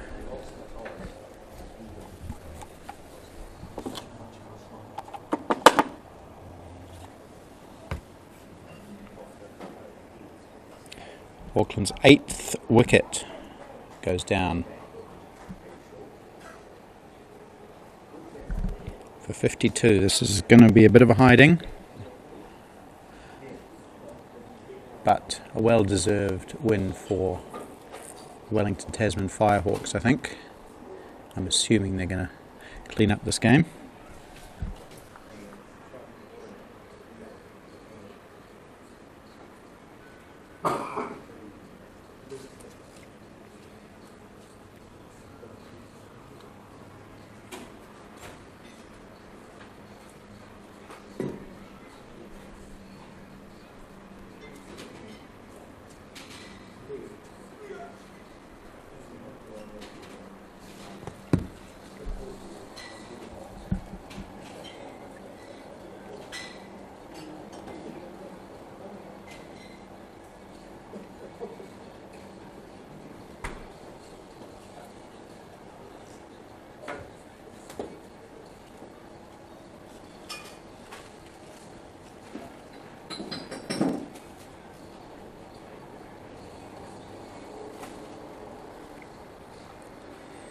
Petrie, 3 for 9 he has.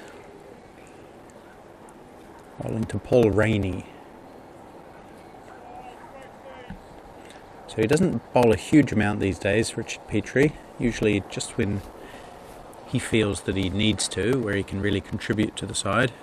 Probably not needed today, but with this being the last game of the tournament, probably also thought nothing to lose. No more cricket for him probably before the quad series, maybe the odd club game. Oh, and he's picked up another one, just yorked Paul Rainey. So Rainey doesn't last very long. Richard Petrie gives it the chainsaw to celebrate. And now he's got 4 for 9. So this Auckland innings coming to a rapid conclusion.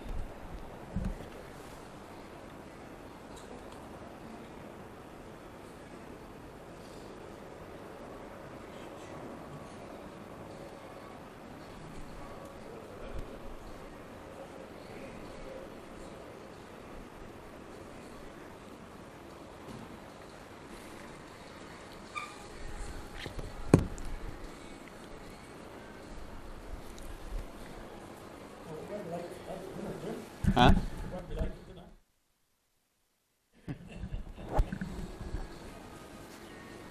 Are the matches still going? Must be.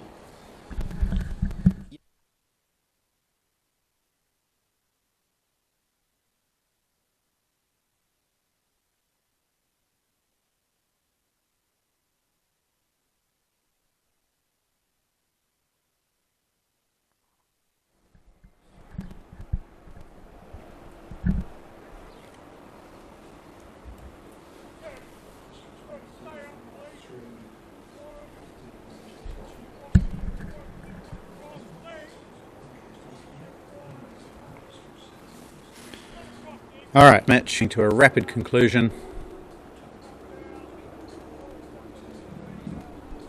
Last man, Mike Harrow, coming to the crease.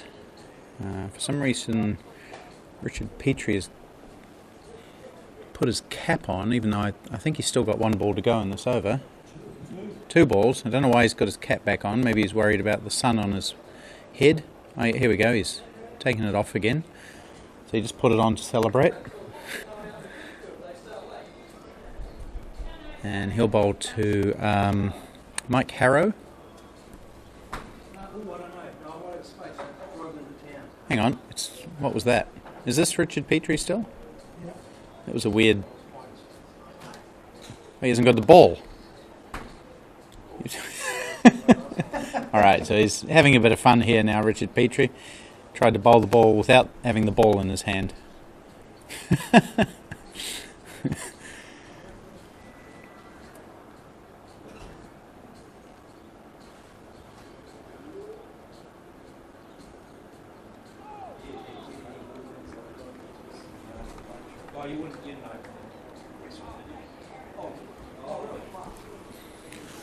So this game may well finish before the other one. So if you are interested in that, head over to the New Zealand Over-50s cricket Facebook page and you'll find the link to the 2 inning matches that are still in progress, one in Division 1, one in Division 2.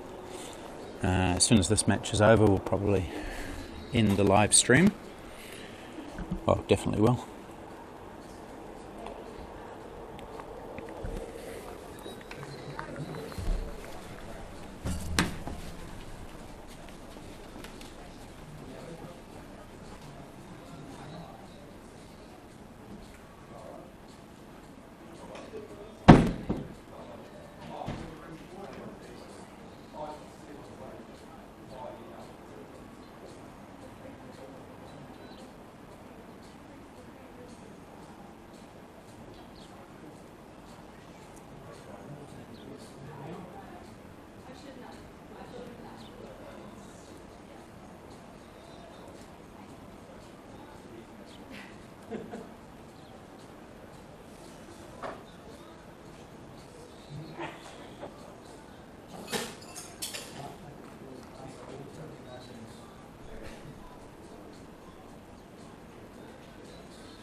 So last wicket pair at the crease, Ronaldson and Harrow.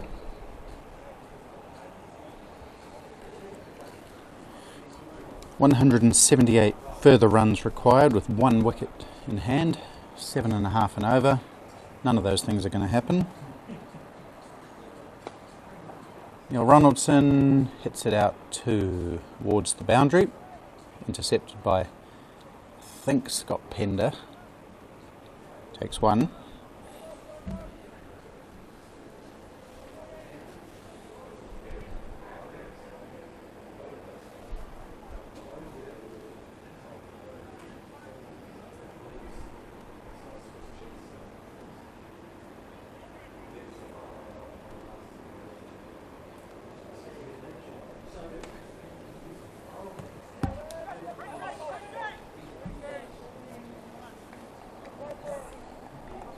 Good work by Hamish French in the covers. He's a good fielder, and there was thoughts of a run out.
Okay, Richard Petrie has a chance of taking a 5-wicket bag.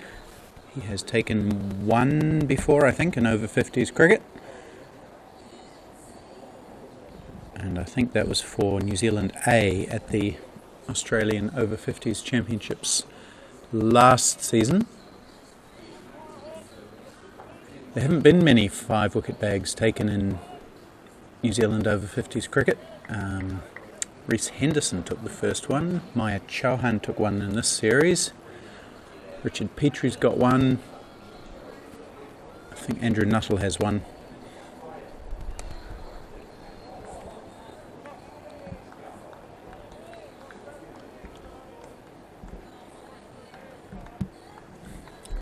I think my only disappointment today is I haven't seen Lee Kelly at the bowling crease. I was looking forward to seeing him bowl.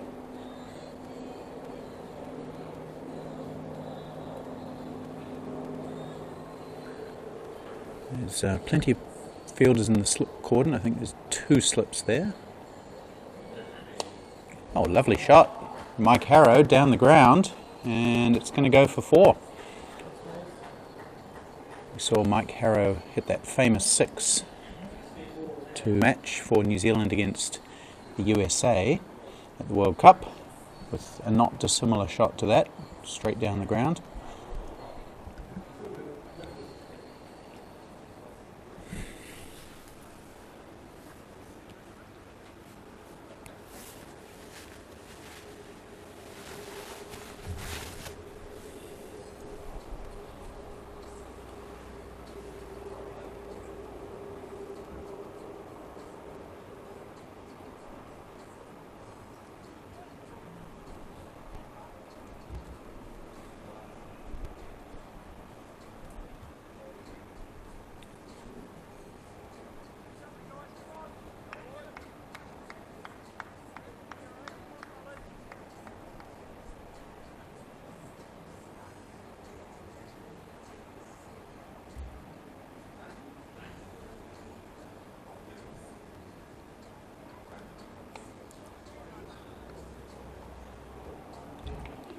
In the 3rd and 4th playoff in Division 1, Districts making life difficult for themselves. They still need 80 runs off 12 overs. Andrew Nuttall has bowled 7 overs, 1 for 10.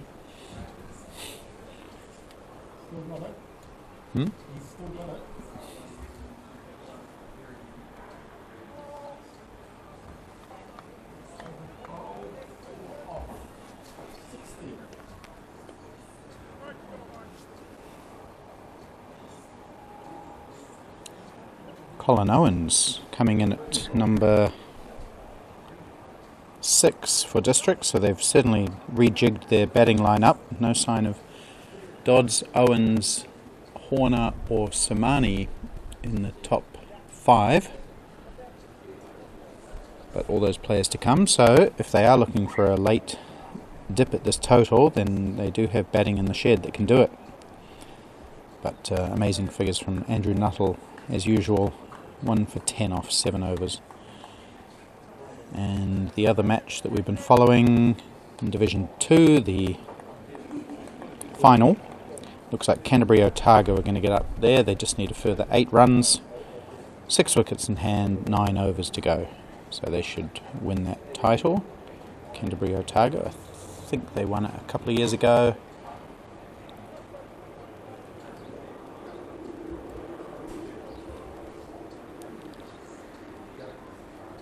Wellington Tasman won the Division 1 final back in the very first IPT, as Mike Harrow whacks that away out to square leg to the boundary towards the boundary for 2 runs. So back in IPT 1, way back in 2018, up in Christchurch, Hagley Nursery Ground, Wellington Tasman beat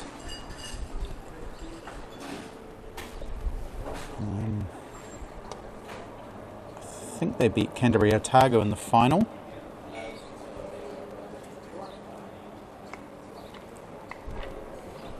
A few survivors from that game. Richard Petrie, Dave Goldingham were playing.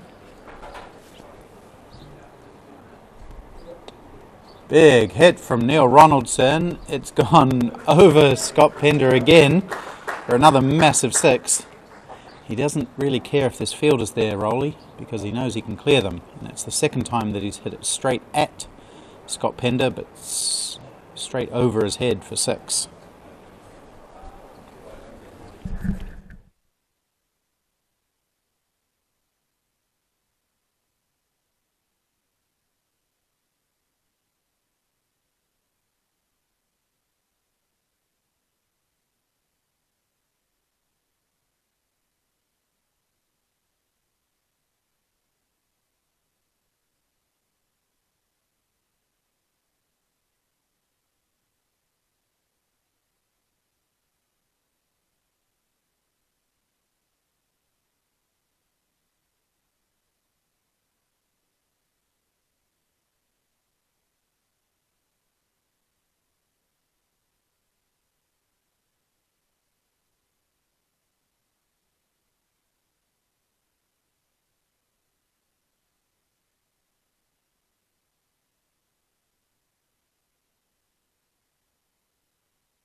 Sorry, I had my mic off. Just saying that Darren Sears has trapped Mike Harrow, LBW, to win the game for Wellington Tasman. That's his second wicket. He is 2 for 29, and Auckland bowled out for 71. Wellington Tasman win by a huge margin of 160 runs. They were by far the best team in this tournament, so deserved winners. Handshakes all round.